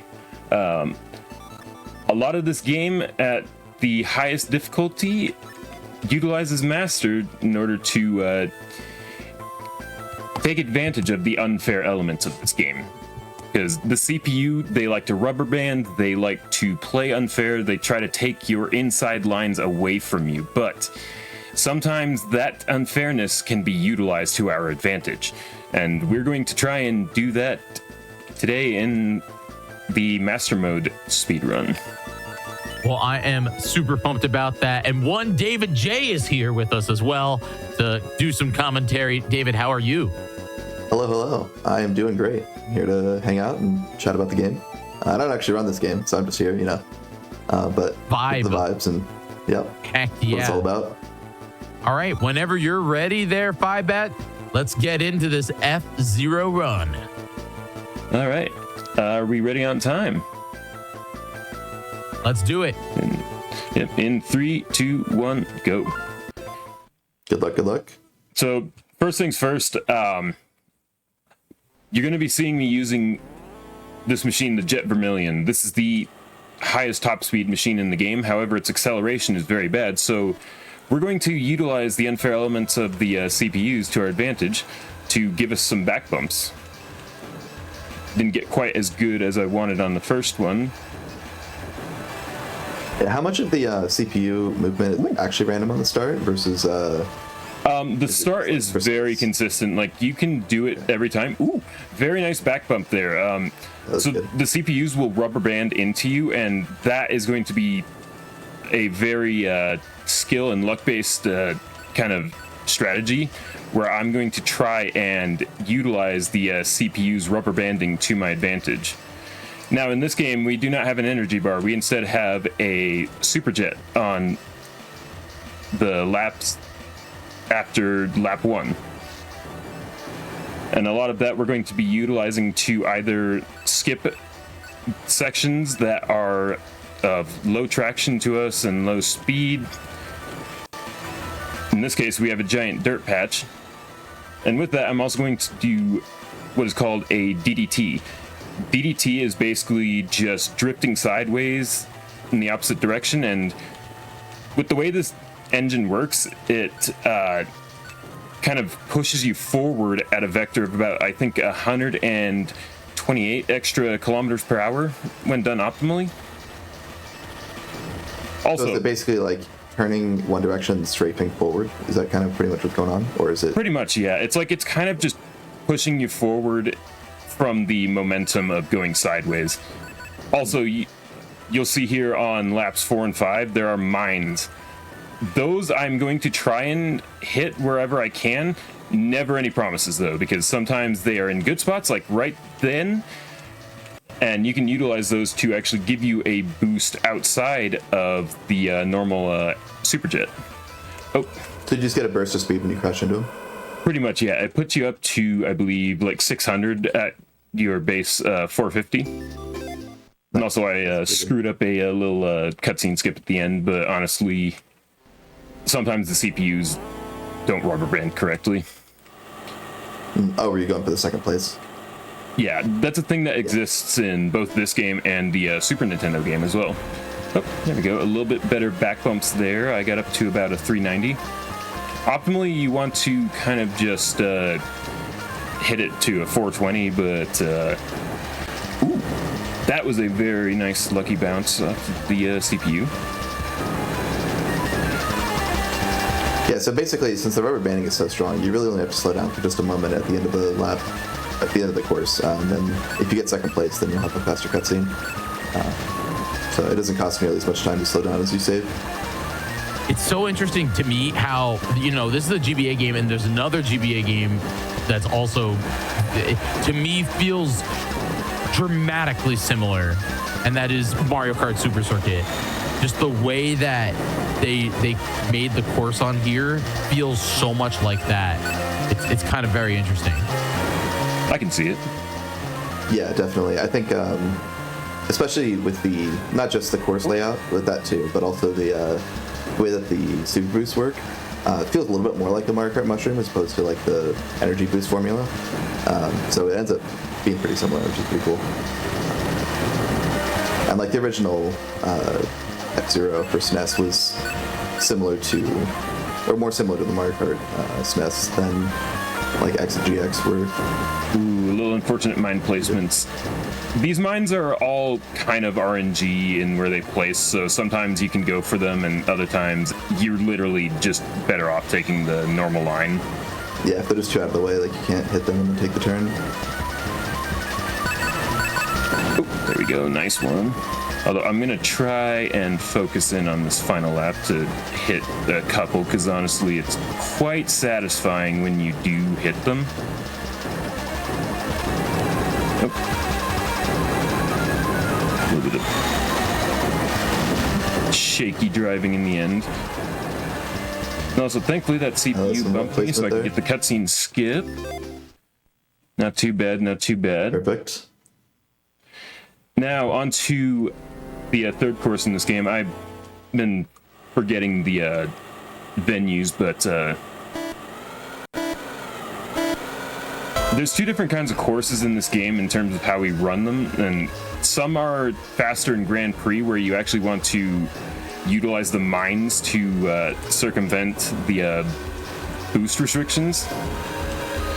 And there are courses like this where honestly it's better to just play it in training mode.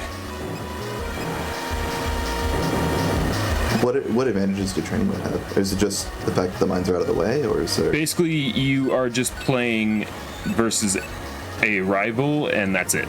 There is no none of the green and yellow racers on the course. But then there is still another CPU that's there that you can like boost off of, or like get bumped by, or... Yeah, actually, like at highest levels, you will actually utilize that CPU to get a nice super back bump where it puts you up to like 630 to the speed cap of the game. Oh, that's cool. Yeah. Although that is very difficult. Like you gotta really be planning and getting ready for it, like right as it happens, because it happens towards the tail end of an IL run. So it's not like a normal time attack where there's like no other players or NPCs or whatever. It still has... pretty much is, but it's like you only use the CPU for the start bump, and then the hopeful super bump on the like at the tail end of the run. Does your health like ever end up being a concern in this run? It looks like the mines aren't doing very much damage to you. That will come up a little bit later, although that will play into effect on probably the second to last course. And we'll talk about that when we get there, although... Oh, that was perfect. That was, very well placed. That was like just right where you want it. It's kind of a cool optimization to like try and slow down as little as possible and, cross the line. as like quickly after second place or first place. Very good start bump there. Oh yeah, another little key tech here is if you see on the input display here in the middle of the screen, I am constantly pressing and repressing the accelerator in order to regain my grip. That is what is called a blast turn, or blast tapping. And that just helps regain grip during the setup of a turn, where basically it lets you continually regain grip. So does that let you turn sharper, or is it just a matter of like, since you're sliding to begin with, then it allows you to like I believe it does. change your direction sharp? Ooh. That felt good. Sorry, that was like the perfect setup for a super back bump. It basically looks just like that, blasted me up to 600. I wasn't even planning for that. That just kind of happened. That's sick. Unfortunately, no lap 3 mine, and no second super back bump. But now I'm on lap 4. This is one of the courses where I want to plan out and actually hit mines, because they have some pretty relatively consistent spots. Not exactly the same every run, but if you have played the game long enough, you will kind of be able to get the vibe of where they spawn at.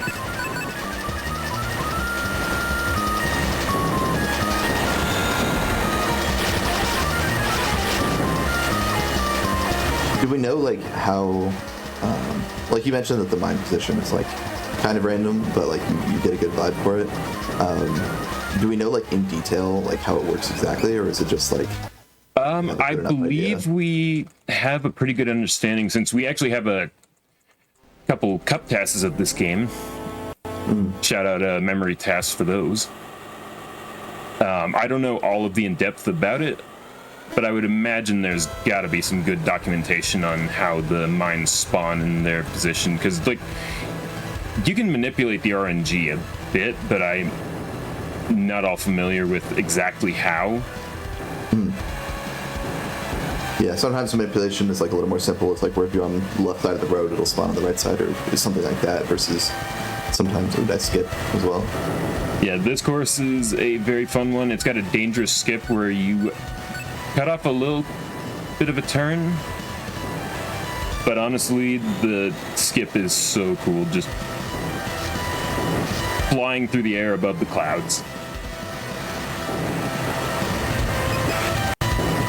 And even that's not even the hardest part. The hardest part is finishing that final corner with your high boosted speed.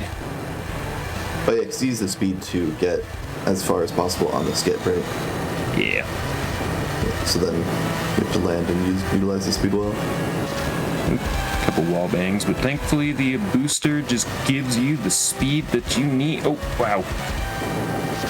Missing that mine, that one would have really screwed things up.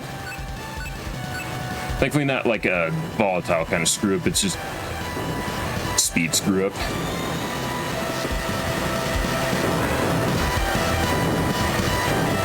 Yeah, again, like I mentioned earlier, this vehicle has very low acceleration, so maintaining speed is super important for the run, and even more so than with other vehicles. Not to mention that its handling is also really poor, so you gotta really learn how to wrangle it. But honestly, once you understand how a DDT works, it really just kinda flows. Alright, now that we're in the end of the cup, as soon as I cross the finish line, I have to quickly soft reset. Yeah, the cool thing about, I guess, the end of the cup is that you don't have to go for second place because you're skipping the cutscene with the reset, right? Yeah. Kinda nice. Yeah. Just like a little minor interesting I feel like optimization. the hardest part about this is also the fact that you really are, you're on a D-pad, you know, like this is a GBA game. Like you are 2-button moving, right? Really? Like, do you go up and down at all? Only when you're on jumps, pretty much. Like, cause you have to hold down in order to make sure that you have a soft land. Because if you have what is a hard land, where basically you just let the machine hit the track, you will lose like a good 200 kilometers an hour. Yeah. But holding down like again, levels out. it's also just it's real nice because you know we can see your inputs, you know, on here, which is, that's real cool. Yeah, shout out GBI. It's super nice. True. And now on this course, 10 Zone East, I'm going to try and manipulate a lap 3 mine by doing boosts at a certain timing. Like, it may seem like I'm doing certain random things during this, but pretty relatively consistently, you can manipulate a mine on lap 3 by boosting at certain timings. Unfortunately, it looks like it didn't spawn. If it did spawn, it would have spawned about halfway through the course. So now we're just going to play... Is that just basically to get your speed back up, or is it used for something in particular? It's more so just like a very nice 600 kilometer an hour boost for taking your boost at a different timing. Yeah, it makes sense. That way, like, if you get the mine boost and your jet boost, then you end up with 2 speed boosts instead of just 1. Yeah. Oop. 1 mine. Of course, I missed the second, but thankfully they usually spawn in about similar areas.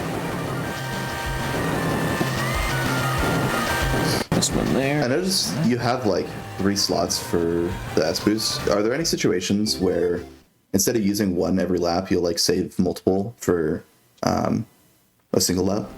Only in fast lap setting, really. Which we would use 4 boosts actually, which basically you boost before you enter the lap, and then that gives you your 3rd. Yeah, that makes sense. Yeah, I just wasn't sure if there were like skips or something like that might make use of it, but I guess if 1 boost is enough, then like that ends up being good enough. Now this course is very high speed. I'm gonna really focus. If you guys have any questions, go ahead.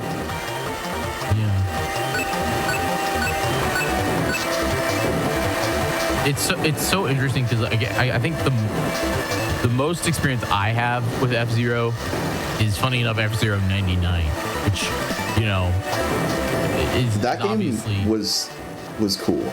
I didn't really end up playing it much, but I really liked. So one of the things that I really liked about the 3D ones compared to the 2D F-Zeros is I really like the energy boost mechanic more than the S boost personally. And I like that even though F-Zero 99 was like a 2D F-Zero, it used that energy boost mechanic. So I thought that was really cool. Yeah, and thankfully that community is still going pretty strong today, I would say. Shout out the F-Zero Discord. Y'all are cool.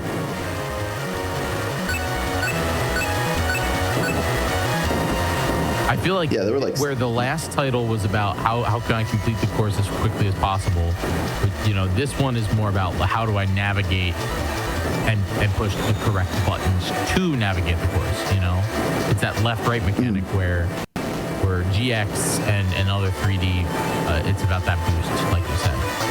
You know? Yeah, GX has like, there's a lot more variance in your speed, and so you end up focusing a lot more on things to increase your speed, and then as a result, just because like you kind of have limited on like how much you can focus on, there's not as much of a focus on like clean driving lines in terms of like, you know, taking the best angle possible, the shortest path, and you know, with a game like this where your speed is more consistent, you end up being able to focus a lot more on that. Oh man, that was a good one. Sub 210 is that was sick. Pretty decent.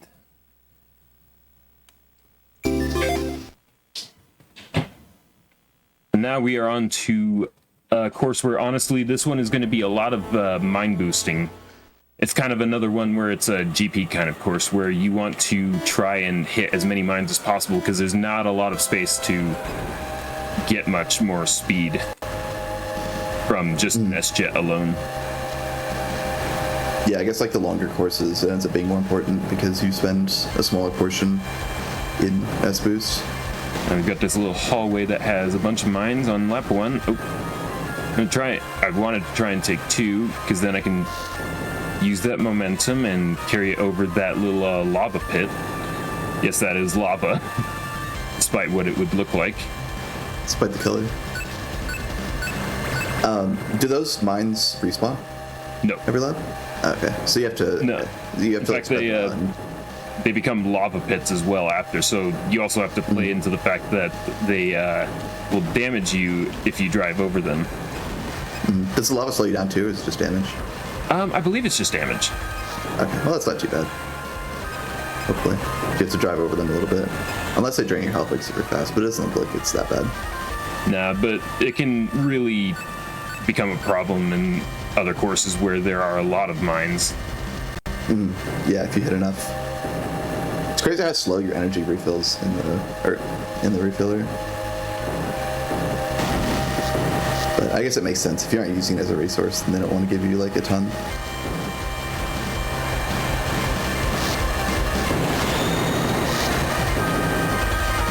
Also, one thing I would love to talk about is the control options in this game. They have like 6 pre-built control configurations for you. I prefer using, I believe it is number 4, where basically my accelerator is B, just like the original Super Nintendo game, and boost on A. The only downside is that I have to make sure that I do not press L and R together, because otherwise that makes me brake. And there's really no need for braking in this game that I can think of. Like the input for brake is L plus R? Yeah. Interesting. In fact, I think the default control option is like it's A accelerate, B is brake, and then L and R is boost, which that sounds abysmal. Yeah. I guess that makes sense because you only have 2 buttons and you have 3 functions. Is the select? What does the select button use or like used for? That feels. Wait, no, the GBA doesn't have a select button. Never mind. Yes, it does. Wait, it does. It's right there. You can see it lighting up on the input display. Oh, okay. Yeah. So then, really, it's only a holdover from like previous Nintendo consoles, like the Super Nintendo, I would think. That feels like that could have been used for boost then. Or, well, I don't know. It might be out of the way. I just, having L and R like together be like an input feels weird to me. Okay, now onto a new key track kind of function is ice. On ice, for some reason, you have extreme traction. I don't understand why. So it lets you take corners at some insane speeds that you would normally have to go outside for, but you can instead go inside. That's funny. Oh, nice skip there as well. Yeah, that little corner skip is nice. And this one's also one where you just want to boost out right at the start, kind of like the 3rd course in the run. Yeah, the ice looks like they forgot to like reduce your traction, but they did make it so you could turn sharper. So. Oh no! Oh, you almost saved that. Oh, dang. That would have been sick. That was brutal. Yeah, walls in this game, I would say they're even more pinball-y than other F-Zeros. Because like you hit one and then it just knocks you completely out.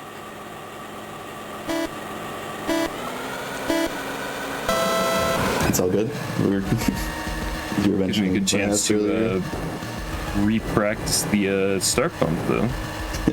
Got a nice 430 off of that.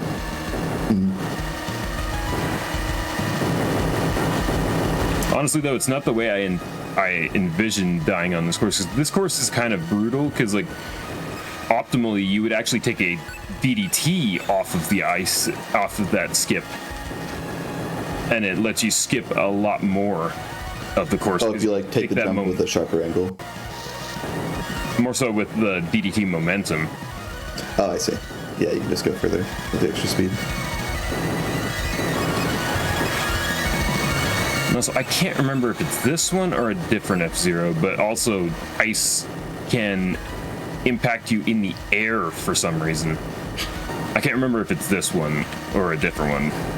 It has been a minute. Actually, there's probably no like relevant use cases in this run for that. But even if it was the case.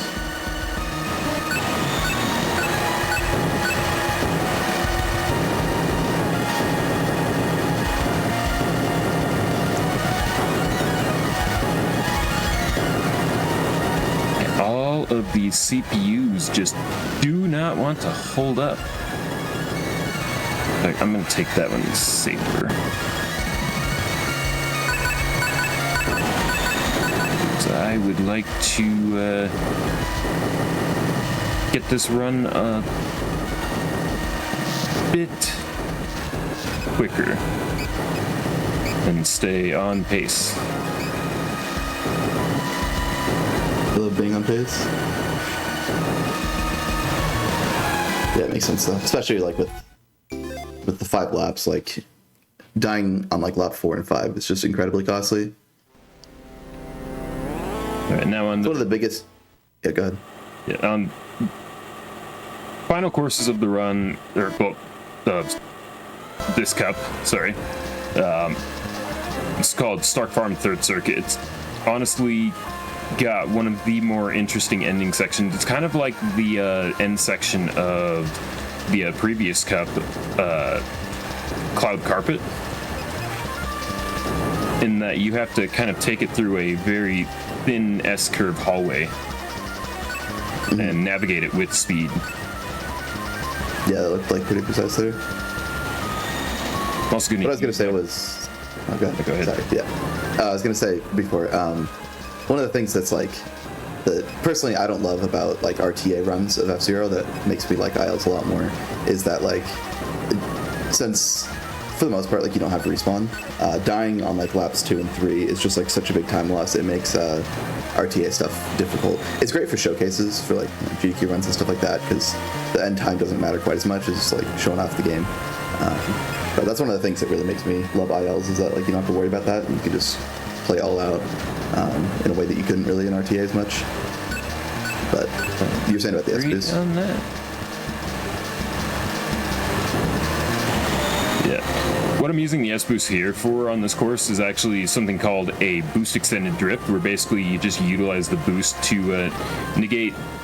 There's a problem with DDTs that they have a cap to how far you can utilize them. Oh, I thought that was the final lap. Whoops.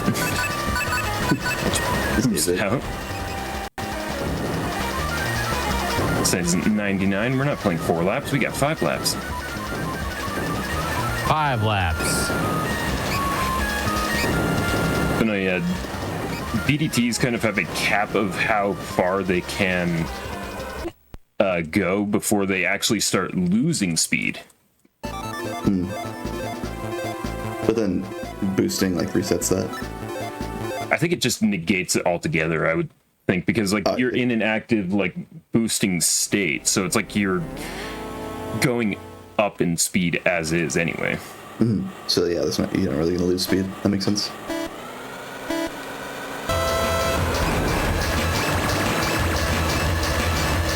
Coming up to Bishop Cup. This cup has a couple of courses where I'm going to actually go for some of the mine pattern manipulations by boosting in certain spots. Hopefully I can get them, but never any promises. Yeah, there we go. Nice little CPU back bump. This is one of those courses that honestly has some pretty nice setups because they kind of rubber band in such a certain way that they are in relatively consistent positions if you play it your cards right. Yeah, especially if you're like taking the turn in a certain way, then like they'll be coming up on like the inside part of the turn, and if you're already there, then they'll just bump you. If I did it right, there should be a mine right there. Nice, perfect. And if I'm really lucky, there will actually be a second one. Oh, missed it. Oh, nice. Now on laps 4 and 5, I actually want to boost out at the very start. So that'll manipulate the mines a little bit differently. It's just out of my line. Thankfully, there's some that consistently come kind of into the same line that I want.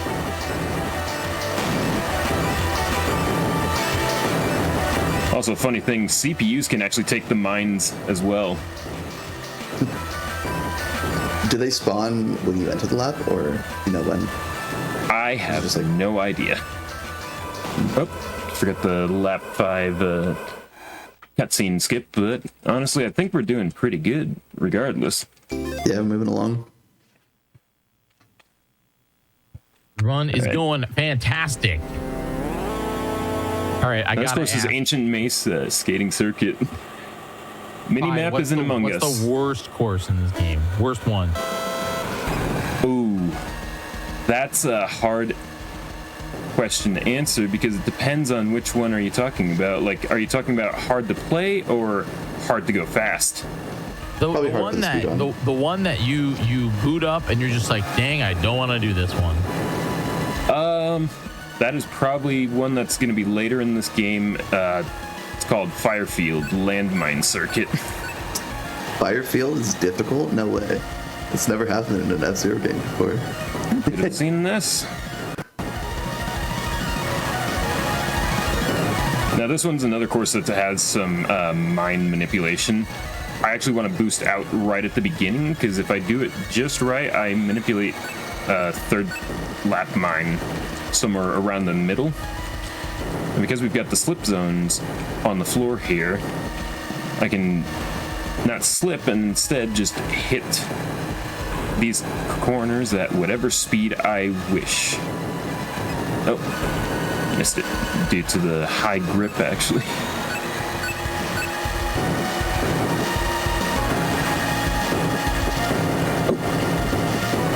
Slip zones are slipping me not where I want them to.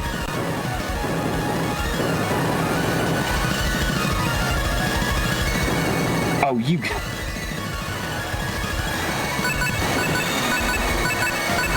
There we go. There's a mine. Now let's see. Oh, way too out of my line.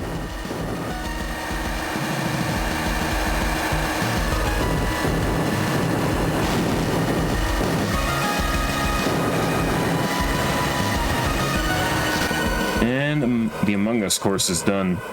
I had to ruin it. Because it really does just look like an Among Us. Yep, that's an Among Us. It does. I didn't want to say anything because I thought chat would get crazy, but it sure was Among Us. Okay, now here's the only course in the game where I am actually going to just use my normal boost timing for the start. It's the dash plate.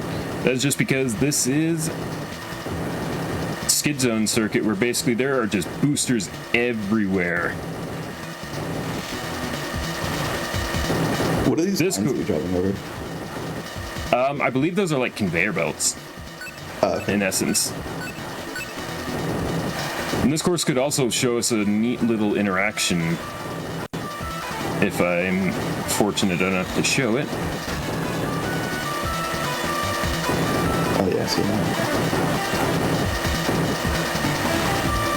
Yeah, this course is very fun. Yeah. Kind of a just turn your brain off and just take the corners really fast and go super fast. Yeah, the constant boosters is sick. Is there any like design reason to have multiple boosters in a row? Because like the second one doesn't give you any more speed than the first, does it? Not really, it's just fun. Okay. Yeah, that's fair. I mean, it is fun to hit a bunch of boosters, but... Yeah, a booster immediately puts you at your speed cap as is. Didn't get the interaction. What I'm looking for is like these mines that actually spawn. Neat thing, they are actually cars. They are cars in the game. Like in the code, they are programmed as cars, and they can interact with it counts. These slip zones. Oops, I'm driving. It counts. Game with car. That's true. You're not wrong. Oh wow, that CPU exploded off of that one.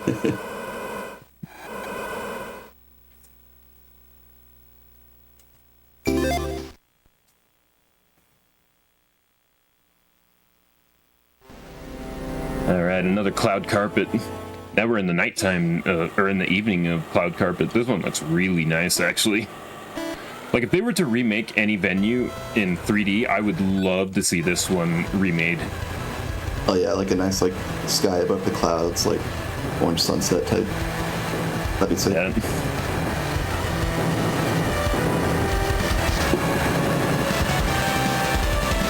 Now there's going to be a little bit of a couple jumps here that I'm going to utilize to skip sections, specifically on the boost laps. You can skip it on the opener, but you need to play your DDTs perfectly and chain it from the boost plates earlier in the course. Like, you gotta really chain it. Yeah, that makes sense. So then just having S boost gives you the safety for it. Yeah.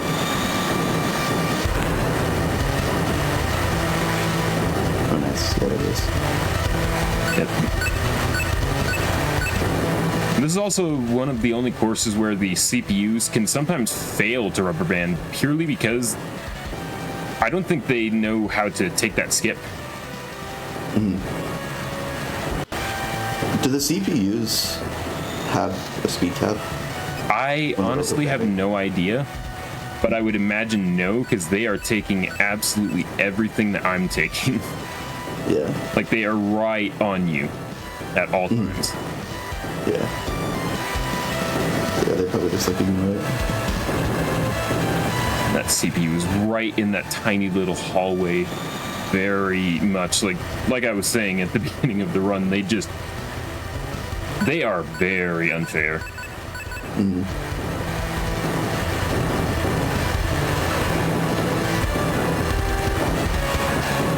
Yeah, I guess like if you want to make it game difficult, because like you're on the highest difficulty, like having it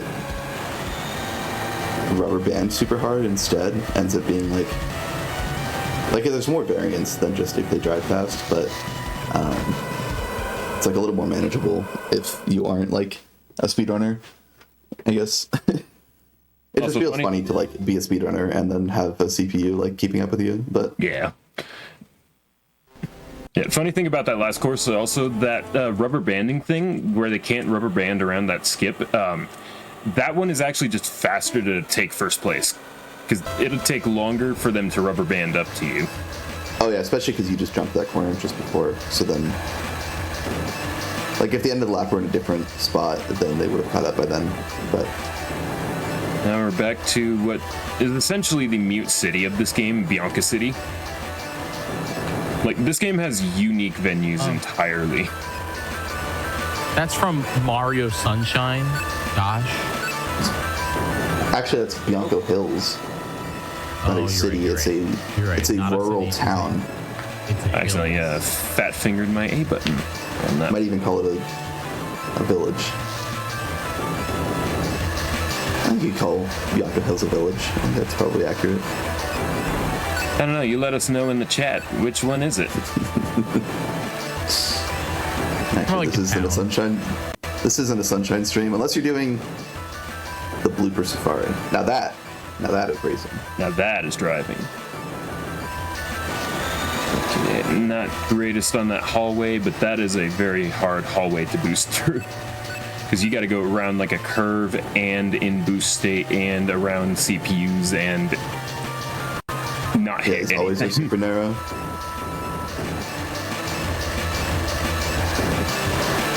Fortunately, the boost lets you ignore the dirt, right? At least. Yeah. Yeah, boosts in F-Zero in general never factor in dirt. Yeah, I feel like a mechanic that like games figured out early, like racing games figured out early, and then it's just kind of stuck in like every racing game, and I think people are okay. There we go. I actually got it clean for once. Oh, that's good. Yeah, that is a good third cup. Now on to where the run killers happen. I have been practicing them pretty good, but Queen Cup takes no prisoners. This first track is not one of them. This first track does take prisoners, is what you're saying. Probably. Yeah, this one is basically just your simple circle in a way. Not exactly circle, but you get the idea. There's a couple landmines here at the end that I'm going to use to boost through to get a bunch of speed on my opening lap. Is this a trapezoid? Am I thinking of the right geometrical shape? One set of parallel lines. Like, I'm no math person. Oh wait, it's got a fifth. No, it's got a fifth. It's got that little. I mean, it has that little bit, sure, but I was taking some creative liberty. Pentagon. I suppose it's a pentagon. We'll let the math people debate on that one.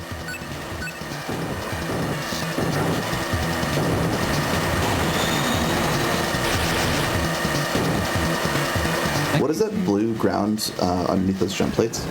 Okay. That is just dirt. Okay, it's just dirt. Okay. It looked more blue than brown, so I'm sure. I don't think it even is brown. Okay. So I'm not crazy, you know, just...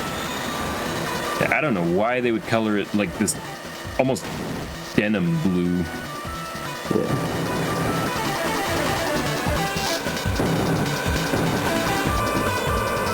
How did they not? The dirt. How did they not rubber band to me? That was weird. All right, now here's the one I have been practicing quite a lot. This is 10th Zone East Plummet Circuit, East 10 side in the Japanese version I'm playing here. This one has a lot of skips. Oh yeah, I see that. And they look really cool when the serial gaps. Yeah. I'm just looking at the mini-map, it just looks like serial gaps from GX. Honestly, the vibe of that can play into it. A little skip here. Skipping a giant U-turn. And then there's a second skip subsequently right after it, but that is one I have never pulled off myself. Also, this is the only time where you can actually see CPUs just jumping off into the void and actually dying. I think this is the only time you get to see that interaction for some reason. Did the CPUs respawn or no? Ooh. I got an unfortunate back bump, but thankfully I saved it. Yeah, you saved it at least. Whew. Oh, I need some speed. If I actually do not have a certain amount of speed, like I want to say 375, I am actually dead on any. You just like jumps. can't make it over. Yeah. What is that glowing ground like at the bottom of the jumps? If you aren't going very fast. I have no idea. You just fly over it. Went a little too early again on the skip. Yeah. It's fine. You saved it again. Oh, you mean the magnets? Oh, is that what it is? Yeah, the shining pink and yellow ones. Yeah. Yeah. Oh! You to the. Ooh. Oh, I had too little speed. That's unfortunate. Unfortunate.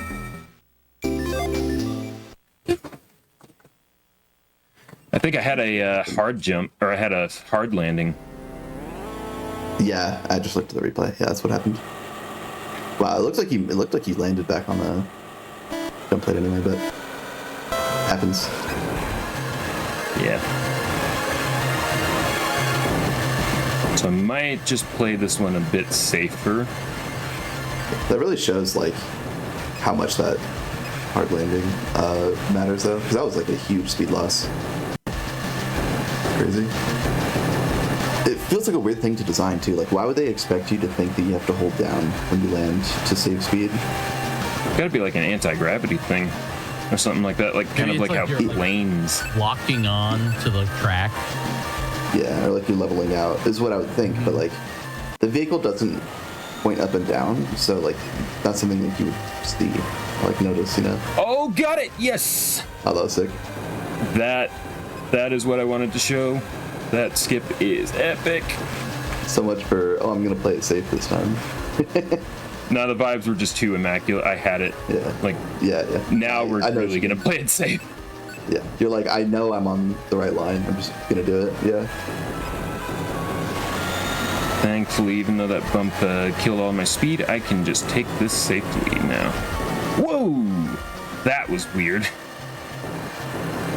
CPU. Random CPU slam right into the side of me. It was fighting I hard to actually get in gained the way. speed out of it.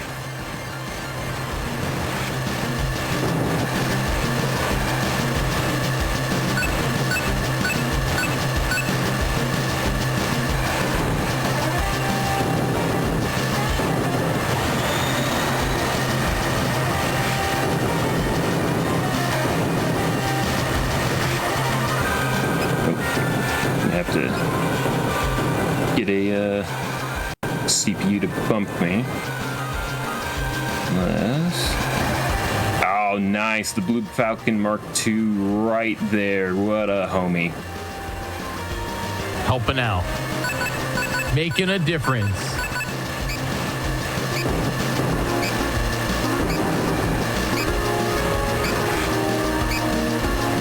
And I'm just going to play this one super safe last lap. Yep. Because this isn't even the hardest part of the run. I would say the landmine circuit is the one that really is brutal. Yeah. And you're going to see why here as soon as we get through this one and the next course. Oh, yeah, it's coming up. I think it's kind of funny how the game's, or I don't know, funny is the right word, but it's kind of weird how like it says, like which lap you're on, it says like last 1, last 2, last 3, instead of just saying like. Yeah, it's kind of the elimination thing. Like. Yeah, okay, I guess that makes sense, yeah. Like pole position, there we go. That's what I was thinking of.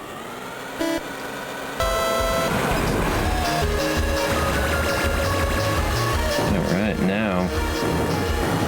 This course has a one-of-a-kind unique feature to it. There are these little spinning tiles. I'm going to try and avoid them as much as possible, because if they do, they will just throw me in a random direction. Or, well, not random, but like feels random. Yeah, basically just crashes you straight into the wall, it looks like.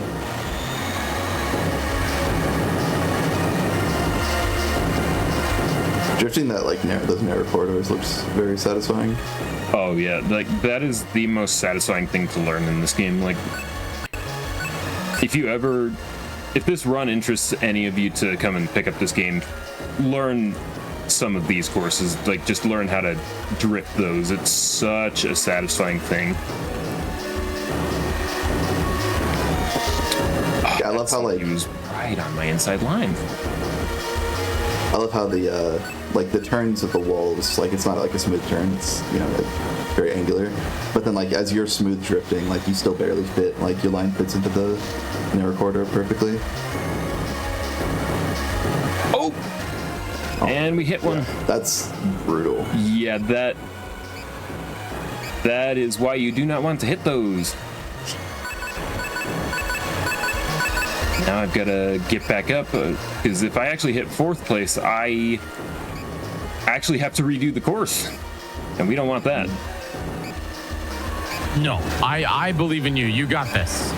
Oh, I thought one of the CPUs just exploded. Thankfully, being in 2nd place there lets me skip the cutscene. Yeah, you don't have to slow down for the cutscene skip either. All right, now, much like CTT in the GX run prior to this, how much risk do you want to take? I'm going to try and play this one relatively safe, like,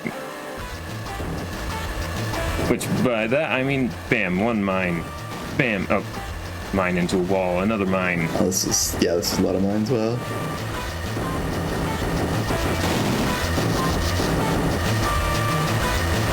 What's that last one? But yeah, look at how much that has taken off of me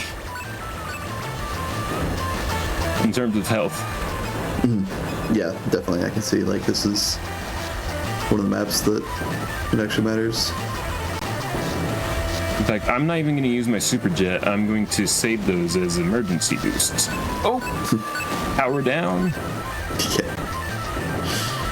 Funny thing though, that only matters if you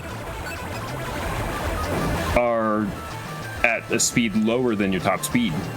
If you hit a mine in power down state, it literally just shoots you up to whatever speed it is. And if you were to continue chaining, like a high level run of this course, you would just be slamming into them with planned timing, mind you. Yeah. But yeah, you can see why this course is pretty brutal. So does being low health like reduce your top or like your normal top speed? What are they doing? Why are they hitting me? Holy crap! That was what? Yeah, it reduces your top max speed. Interesting. So now I'm at like 427 as opposed to a 456. That makes sense, yeah. I'm gonna play this one absolutely safe. Just hit the third place requirement. Yeah, it's a brutal one. Landmines. In fact, this one I can probably just treat like a fast lap now. Oh yeah, I see all US boost still. Because I am slow in terms of speed. Yeah, I mean, you still managed to catch back up to first, so. All right, this is the final course in the run, Firefield Warrior Circuit. This one also has landmines, but thankfully it is not nearly as volatile as landmine. This one has a neat skip that I'm going to do on boost laps in order to skip a little corner on that section. And there's a nice long strip of landmines for me to get a landmine boost on. Yeah, you just, avoid it. It's fine. Just avoid it. You'll be okay.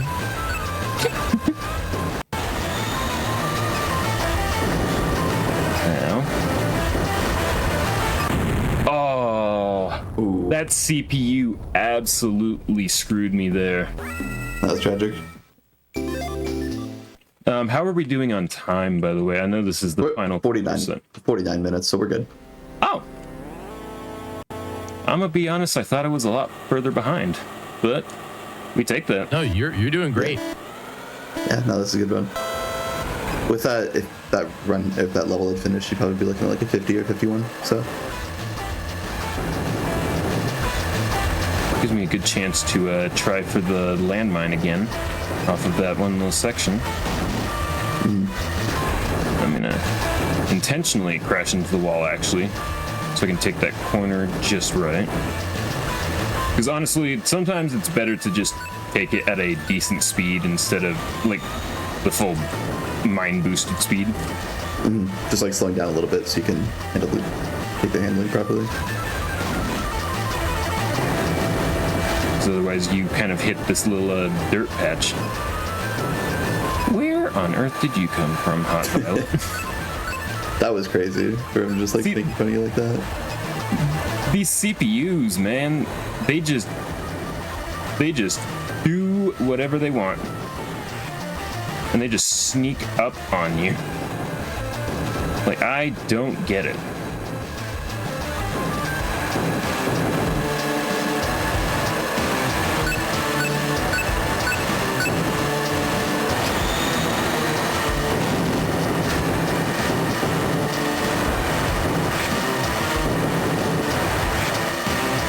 Fun little thing about this course as well. This course is one of the few times where, like we were talking about earlier, about fast laps. This course uses an alternate machine for its fast lap, actually, because sometimes Jet Vermilion is actually not the fastest in some situations.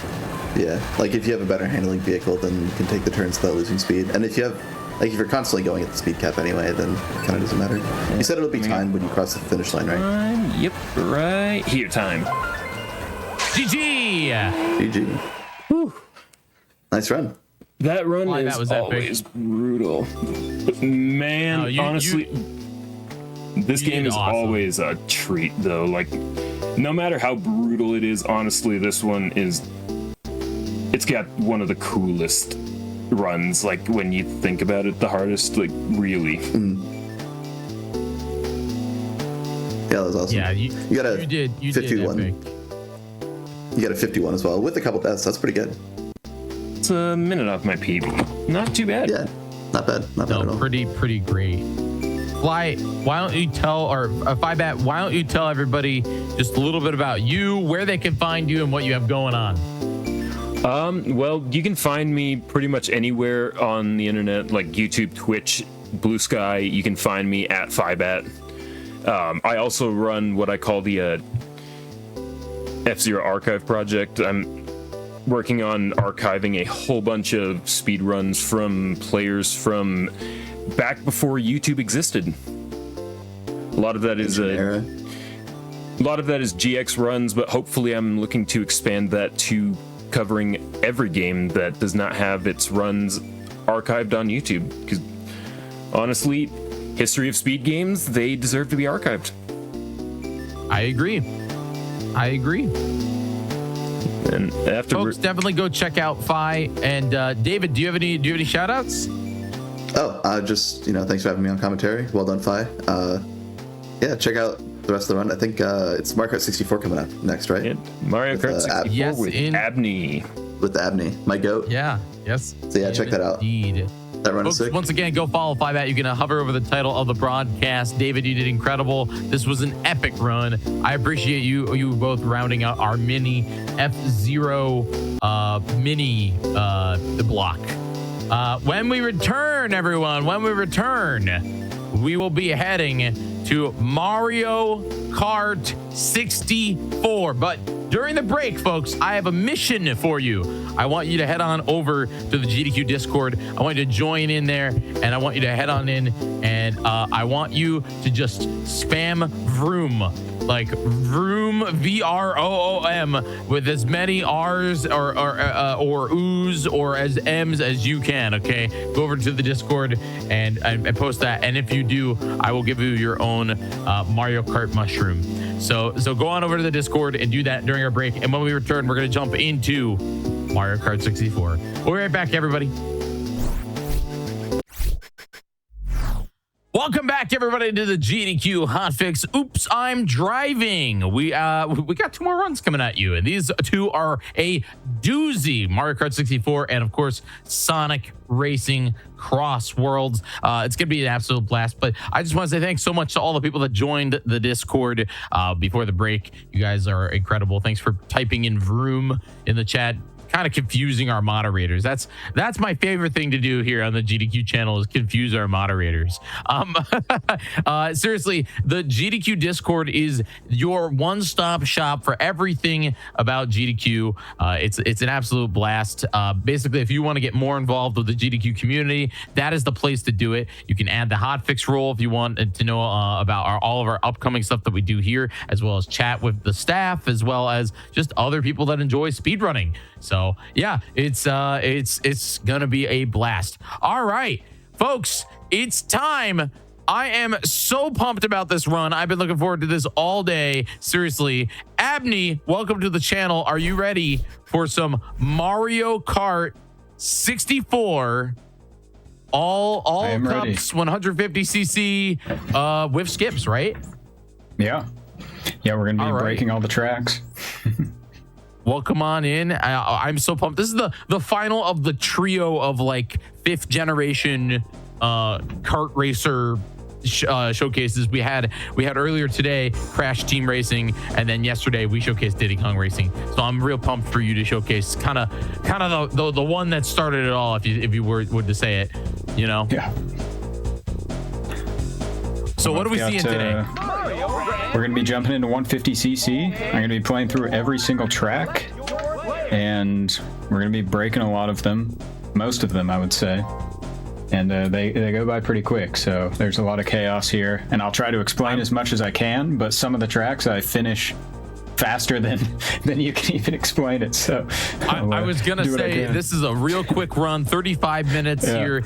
Before we get into it, tell me, what's the setup? How do you like practice this? Is there multiple viable characters? Give me the stuff I don't need to know before we start blowing up the tracks. Sure. Yeah. I have to pick Peach, Toad, or Yoshi on this screen. They're the fastest characters. They all have identical top speed. They have the best acceleration.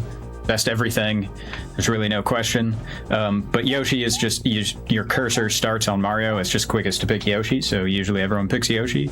And he also doesn't keep yelling Yahoo and here we go like all the other characters, so it's a little bit less annoying. But yeah, so I play Yoshi, and then most of this is just a lot of crazy shortcut setups, abusing the finish line mechanics, which I'll try to explain, and there will be a little bit of actual driving sprinkled in throughout the run as well, maybe. All right. Well, whenever you are ready, let's do this. All right, let's do it. I will pick Yoshi here. And we're going to start with Mushroom Cup. And I am on the Japanese version of the game just because of a couple shortcut version differences. One of them being the first track I'm going to go into here. So I'm going to start off on Luigi Raceway, and I'll count it down here. In 3, 2, 1, go. All right. So first thing, I'm going to be looping around at the start of the race. This isn't something I normally would do in like world record attempts, but it's more of a safety thing depending on the item I get. I have a couple shortcut options here, and I'm looking for either red shells or triple mushrooms. And I got a red shell, so I can do this shortcut that I haven't done in quite a while. And I also got a gold mushroom, which I could attempt to combo both shortcuts, which I think I will try to do. Show off a couple shortcuts here. You can see I just did an entire lap there by jumping up into this grass. It thinks I'm back where I looped through the grass at the beginning of the race. But then there's also another glitch right here where I can run into the finish line. Oh, and DK ran into me. But that actually got me a lap. Wow. That is insane that just worked. I have never done that. That is an incredible alternate backup shortcut. DK, I somehow clipped into the wall still, which allowed me to effectively do what I did with the red shells, and skip a whole lap. Basically, what is happening there with the reds is that the grass is not actually mapped to any section of the track, which they have this fallback mechanic in the game that allows you to remap where the game will place you down as long as it thinks it's somewhere close enough. So at the start of the race, I loop around through the grass, which actually changes the drop location for that grass on top of the tunnel. So when I jump out of bounds there, it puts me back behind the finish line, and it thinks I skipped a whole lap.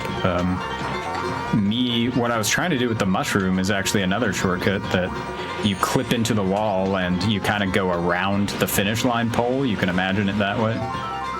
But I got bonked into the wall by DK, which is actually incredibly precise, and that's pretty insane that actually happened, that I still clipped into the wall and got stuck. But since it thought I was in the grass like I did with the red shells, the shortcut worked the same way, so I'll take it. Shout out to farm here, you can see I just drive around. Yeah. Usually we aren't, usually DK is not helping me, which I guess in a way he didn't help me, but it wasn't too bad in that case. I'm getting trolled by DK and Wario a lot of the time. You know, he happened to help you. I lucked out. So Moo Farm and Kubatroo Beach are a couple of this run where I actually just drive around, normal. I do go through the little intended shortcut through the tunnel on this track. You can see I'm toggling the smoke colors behind me from white to yellow to orange, and that's like the mini turbo mechanic in this game. Like in Mario Kart 8, you don't have to toggle, but in this old one, some of the older ones, you got to toggle the analog stick back and forth. So I toggle it twice, and it goes from yellow to orange, and then when it's orange, I get a little boost, and you can hear Yoshi make a noise. And I just did a glitch at the finish line there that got me triple shrooms, which aren't even possible to get in first place. There's a polygon at the finish line on the ground that overlaps the finish line plane. And if you're on that polygon but you haven't crossed the finish line yet, it thinks you're an entire lap behind where you actually are. so I can pick up 8th place items right here. You can see I got a gold shroom that time. I'm on that polygon for such a small amount of time that you didn't even see my place jump. Sometimes you can see, like in the bottom left corner, my place will jump from 1st to 8th. But the place in the bottom left only updates every 16 frames, so sometimes you just don't see it. It's not actually accurate. You might see it right now. Nope, still didn't see it on any of the laps. You got it. Really nice 115. I got little mushrooms, gold shroom. Nice items there. Above average for sure. All right, we're going to Kalmari Desert. This one is very broken, and there's a ton of different shortcut options depending on what items I get. So it all comes down to like the kind of random stuff that happens with this first set of boxes. I'll be sandbagging to let the CPUs pass me, and I'll try to grab some 8th place items. See what I get. I'd love red shells and then a star. Lightning doesn't help me. Star is definitely the most important. Now with the star shortcut here, this is actually an Easter egg programmed into the game. If you have a star active while in the tunnel, the finish line gets extended into the tunnel. So I actually just crossed the finish line while in the tunnel. But they didn't really intend for you to go into the tunnel backwards like I just did. So that I just don't activate the star, and I can drive backwards so my lap doesn't get subtracted. And when I'm on the other side of the finish line, I can just turn around and trigger the star and cross over the line. So kind of a fun Easter egg that we don't really use how they intended. Now the plan is to go back into the tunnel with this green shell, and I can use this to hit myself over the wall. If I do it right here, line this up.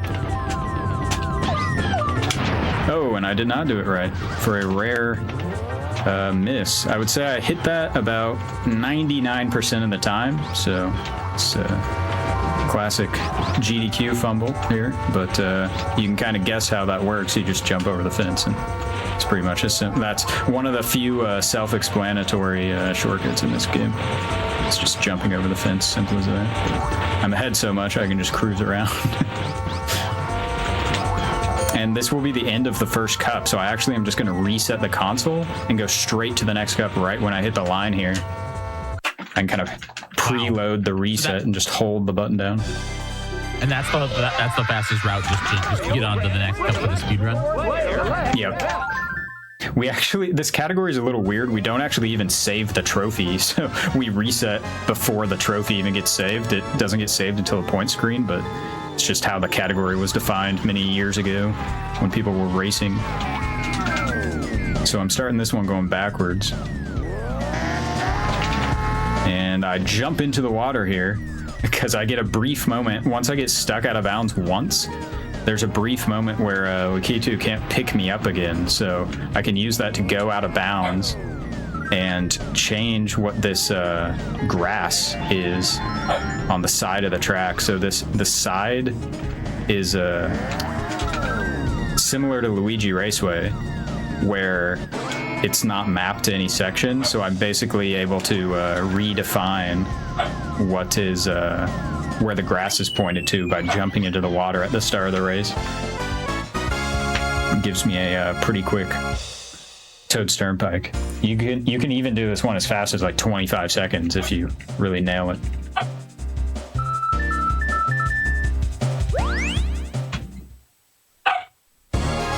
Frap Snowland here. This one's another quick one where I'm going to be going backwards immediately.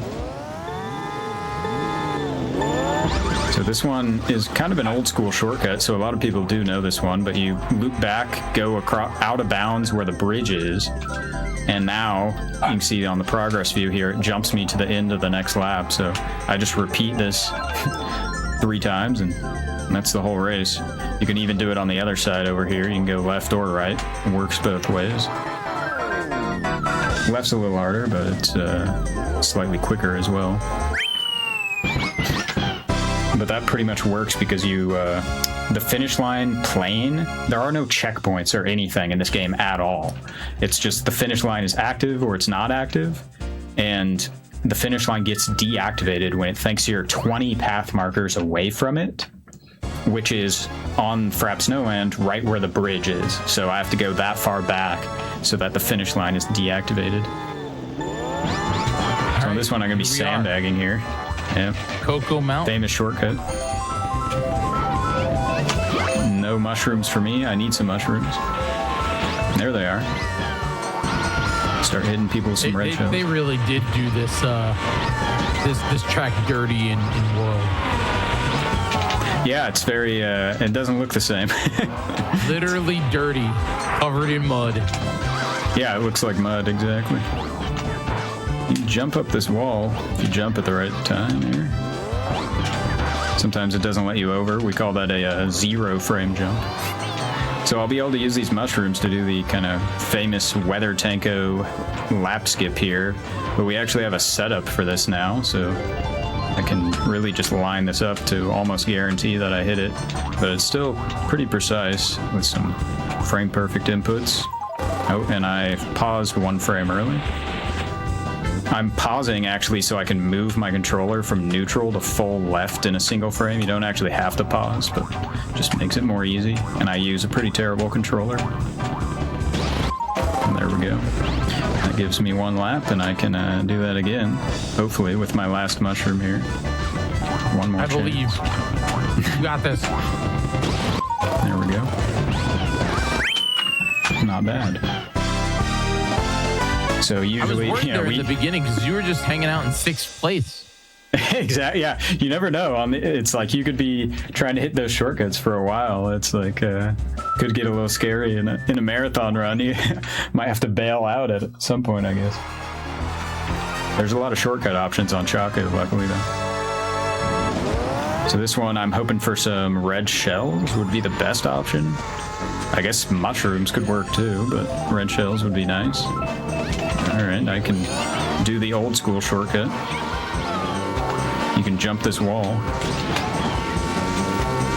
And that's pretty self-explanatory. It's somewhat precise, can be a little bit tricky, but there's also one with red shells where I can hit myself with reds over the wall right next to the finish line, which is much faster than this. But this works as well. Of course, this one's a little bit harder, so I missed one there. I could fire this shroom and see if I pull a red shell, but that would be pretty unlikely. Single red shell is a 5% chance in first, so I think I'll stay happy with my 1 mushroom that I've got.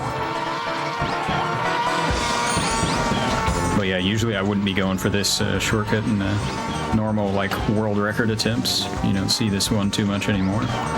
But people do it in time trials still sometimes. There's also a shortcut where you can drive straight through a wall here, which is pretty wild. And that's the end of that cup, so we're resetting again. On to the next one. Menu through these quick. I use the D-pad to menu actually on this. You can use that's the only thing you can use the D-pad for in this game. You can't drive with the D-pad, but you can navigate the menus. All right, so this one, we're jumping walls. A classic. Ooh, bounce off the top. And this is like one of the most old school shortcuts in the game. Like a ton of people know this first wall jump, but they don't know about the jump back over the wall, but it's not too hard to jump over. You just have, on the jump back over, it's a 1 frame window to jump, but sometimes the game doesn't let you over at all, even if you jump on the right frame. Like we saw in Chaco, I missed the wall jump a handful of times. Sometimes it just doesn't let you over because of like how close you were to the wall on the frame that you need to jump. It's kind of the spacing of the kart from 1 frame to the next. But 26-second Warrior Stadium is pretty quick. I would definitely take that in a normal run most days.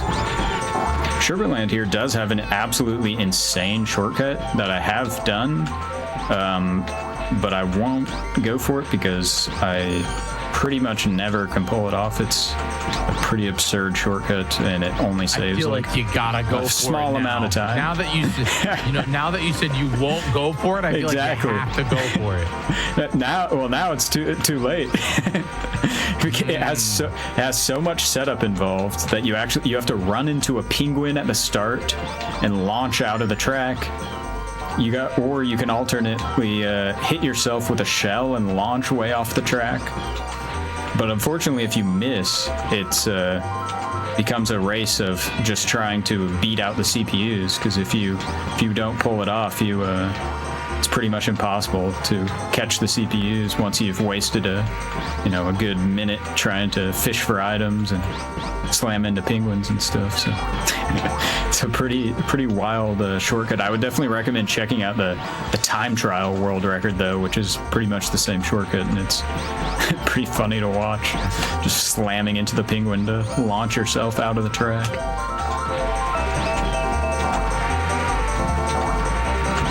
So I'm just cruising through here, doing a bunch of these mini turbos. We're already about done with this one. Now, people are probably wondering, why am I not getting hit by a blue shell? Why am I not getting hit by lightning? The CPUs do not throw shells in this game at all. So if you get hit by a shell, it was your own shell. And the lightning is just really low chance. And it's a 1% chance for the 8th place CPU whenever they pick up an item. So if I'm in 8th, which sometimes I am, like on this track, I'm going to be turning around backwards right at the start. I won't be able to get hit by lightning while I'm in 8th because there is no 8th place CPU to pull lightning. So sometimes I'm safe because of that. I'm looking for red shells here though. Let's see what I get. This could get, I might have to bail if it takes too long. All right, there we go. That's not too bad of RNG for us. Ooh, a blue shell. Backup. So I'm gonna line this up and hit myself on the wall. This is the exact same shortcut that I did on Luigi Raceway at the start of the run. So it works for the exact same reason, the setup's the exact same. It's significantly more difficult though, because this jump is very precise. You gotta time it and line everything up pretty well. There's 2 of them. I can try to use my blue shell now. I'll probably just line it up and see if I can get this. I am in first, so it's just going to come right back and hit me, though. We'll see. Hey, I made it. I don't do that with the blue shell very much, so happy that worked. And that is all Royal Raceway. There are a couple alternate shortcuts on that track, but we'll miss out on those. Those are slower. But there's definitely some fun other ones on Royal Raceway.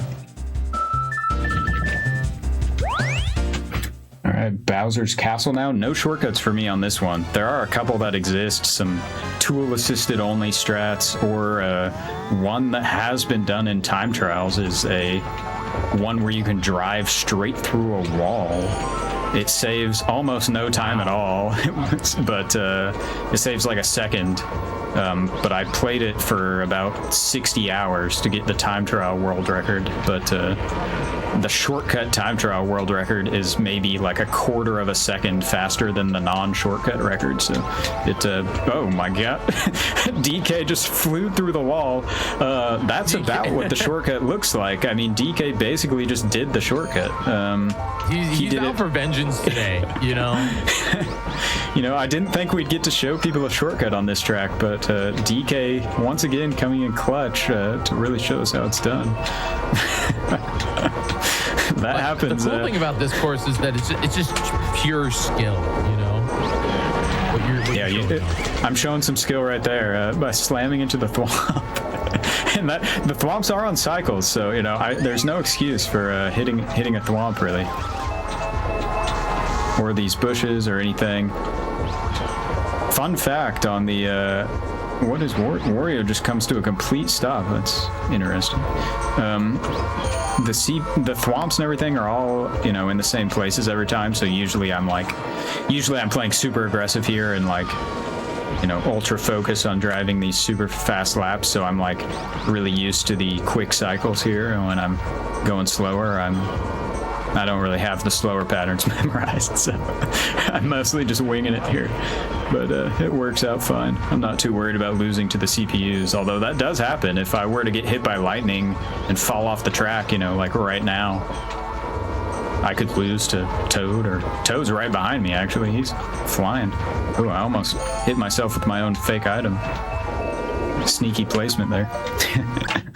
And that's that cup. We got one more cup to go. All right. Final cup. Final Another time classic Yoshi shortcut. gets to- yeah. So I'm going to turn around right at the start here. We're going to be skipping a lap through the cave. This is similar to the Frap Snowland one, kind of. But I will try to avoid going out of bounds if I can. So you line this up, you clip through. Yep. And now you can see I went from 8th to 1st. So I went from being on lap 0 to lap 1. Now I can just repeat that a couple times. See, I'm basically triggering the lap on the edge of the cave. Like the finish line is extended all the way over there. So, and then I just clip back into the track. And that's the whole race pretty much. So pretty easy shortcut. If you miss to the right, you'll actually go flying like under the track into the water. And that also gives you a lap skip, so that works too. But 31's pretty nice. Now we're on to Yoshi Valley. I'm just gonna launch off the track immediately. I will probably miss this shortcut, but I'm going to try. And just aim for this black line on the wall. See if I can get a lap skip here just off the start boost. Oh, I barely missed. Just a little bit left. Yeah. So now I can go fish for items. It's like a funny clip at this point, you know, just like how not to play Mario Kart. And just exactly. Star's nice here. I can go jump with the star.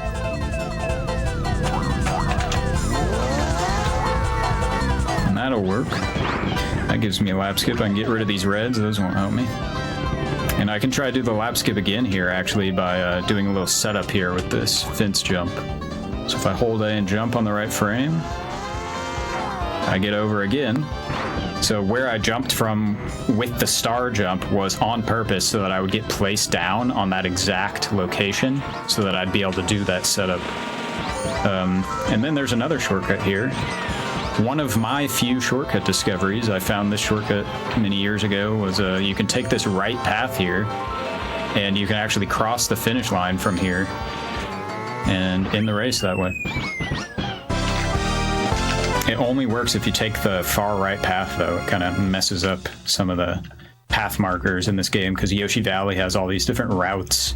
There's actually 4 different paths that are programmed into the game, so stuff gets messed up when you take that far right path. And now Banshee Boardwalk, which I will also not be doing any shortcuts on. One of the few we get to see some driving on, cruising around. There are shortcuts on all these tracks that I don't do shortcuts on, but this would be like a tool assisted only kind of insane thing. I've never actually, no one's ever done it in 1-player mode. People have done it in 2-player mode though, by like setting up a character to jump off of to skip a lap. You can fire a mushroom and launch. Playing right now, you never know. Yeah, I mean, hey, if I get a mushroom, I could go for it. I've gotten close before, and I have tried, but I haven't ever quite made it. If I get a mushroom, I'll go for it. Why not? I got nothing to lose. True. But 10% chance of getting a mushroom while you're in first place. It's all bananas. Yeah, usually it's just bananas and green shells, but you never know. I would have to get a mushroom from the next box, because this would be the last chance. Nope. No shortcut for us. See, Wario's chucking bananas trying to hit me. You could hear him. Wario's actually right behind me. You can hear his engine. If you don't drive super well, the CPUs just go crazy. Like they have a constant draft boost. Yeah, but the rubber banding, I mean, this game is really known for it. But if they aren't on the screen, they cheat pretty heavily. So, wow, Wario, right on me.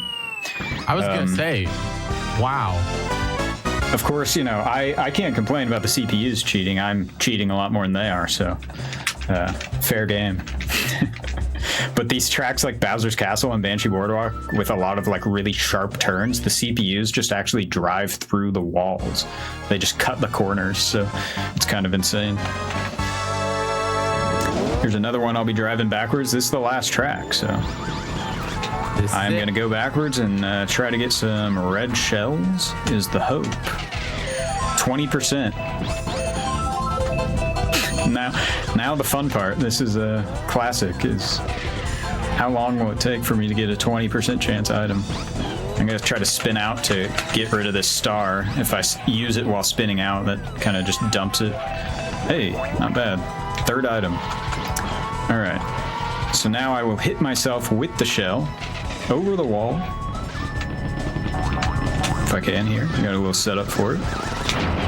And now I'm looking at the progress view to see when Yoshi jumps to having the game think I'm closer to the spiral on the other side of the track. So you can see I just jumped. So now the finish line is deactivated and I can back up over the line so my lap doesn't get subtracted. So now I get placed down and I'm in first. And I just repeat that. If I back up too early, I'll cross back over the finish line and it will just subtract my lap back where I was. So you don't get the lap to count unless you wait until that you see this progress view kind of jump. That's when you know the finish line's not active. Now one more here, and right when I get placed down will be time. Wait for this chomp. Don't want to run into that. And I will back up one more time, and right when I hit the Rainbow Road surface will be time here. And time. And that is it. GG! That is the whole run. That's Mario Kart 64 All Cup Skips 150. Not a bad run. Incredible. There's some wild moments during that. So thank you so much there, Abby, for showing this. Yeah. Seriously. Thanks for having me. It was great. That was a 25:37. Oh wow, nice. That's you know, a pretty solid no reset marathon run. No, it was great. Yeah, really great. Abney, why don't you tell everybody just who does not know who you are, what you do, where they can find you, and what's going on in your world. Yeah, I am Abney307. You can find me on basically every platform under that username. I stream to Twitch almost every day doing these runs. I'm pretty much exclusively playing Mario Kart 64, and I have for like almost like 12 and a half years or something now. So a lot of hours in this game, but I've been doing a lot of skips runs. I play some shortcut time trials and stuff currently. In a few days, I think this Friday will be my 10-year anniversary of being the time trial shortcut champ of this game. So I'll probably be playing some time trials too next week. I feel like someone's got to take you down. No, I think that's pretty incredible that you're hitting. Wait, when is it?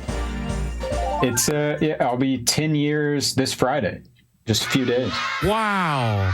Okay, everyone. This Saturday, I want you all to try and beat Abney's time trial record. Wait until after. Exactly. Wait until one day after the 10-year anniversary of him being the champ. Yeah. But then it's time. You gotta. I want to see I want to see someone try to take you down. Not for people are playing reasons. Yeah. If anyone wants to join the time trial community, you know, if you want to compete in time trials, go check out MarioKart64.com. That's where all the ranks are. You can see the shortcut ranks, the non-shortcut ranks, of course, and then the full game runs like this are over on Speedrun.com.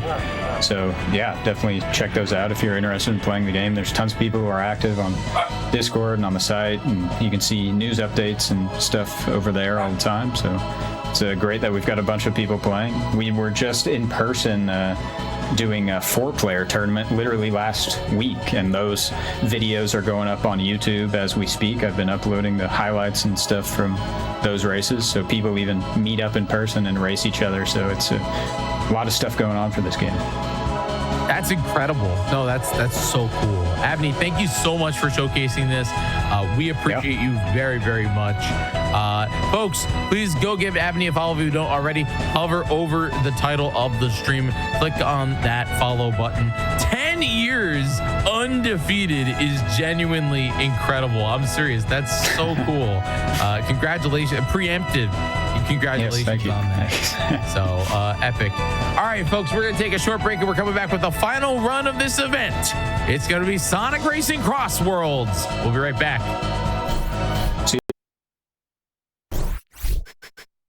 Welcome back, everybody, to the GDQ Hotfix Oops, I'm Driving weekend. This is it, the final run of the event, and we did not hold back. Peas is here for Sonic Racing CrossWorlds. I am so pumped about this run, and yeah, let's get right into it. Peas, how are you? I'm doing very well, Jiggy. Thank you for that lovely intro. Yeah, so this is Sonic Racing CrossWorlds. This game came out almost last year, to be exact. And I hope y'all enjoy this little cart debunkle, we're gonna call it, because this will be the vehicle that we are going to be using for this run. But before we get too deep into it, would you like to introduce yourself, my awesome commentator? I was not brought here against my own will. You were paid, I'm right? just here for the vibes. No. Not monetarily. I was offered some Reese's cups and a Twix. Okay. We'll count really, that. Really good on the sweets. We've had a couple of paid commentators this weekend, so I just wanted to see if the vibe was there still. Nah, just with food, not with money. But hi everybody, I'm Pop. I'm the co-lead for Black in a Flash. You might have seen some of my runs where I'm crashing out on bosses not dying quick enough because they waste time. Oh man, perfect first interaction with Pop was literally at the last event, but we'll talk more about that, because the point of this run is to get through it quickly while also vibing, and after all, we are driving, so we're going to be choosing Classic Sonic because I feel like playing as Classic Sonic. I should be using Arl, but if you pay very close attention to the omnibar or just wherever puts the game's title, we're going to be playing this in Supersonic Speed versus Sonic Speed, which is much faster. It's like 200cc in this game, or like in Mario Kart, versus the 150cc. But in any case, so we'll go through the rules here. So basically, I said before, Supersonic Speed.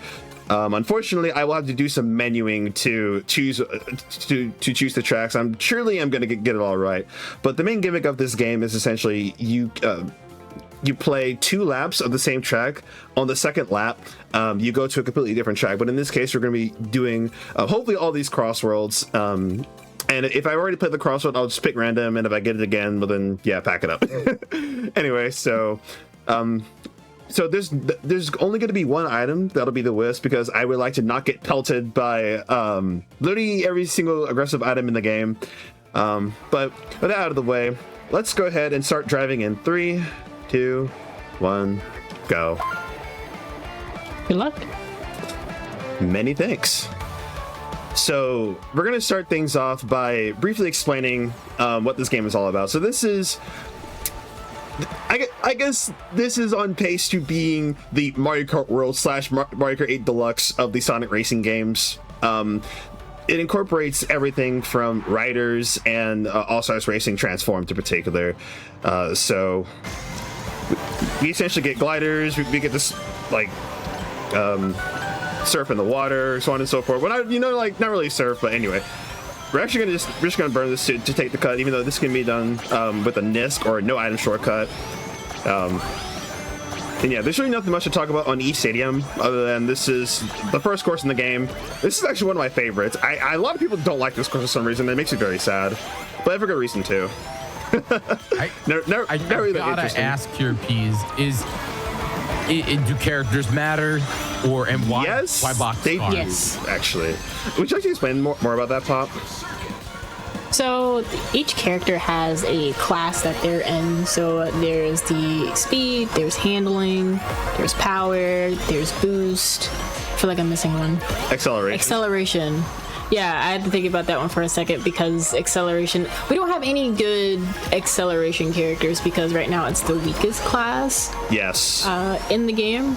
I'm a boost main myself because there are so many different kind of builds you can do with a boost vehicle or a boost character. Speed is usually the thing that Peas leans towards, while also using different kinds of vehicles.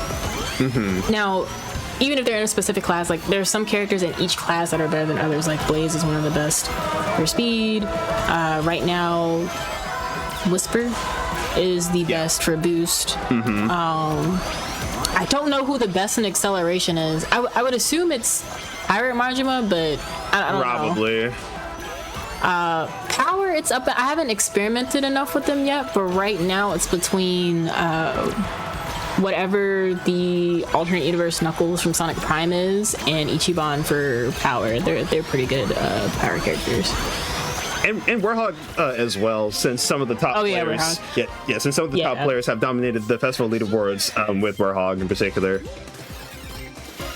But yeah, that's pretty much the basics of this game, other than the main gimmick that we actually haven't really talked about yet. So you see that little plate that appears before I basically pick a track. Those are called gadgets. And when you start out, you essentially have like basically nothing to work with, so you have to play the game like, you know, as regularly intended. But as you progress, you actually unlock very important upgrades to your vehicles. So when it shows up on the screen, I can briefly explain what each of them do. So this meta focus heavily on rings, or dare I say maintaining rings. And to do that, we want to use perfect charge bounty, meaning that if I release my charge at a certain frame, let's say, I get rings depending on the level of charge. The one to the right of it is the level 2 boost, which allows me to essentially snake for free. And then the one on the bottom, this is actually brand new to this patch. It's called Ring Evolution. It's very akin to Sonic Riders' levels upgrade. Like whenever you collect a certain amount of rings, you essentially get boost to all your stats, and that's pretty much what Ring Evolution does.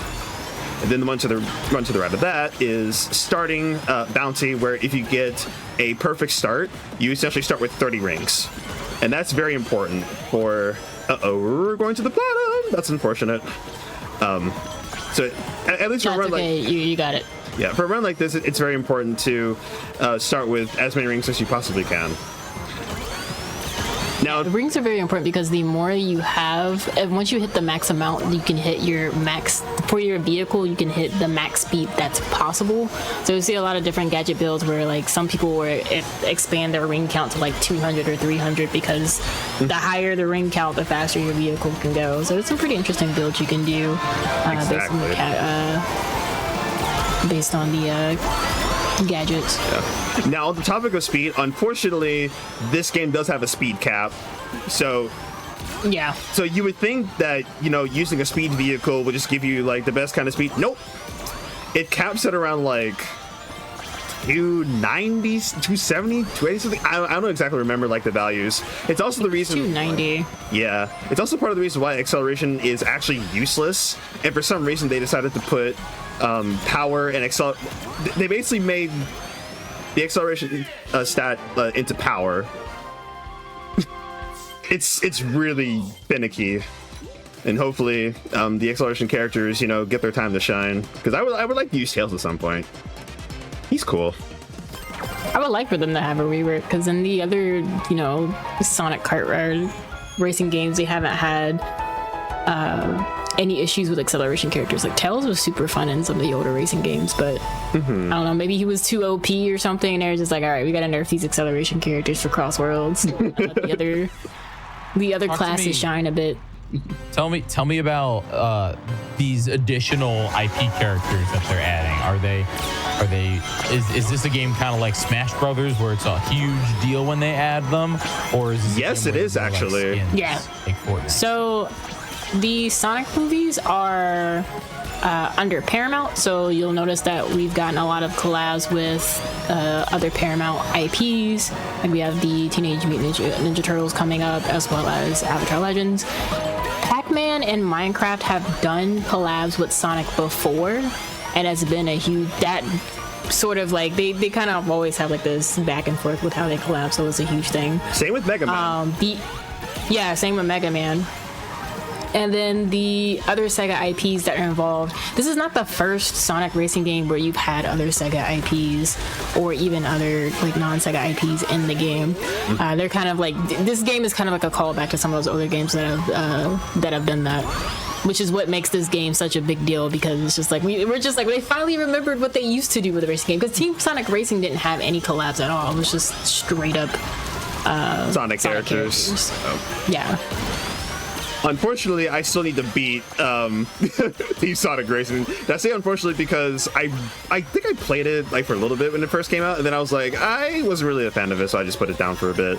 But hey, the disc is actually near me, so at some point I will actually pop it into my PS5 and just play the game. Oh, by the way, I'm on console as opposed to PC, so unfortunately I won't have access to those really cool designs that people like to use online. Like, it's fine. Oh, like the character select mod that has the drawings instead of the yes. Yeah, I only got the PS5 version to get the exclusive title for being a closed beta network tester. Which it's funny because I have the code for that, but I couldn't get it on PS5 at the time because my capture card was fried. I'm like, so can I get it on PC? They're like, hey, what the kid was like, can I get it on PC? I can't play it on PlayStation. But yeah, there's like no real difference other than like I think people just use controller anyway. Yeah. And I feel like this game plays really smoothly with the PS5 controller. So anyway, that's the first cup out of the way. It actually introduces the foundations of the mechanics. So like E-Stadium was just pure driving. Rainbow Garden was flight, and Water Palace was basically, of course, water driving. I hate the water level so much. Well, at first, and I'm pretty sure a lot of people who are this very is just in general. Yeah. There's that. But I know for the new people they hate the water levels because they some people are also really bad at drifting. Like I don't know how else to explain drifting outside of pull the trigger, let go of the gas. Exactly. And even then some people still mess up, but and then it just goes to social I don't know, maybe media, they think they lose speed when they let go of the gas. Yeah. All right, we're going to. If you ever play this online, there we go. A huge amount of people do not know how to drift. Yeah. Oh no, I have to play this track. Oh dear. If you see me run this game, you know that I genuinely dislike White Cave. White Cave wasn't necessary as a track. It wasn't necessary as a level in a Sonic game, but that's a debate for another day. You know what? It's fine. You know what? I'm not gonna go for the fast strat. I was having a good day, and then I'm playing White Cave. If I wrote this track in random, I will actually do the fast strat. So fun little fact. Before they changed the meta, I was actually third worldwide without using a Wisp, which is really funny to think about. But I also think it's because people don't like the track, and I don't blame them. And I think I'm still top 100 in the world on White Cave, even with the old meta. You always double check and see. Yeah, not now though. I don't care. So the way tricks work in this game, it's very similar to Sonic Riders. You want to rotate the stick. Some people are not really a fan of that. Oh, I'm gonna hit that. That's unfortunate. Some people are not really a fan of that. And I don't blame them. It can be finicky at times, but don't be like I want a yell skill issue. I love air tricks, but I also play boost characters. So like if you do a bunch of air tricks with a boost character, you get an extra speed when you nail it. But doing tricks you have to be very careful with how many you do and getting the timing right, because you can do a trick and then literally fall. I kind of miss the fall mechanic, because I think that's the one thing that's missing from these games. It's a little too forgiving if you mess up your tricks. I need them to bring back the old school wave of you mess up a trick, you're going off the track. Yeah. I think that's also just what made Riders very unique. It felt very, very skilled. And there's also like no items. Well, there's barely any items in the game, if I'm not mistaken. Even with Team Sonic Racing, if you messed up tricks, you felt it and you had to catch up. Yeah. I just realized I'm not playing technical drift, so so technical drift basically cancels out the drifting physics on sand and snow. I have played the game without technical drift like numerous amount of times, considering how much I played festivals online. But with this vehicle and in this mode, I think this is like one of the first times that I've actually have not used a drifting gadget to go through these courses. So it's kind of a bit of a different experience. But I know this is one of the builds that can be beneficial if you use it properly. Oh, hello, Frenzy. Once again, appearing very randomly. So what do I mean by festivals? So I believe Pop mentioned earlier. So occasionally Sega will do these events where you can where you essentially play online either by yourself or with friends. It's better to play with friends actually. Where you essentially accomplish objectives like tap boosting, collecting rings, whichever team does a lot of mashing, if you out-kart the other team, you basically get a bonus in points.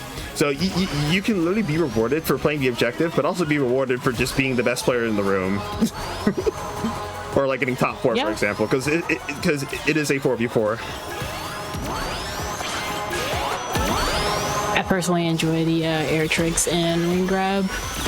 Yeah. Although there are some ring grab moments. I remember when, I forgot which festival it was. I don't think we had started playing festivals together yet, but half the lobby got desynced.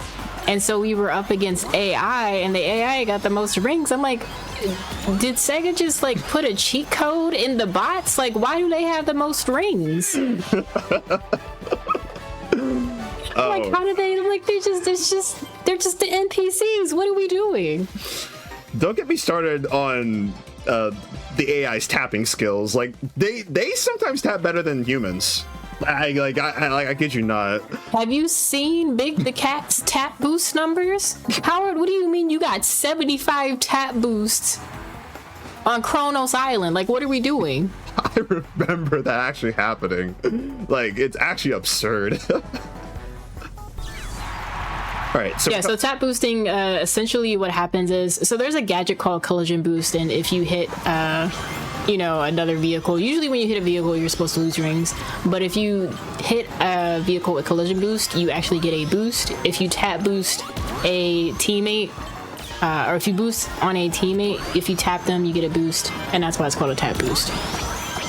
Yep. Not one of my favorite modes in the game because it requires significant coordination, and so if you're literally playing solo, you need a full squad for that. Yeah, if you have the full squad, we just sit in the back, tap boost each other there, and by the time it's the end of the second lap, that's when everybody locks in for first place, or top 4. Yep. But at least we're here at Coconut Mall until we're not. Now we're here at... So this is Roulette Road. What's up? There was a joke that you made, and I think I stumbled over you. But anyway, this is Roulette Road. This is one of the only tracks in the game to have appeared in every single Sonic Racing game. And I mean Sonic Racing, not Riders. Now we're here at... I'm talking from Sonic and Sega All-Stars Racing. Oh, until we're not. Now we're here at... Yeah, so... This track is going to change a little bit. I'm going to be so honest with you, I have not time trialed this track in a good minute. I honestly only went into that mode to S-rank all the tracks to unlock the music, and then just use it for just regular practice. Because at the end of the day, this game can feel very luck-based at times, but it's also important to have your to have route knowledge and essentially item awareness. Oh, I forgot to mention the important gadget I'm using. So Ring Engine, essentially, you're basically playing as Supersonic in the actual Sonic games, meaning that whenever, of course, when you're in your super form, your rings deplete.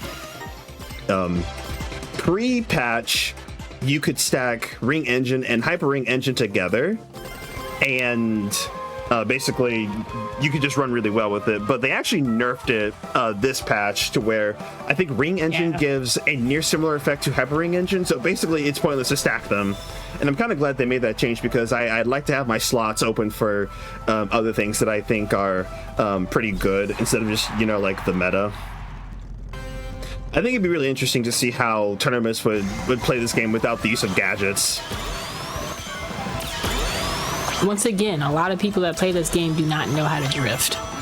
Exactly. I think I know how it's gonna go. You can't use gadgets. I think the top players are gonna be falling off the track. Yeah, I think the top players are still gonna stay on the top, because I know absolutely. I know they put in thousands of hours in this game, a lot more than I have. I think on here I only have maybe close to 400. I'm surprised I don't have that much, but being involved with other things, speedrunning other games. Yeah, that's my only excuse why I'm not top level. I just know how to play the game because of my Mario Kart skills as well. But yeah, I didn't really get to talk about much of the crossroads here. So other than White Cave, all of these, other than White Cave and Galactic Parade, all these crossroads are pretty much new to the Sonic series. Oh, I forgot Roulette Road as well. So literally 3 retro crossroads, and just the rest of them are just new. And I think it's cool. Yeah. There's actually one crossroad where we think bears a reference to I forget the game's name. It was some arcade game in the 90s. It's not Galaxy Wars. I think it is. Is it? I don't remember. I had it in my notes for the my all crossroads run back at GDQ earlier this year, which y'all should definitely check out, because that was one of my best runs that I feel that I could have performed. I could have PB'd that run too, RTA wise, if White Cave did not exist, but it's all good. White Cave being the bane of your existence in a run. Yeah. Yeah, that checks out. That checks out. All right. Now, I know this is going to make some of you mad, but I'm not a fan of this track. And you could fix the Podos, and I'm still not going to like it. I didn't like it in the beta. I think the reason why I didn't like this track at first was because it caused so many disconnects during the open network test. But it's also running on Fortnite servers, so I think some of the disconnects is just Fortnite's having a tournament this weekend. Sorry, kids. Yeah. You can't play your Sonic. We need the servers so these people can blast each other with lightsabers. I'm also some money. I'm also glad that I was not in school during the open network test, because imagine Canvas essentially going down literally because of this game, or this game going down because people just being on Canvas. shout out to AWS. Oh wow, welcome to cyberspace. So this track, there's a shortcut. You know what? We'll go for the Nisk. I think it's cool. Oh, beautiful. Obviously, with the Wisp, it's faster to take the bottom path, but I want it to be cool. Careful there. I'm not used to playing this track on a handling vehicle, so a lot of my crossroad lines are mainly from using a speed vehicle, since I practiced a lot of that for that GDQ run as well, of all crossroads. I think World Record uses, I think, either this vehicle or a speed vehicle. I don't really remember. I haven't really kept up to date with the time trials since the new patch. Some of them are really impressive, while others are just Ring Engine slop. That's tough. Yeah, we are almost done with the photos here. Thank God I hate this track. I was so ready to see like some of my other favorite tracks in the game. Like, Mall is fun. It's cute. But, you know, the real banging tracks don't happen until after photos. Yeah. So for anyone... So for anyone in the chat watching, or even like in the future, if you see this on YouTube, what track are like y'all hoping for in year 2 of CrossWorlds? Because we are getting City Escape, which I'm kind of excited for, but I want to see some more Riders tracks like Metal City, Sega Carnival, Digital Dimension. I would love Sega Carnival with a remix of the Sega Carnival track music. It's so such a good. It's such a banger. Mm-hmm. I actually really enjoyed Sega Carnival. I also wonder if they would add like the I forgot what it was called, but it's from the Babylonian Cup that happened in Riders. If they would add like that final track as a crossworld in there, so you're, like, racing through the Babylonian ruins. Oh yeah, I think it's the Babylon version of Digital Dimension. It's really funny that I said Digital Dimension. It's literally just Baby Park but a boss fight. I think I want like Star Trek or maybe like you know, The Godfather, or we could go crazy and put Garfield in there, because I know Garfield has his own game, but with Garfield, I think Garfield in a car would be hilarious. Well, considering that Garfield is Paramount, I'm pretty sure Garfield is a part of Paramount. I could be wrong. I could be spreading like misinformation. No, you're right. That's why I'm saying everybody that I said here. We could have Star Trek. We could have Garfield. We could have Godfather. Yeah. We could have Tack from Tack and the Power of Juju. I almost went for it. I wanted to go for the funny little time save cut, but it's whatever. It only saves like maybe a second anyway, but it's also easy to mess up. You could go crazy. And someone's asking why you say the one wisp at the end. I think that's just like the boost past. So it all depends on the track that you're on. I know I see if I'm doing a time trial, I save it at the end just so I have like that final boost against my ghost. I'm also just like playing the game with like no items, so I mean we're just vibing. Yeah. We're not even on the track where I actually need to lock in yet. I think it's in the next cut. I could be wrong. Could be very much wrong. Or maybe the cup after. Jeff Probes. I want Jeff Probes in Sonic CrossWorlds. Well, they own Survivor. Okay. Let's see. That was it. Okay, I wanted to make sure my menu was right. I can't wait to learn the choices. I can't wait to learn the Yakuza games and just go through so much menuing. I still need to beat 2. I got caught up with. They're not as bad. The menuing isn't as bad in the early games. Yeah. It's the later ones where it's just like a lot. All right, so welcome to Crystal Mine. If I am this track too, but that's not really funny. Not because I think it's a bad track. It's just when it's festival time, we'll have something like air tricks, or we'll have something like dash panels, and people will pick this track, and I'm just like, why are y'all picking this track? And the better option is one of the other two. And then we get here, and the person who picked the track, their team always loses. We get dead last every single time. Like, why did you make me suffer through this with air tricks? And we can't really do any because there's not a lot of places to do air tricks on this map. I personally picked this track for dash panels because it's like one of the easier ones to farm all the dash panels on. And I hate this frenzy because normally I would hate it because it actually takes your item slot. So like, let's say you had a drill in your first slot and then you get the wisp frenzy, you can kiss that drill goodbye. Please don't remind me of my trauma. That actually happened during a festival, and it was for the punch out event where you basically just your team has to reach the objective of punching or using items on the other teams on the track. And I had a ghost, and I told Peas, because it was me, Peas, PT, and I believe Yato was there fourth. Like, I have a ghost, I'm gonna pop it as soon as we get into the CrossWorld, because, you know, the other team was in first.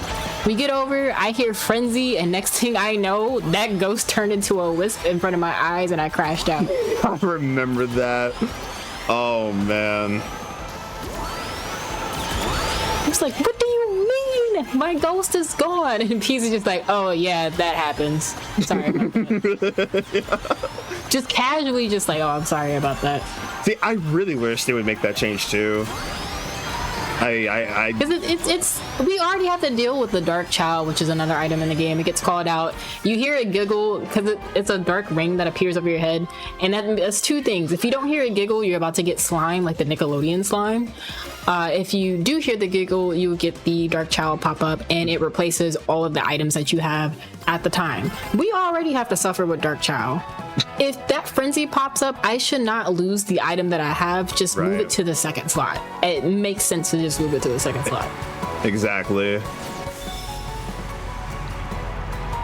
All right, so Ocean View, this is another track that's appeared in every single Sonic Racing game, but this version is from Team Sonic Racing, but altered slightly, I believe.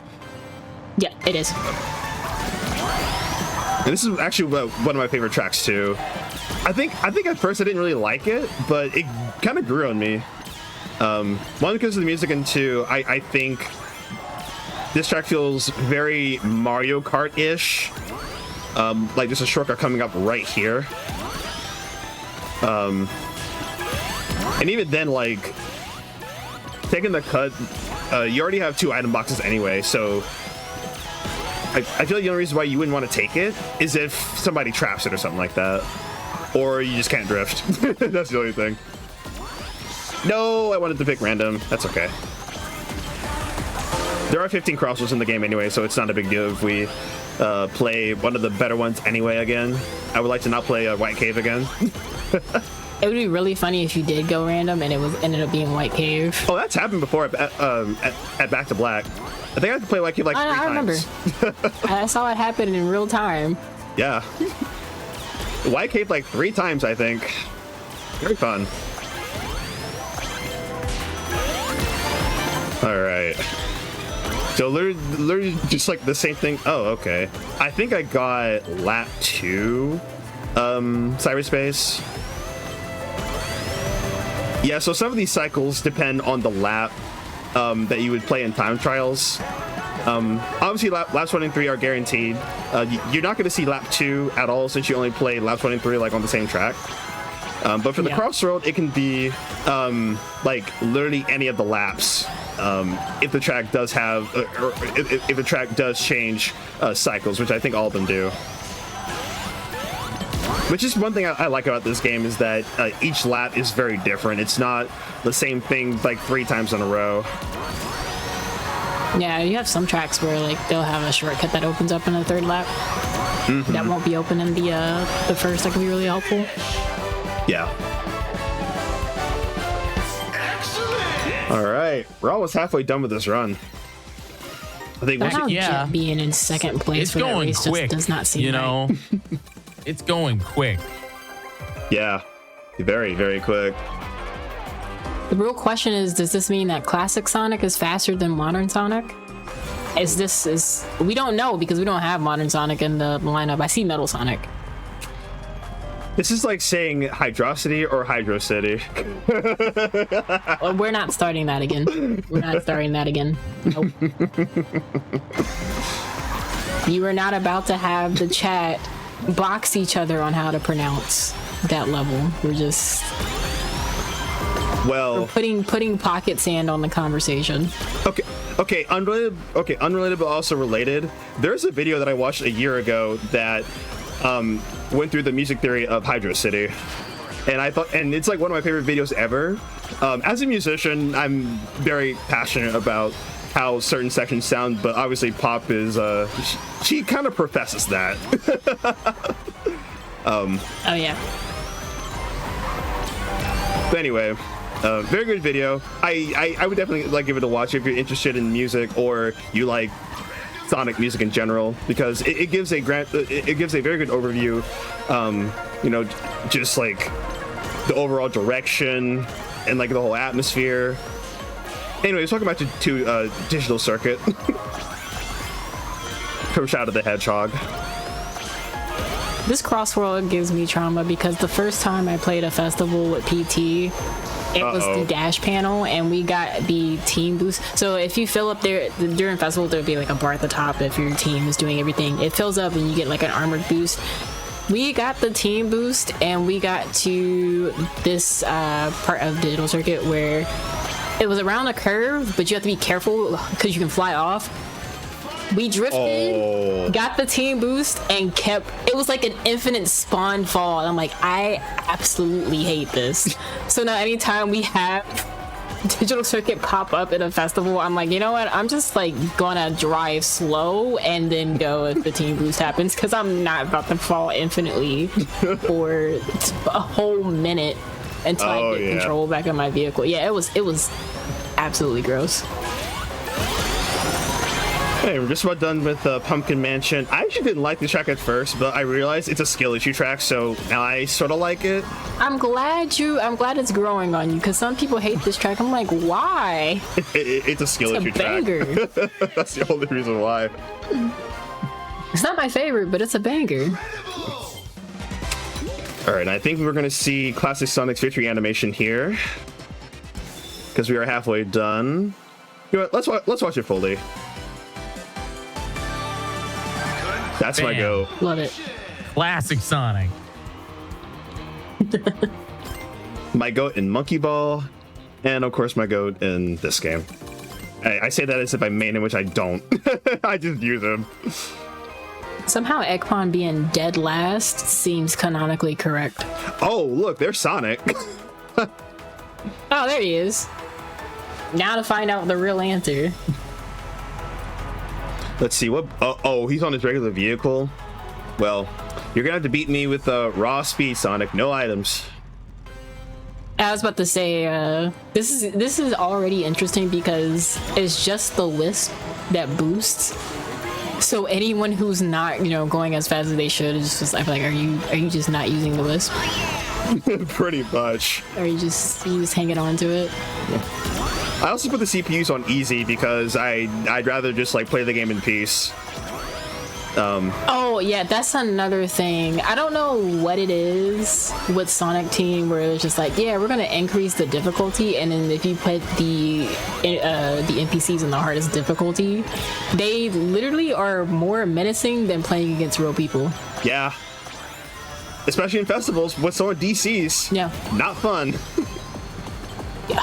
Yeah. I still remember the takedown, and I got jumped. I had never gotten dead last in the festival before, and then I was second place because I was right behind Peas. Mm-hmm. And this is gonna be a dub. Next thing I know, I get stamped. Yep. Peas was armored because he had the defense thing. I got stamped. I had quick recovery, so I'm like, okay, I should be fine. Third place, cool, whatever. 2 monster trucks, not 1, 2 monster trucks, quick recovery, and then a drill. I wasn't coming back from it. I'm like, you know what? The next time a team DCs, I'm like logging off the game. I'm rebooting until I'm up against real people. Literally. Like, I had never felt so violated in my life. Yeah, that cut is also very important to go for. It also uses braking. Or I guess in my case, I'm holding A, or I guess cross and circle. Let's start another debate on what we're gonna call the PlayStation face buttons. Or in simpler terms, I'm holding acceleration and brake, or A and B.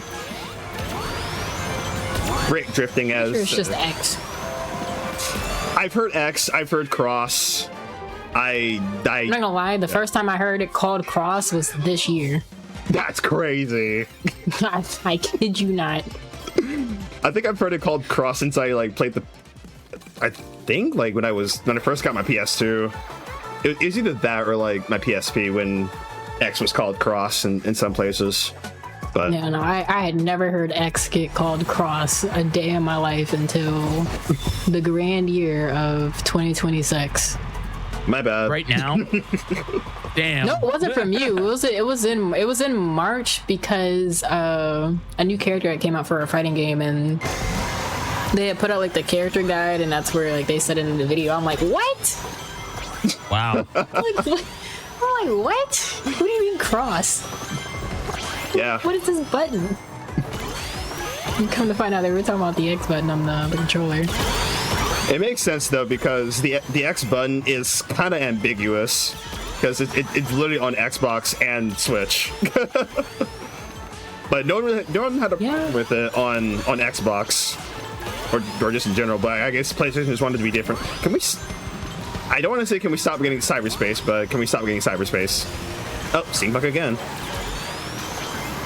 Okay. Your RNG for these CrossWorlds have been kind of wild. Yeah. Woo! Look at that. So I was trying to do the NISC right there, but I was not in the proper alignment to stay on there. But you know, we'll do a little bit of rail grinding. Shout out to Unreal Engine 5. That's funny. I did a run earlier today that utilizes the Unity engine, and then we go from Unity to Unreal 5. Love to see it. That's the one thing that sucks about Unreal Engine because you get stuck on Fortnite servers. Yeah. My Fortnite is still not installed like on this PC. Like I had it and then I uninstalled it like some time back. Not because I didn't like. Installed for the sole purpose of someone being like, I got a tourney to run and I need a fourth. I'm like, okay, sure. Sure. I'm like, sure, why not? I'll be a free body. All right, so now we're coming up to the track that I actually have to play the game on. We love so you weren't playing the game before? Like, what is this? You just goofing off? Yeah. It's the SMB experience. Like, he hasn't played the game until he has to, you know? Oh, got Coral Reef? Yep. I don't know how I feel about this track. So, thankfully, I only have to hit this twice, or maybe one out of the 2 times. You'll see the cut that I'm talking about here in a second. Okay, we already start with a lot of rings, so it's going to make this cut slightly easier with the upgrades that we have. 1, 2... Oh, that looks really good. Oh, we got it. Nice. Nice. Yeah, so this cut, or I guess this track in general, is not fun in festivals because you're not playing in Sonic speed. You're playing in what's with cyberspace. You're playing in high speed, which is basically 100cc, which is very. What is this? Hey, you said you didn't want White Cave. The game's just responding to what you want. That's how RNG works. You yell what you want as strongly as you can and believe in it, and then the game just gives you what you want. I'm convinced that modern consoles actually just listen to you because obviously, like, the PS5 controller has a built-in mic, and of course my mic is not muted. So I wonder if there's some like hidden code where like you say something like into the controller's mic, and then it just translates it into, I don't know, binary code or something. This is why I just never play a PlayStation game ever again. It's just PC only. It's like, yeah, I heard that they were recording your conversations during gameplay with the PS5 controller. That's what the mic was for. Hopefully we get this again. Maybe that's why we haven't got. Oh, that's tough. We'll just go around. We already got it once, so I don't want to stick around and do too much. Anyways, continue, Pop. Yeah. I was gonna say, I wonder maybe that's why, because so far we've gotten Ichiban and Majima. I'm like, maybe that's why we haven't gotten Kiryu in this game yet. So many people yelling, I want Kiryu in CrossWorlds, and they're just like, we've been listening to the PS5 files for this game, and we cannot add Kiryu yet. The people are demanding him. We must, we gotta hold out. Put in everything else. Per chance. Alright, so this race is either going to go really smooth or we're not going to be able to drive because I'm not on technical drift for this, literally like for this track. So, now this is another skill issue track. I think the top players really enjoy Blizzard Valley because it is a skill issue track, but I think it kind of grew on me. Yeah, literally, like as you're seeing right now, I'm just slipping all over the place. I'm trying to go really tight, but this wind is blowing me like super duper wide. And it's really hard for me to actually control my my driving here. So this one is actually fine. No, I don't dislike this track. It's just another track where I had a traumatic experience with this game. You just have too many traumatic, and you know what? I really can't say much because I only play this game for festivals and when I'm doing a charity event. That's it. I don't play it casually. Like after the beta happened and you know, at first everything was fine, everything was well, and then all of a sudden I'm just getting jumped for dear life. Yeah. It's one of the reasons why I don't use Cream as often anymore, because I feel like people figured out who I was from the initial betas and just like, yeah, let's target her. That's the chick who ran me over, jumper. It's like I remember you. I used to be a Cream main, but now when I play online, I guess I now play Classic Sonic, II, and Arl. If you see me using Cream, I've abandoned all of my morals and I'm just solely there to cause problems. I don't know what it is, and Peas can attest to this. The few times I've used Cream, I've like dominated an entire lobby. Like, all right, I got first. Yep. Only when you're like literally like in, I don't know, boss pinch mode, because people just don't know how to act. Well, it's not even that. Sometimes I just get tired of getting jumped. I will never forget. So my trauma with this, I was using Tails just for fun, and like half the lobby was Shadow, and I'm just getting bodied by every Shadow in the lobby. I'm like, listen, I know we know the meme about where, you know, Shadow's picking on Tails, but that doesn't have to be real life. You know, I completely forgot about that whole like interaction until you like straight up mentioned Shadow versus Tails. Justice for Tails, by the way. Tails ain't do nothing wrong, but be smart. Yeah. Anyways, that is Blizzard Valley. I'm surprised that race went well. Incredible! So now we're gonna come up to everyone's favorite Sonic Adventure 2 level, but lots of competitive players actually despise this track because it's practically unplayable online. So you see those little railings? Yeah, don't go on those. Maybe in festivals, but don't touch them. Yes, I did not like this this level in Sonic Adventure 2. I liked all of the Knuckles and Rouge the Bat treasure hunting for the music alone. Exactly. The treasure hunting absolutely sucked, but the music slapped. Yes. Wait, why is Sonic behind me? Go away! Because he's there to claim his crown. Yeah, my future's gonna be great. Yeah, exactly. This is what I have to look forward to. Yeah. Alright. Whoa, okay. Those robots just like appeared out of nowhere. Well, they've been on the track, but I didn't expect them to be like right there. So remember? Yeah. Yeah. Pretty much. You know, since we're getting Godzilla, I could see a couple of different anime collabs too, since Sega Sammy owns TMS Entertainment, the studio that made, or that works on Case Close or Detective Conan, Box, Sakamoto Days. So we could see Sakamoto in a... They just wanted to say hi. Alright. Just wearing the I'm retired or the retired shirt. That's wild. He would absolutely be a power character though. Like, he would be super dope. Do I need to reading slow down? Evangelion as well, so which I'm not surprised by that since they've collabed with Sega before with PSO. Yeah, I didn't even know like they had collabed until you actually mentioned it to me, Pop.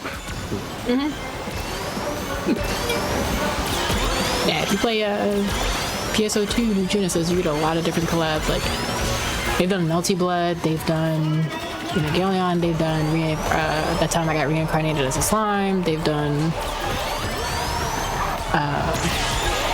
not a lot.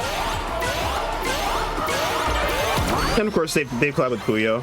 Even though like that's Sega, just gotta put it out there. I don't count the other Sega IPs as collabs because they have different events in the game.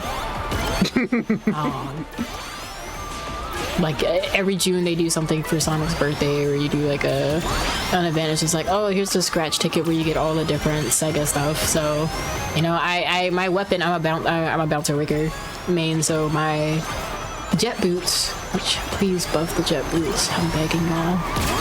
I have Sonic rings. I kick people with the Sonic rings. I wish that they had the sound effect because it would be really, really funny.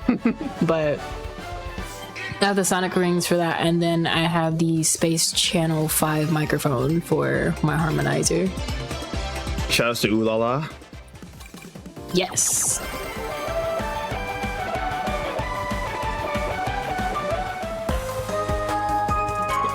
So they have Daytona music in this game. Yeah, they do. Yeah. Sega Racing music. Yeah. They recently added that music into the game, so they have like the jukebox function. So you don't have to listen to any of the tracks that are in the game. You can make your own playlist and have that play for the tracks that you're on. And for this run in particular, did they?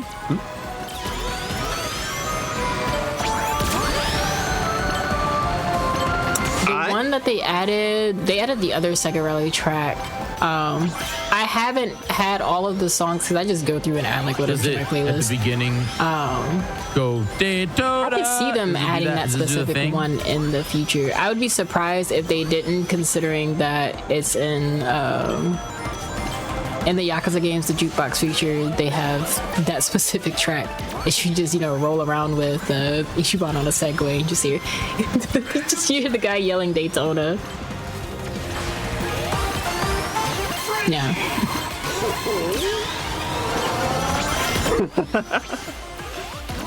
Welcome to Sweet Mountain. This is one of the most fun crossworlds actually. It's also the shortest crossword in the game. I love that. The only part of the game I don't remember what the time trial time for this one is, but I guess the time trial record I should say. But again, shortest one, so like less than I think a minute 40. I think. Again, I haven't checked the leaderboards in a hot minute. Yeah, Chow Park. Apparently, people don't like this track. It's another skill issue track. That's why.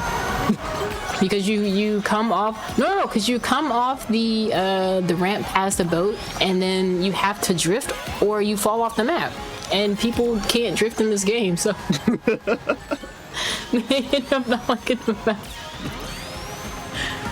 Yeah, this section right here, I can agree. Like, this section is not fun, especially if you don't pull like something good, because I almost always have gotten like King Boom Booed, the blue shell, like Anvil, like literally I just lost top spots almost every time in this section, so I have to pray that like the game just lets me live.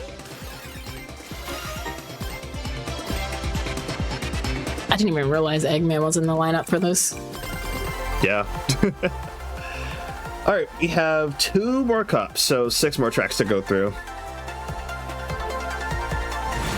So the reason why I'm not doing this in Grand Prix mode is because, so there's only 3 courses per cup, but in Grand Prix, the 4th course is basically a lap of literally all 3 courses, and it's very repetitive and boring. But you don't get a crossworld. The crossworld is just the track that you did 5 minutes ago. Yeah, that's pretty much that. Ooh, okay. Make sure I don't hit that green slime there. Look at the Nickelodeon slime. And yeah, this NISC is actually mandatory if you are running on Dawnplay. Even though you do miss a box, you need to ensure that you have 2 items in your inventory and then take the cut. That is, of course, if people just don't trap it. All right, give me White Cave. Yeah, that's what I thought. Reverse psychology. You didn't believe enough. you said it. And you're just like, please don't give it to me for real, and that's why you didn't get it. Exactly. Yeah, Dragon Road is really fun in my opinion, both in Unleashed and in this game. All right, I like Dragon Road a lot. We're actually gonna take this cut here. They actually fixed Dark Gaia's hand movements for the fire, so it's easier to jump over the fire like than before. Which I kind of understand like why they needed to make that change, because pre-patch it was really difficult to time that jump.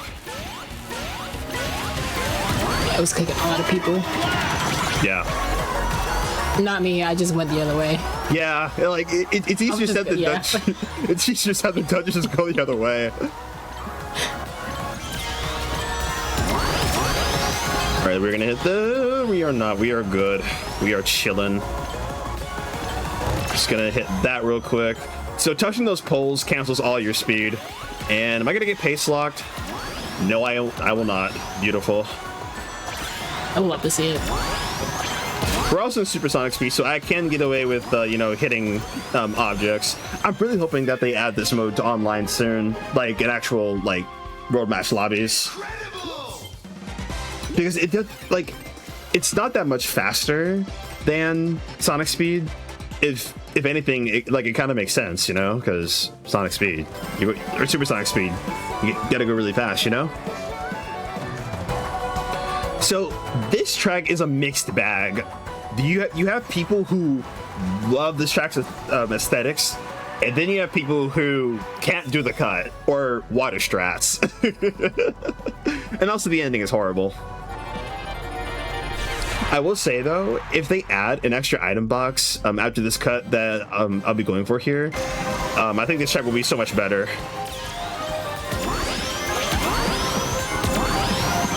So this is actually the fast way to play this track. You want to take the top path, since charge jumping in the water is very slow.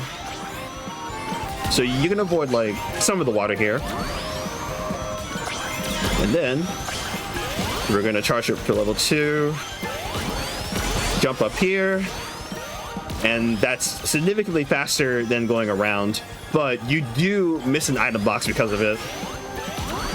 Which is why I said I feel like if they add a box somewhere like around that range, it would make this track so much easier. And it kind of makes sense. Really? Really? I tried to tell you. Should have told me that. I'm just kidding. You know what? For the fans, I'll do it once. Oh, I'll actually go for it.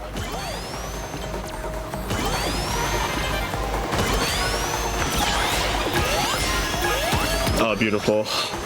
Ooh, you got this? That track, by the way, I hate it. But we're out of there. Nice. All right, back to Aqua Forest. So there's going to be one little piece of movement that I'm going to do right here. So we are going to take the top path, but we're not going to go in this little crossroad here, or I guess this little ring, because it takes you literally where those dash panels are, and it's much slower. And I'm pretty sure the CPUs don't know it either, so we can just, you know, keep our lead going. You're gonna say this and then you're gonna patch it and tell the CPUs that they should know this. Yeah. It's always when the devs find out, it's like, oh, that's how they're doing this. Yeah. They go back and fix it. Sounds about right. All right. Egg Expo. So CrossWorlds doesn't really have a Rainbow Road-esque track. This is more or less your Bowser's Castle. And at first, I didn't really like this track, but again, it grew on me. So this little ball there, you know, from Sonic 1. Speaking of Sonic, this guy just keeps getting second. Like, move. Like, get a bomb spot. Like save some points for somebody else, man. Really nice. I mean, you can say the same thing for me, but I got a mission. I just got to be fast. Sonic's though, he's got to chill. I don't know. I feel like he's trying to show you what the future's like. That's true, actually. Oh. Make sure to not spam my tricks there. Gotta remember, this is supersonic speed, so my shots are gonna be a little bit different. I swear, if I get it again, that's what I thought. Okay, we're actually missing a couple of crossroads. We have not played Dinosaur Jungle yet. Thank God. Hate that track. No, because during one of the festivals where the crossroads was broken, people kept picking it. I'm like, we're not getting frenzy here. Y'all need to pick random. Oh, yeah. No, I wanted it. I really wanted to go for it.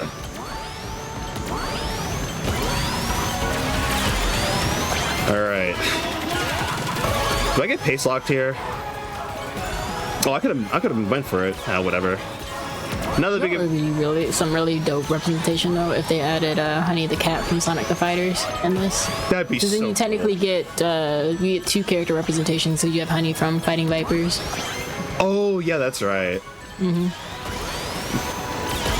So that's how they came up with Honey the Cat. And while we're at it, how about we bring back some of the comic characters? Shout out to PT, Sally Acorn. Sally's technically not canon right now. At least I don't think. I don't think they brought her back into the canon. Yeah. No. Yeah, because Archie's not canon. Colon open parentheses.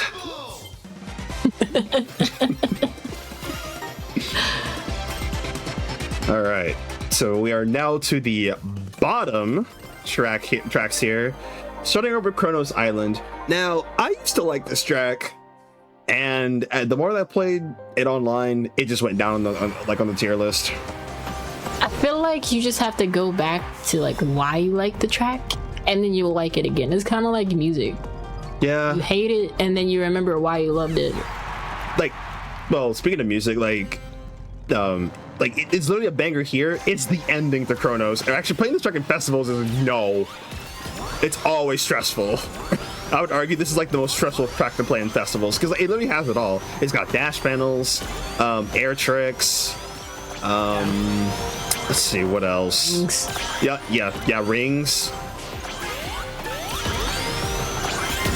Try playing this track against like top players who have not slept.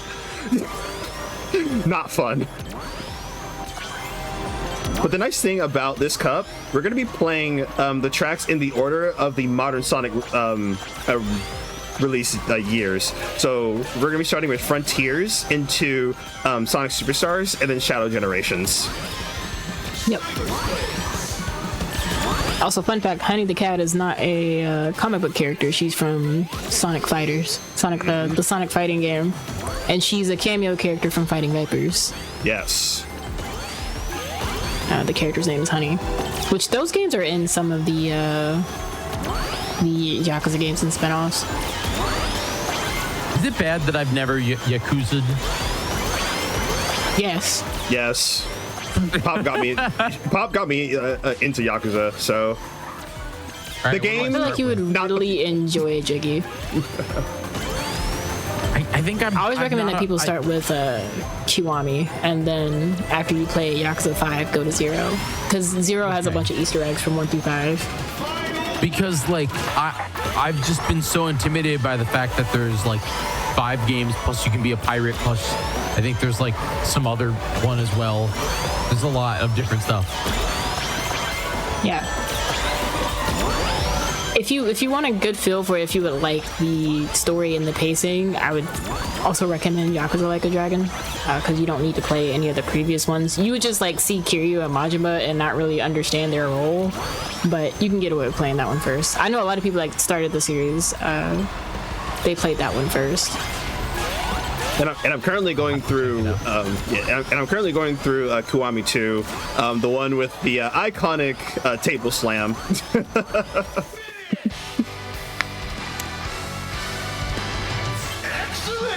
You usually say to someone who's intimidated by Zelda games because there are so many games, Jiggy. That's a good point. I guess that's fair, you know. I guess with Zelda, you kind of have two paths, you know. Mm-hmm.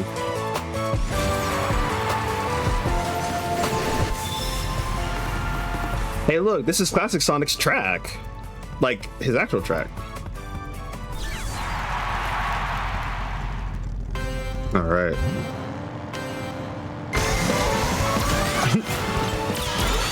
All right, so this track has a very important shortcut.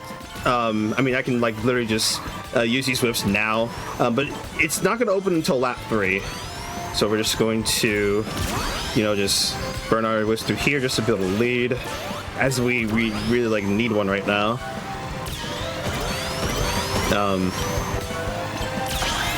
Yeah, so North Star, another one of those. I didn't like it at first, but now I kind of like it, literally because of the cut. Not this one, obviously, but it's gonna be in lap 3. Let's go to Sweet Mountain. Let's save some time, because you know what are the chances that I get a White Cave? I love the barking agreement. It's like, let's save some time. He's watching. Yeah, he's watching. He's just like, we are encroaching upon the 7.5 hour mark. Actually, no, we're past the 7.5 hour mark of me sitting and streaming, which is, you know, even though I'm here on GDQ, he deems it time to stop. You know. Yeah. Yeah. Yep. He might also want to be a DLC character. He's like, I see a hedgehog, a bird, a cat. I would like to be a DLC character. All right. No, I'm just saying. It's just his way of saying, hey, stop doing that and pay attention to me. All right. So this cut saves so much time. Like, I've gone from last to first taking this cut online. It's because people just go around and they just don't know. So I always tell people to play time trials. Exactly. Now, they make so much of a difference when you know the track, especially in a festival. Like if you're riding solo, which I've never really been solo in a festival. If you're playing solo and your team's not playing the objective and you just want to get first, it's just best to know the tracks. All right. So our last track for this run will be White Space. Honestly, if anyone is interested in like a unique racing game, or want to break off of a certain Mario Kart game that launched on the Switch 2 that I totally did not run last year at SGDQ, and that Jay totally did not open up this event with, I definitely recommend CrossWorlds. This game does go on sale very often, so if you're someone who only like gets games when they're on sale, definitely just give this game a shot. There are some iconic characters, I mean from Paramount at least, that I'm sure that the family like will enjoy. Not only that, you're just guaranteed free DLC anyway. Even if you don't get the paid DLC, you know. Yes. They didn't leave anybody out. All right, what's our last crosser gonna be? And Roulette Road. Oh. I want to say it. I want to say it because I've never been hit by that before. Never until just now. Never. Well, you know, that's just the GDQ experience. Something that never happens in a run has happened. It just happens. Yeah, like I okay. I have no words, but you know what? It's fine. It happened. I always had a feeling that there was some collision to it, but I feel like I've grazed it like so many times, but I guess I've whatever. We moved, I guess. All right. So final lap. I want to take the top path here because it's actually faster, and I mean, obviously, you want to grab the hundo if you don't already have 100 rings. And yeah. So time is going to be when I cross the finish line, and hopefully I do not, you know, somehow roll off the track here because Eggman's kind of catching up to me. He's kind of moving. Somehow that doesn't sound right. Like something just doesn't sound right about that at all. And time. I wanted to be a little funny and, you know, back into the end, but it's fine. But yeah, thank you to GG's, and thanks for everyone for literally just, you know, hanging out for like over 7 hours and just watching all these amazing racing games. I play this game for content these days. It's always a fun time being able to, you know, relax and, you know, just play some CrossWorlds. First, shout outs to Black and the Flash. Amazing group of folks to work with, and we also put on amazing shows. Of course, if you're Black and you're very interested in joining our community, please join us. Thank you for commenting with me, Pop. I enjoyed being able to just, you know, have a quick little convo after explaining everything, because really there's just nothing much to talk about other than, hey, like, it's this track, you do this, that, and the other, and we just vibe. Yeah, no, it's all vibes. Thanks for having me. Yeah. I'm Pop. I'm the co-lead for Black and the Flash. You pretty much find me anywhere on Twitch as Pop No Tarts, or any social media that's out there outside of. I don't speedrun any Sonic games. I've actually never done a Sonic speedrun. Peas and a couple of other Black and the Flash kids want me to do a speedrun of Sonic Battle because I'm a Yakuza speedrunner, but we'll see. There's still a sub goal they have to meet for that. They won the first one of like, all right, we gotta get this amount of subs for her to speedrun a Sonic game. Now we gotta pick the character. Yep. And you can find me. Oh yeah, keep going. Yeah, yeah. The last part. You can find me at twitch.tv/peacesmb if the shadow hasn't already been given. You can also find me on Blue Sky and Twitter by the same handle, peacesmb. It doesn't stand for Mario, it doesn't stand for Meat Boy. It's always stand for Super Monkey Ball. All right, and thanks for having me as well, Jiggy. I think last year I did 8 Deluxe. No, a couple years ago I did 8 Deluxe, and now we skipped the game and we did CrossWorlds. So heck yeah, I think that was for Red Shell's Jingle Bells, if I'm correct. It was. That was my first year working on GDQ. Pretty amazing. Peas, we appreciate you very much. Pop, you're incredible. You did incredible. This was so much fun. Thank you for bringing us to an end here on our Oops I'm Driving weekend. This was fantastic, folks. That's it. We're done. No more cars for a little bit. Seriously, absolutely incredible hanging out with you all today and yesterday here on the GDQ channel. Thank you for gifting out the subs and supporting the GDQ channel with your Prime Gaming and all those to get me in my pseudo Lightning McQueen cosplay thingy here. I genuinely had a blast doing that and wearing this all day with you all. Major shout outs to Ray in the studio for putting together this show with us and making sure all the runners were set with their techs. Big shout out to our tech checkers here on the GDQ channel. What they do is they go through and they make sure everybody's all ready for the broadcast so that the day of they can do it. And big shout outs to all of you for hanging out with me. My name is Jiggy. I do this show maybe once a month here on the GDQ channel where we dive in and we check out a different franchise or a different community. This time, of course, driving. And next month on August 22nd, that's the date, right? Hold on. Wait, August 22nd, we will be doing Oops All Star Fox. So if you are a Star Fox speedrunner, I'm going to post a link in the chat right now. It's gdq.jiggy.live. You can submit your Star Fox runs if you want to be a part of that show. Thank you so much for being here. I appreciate you. If you missed out on the Forza Horizons 3 run, we're going to do it. We're going to run it all back the entire day right after the break. Bye-bye, everybody. I'll see you next month.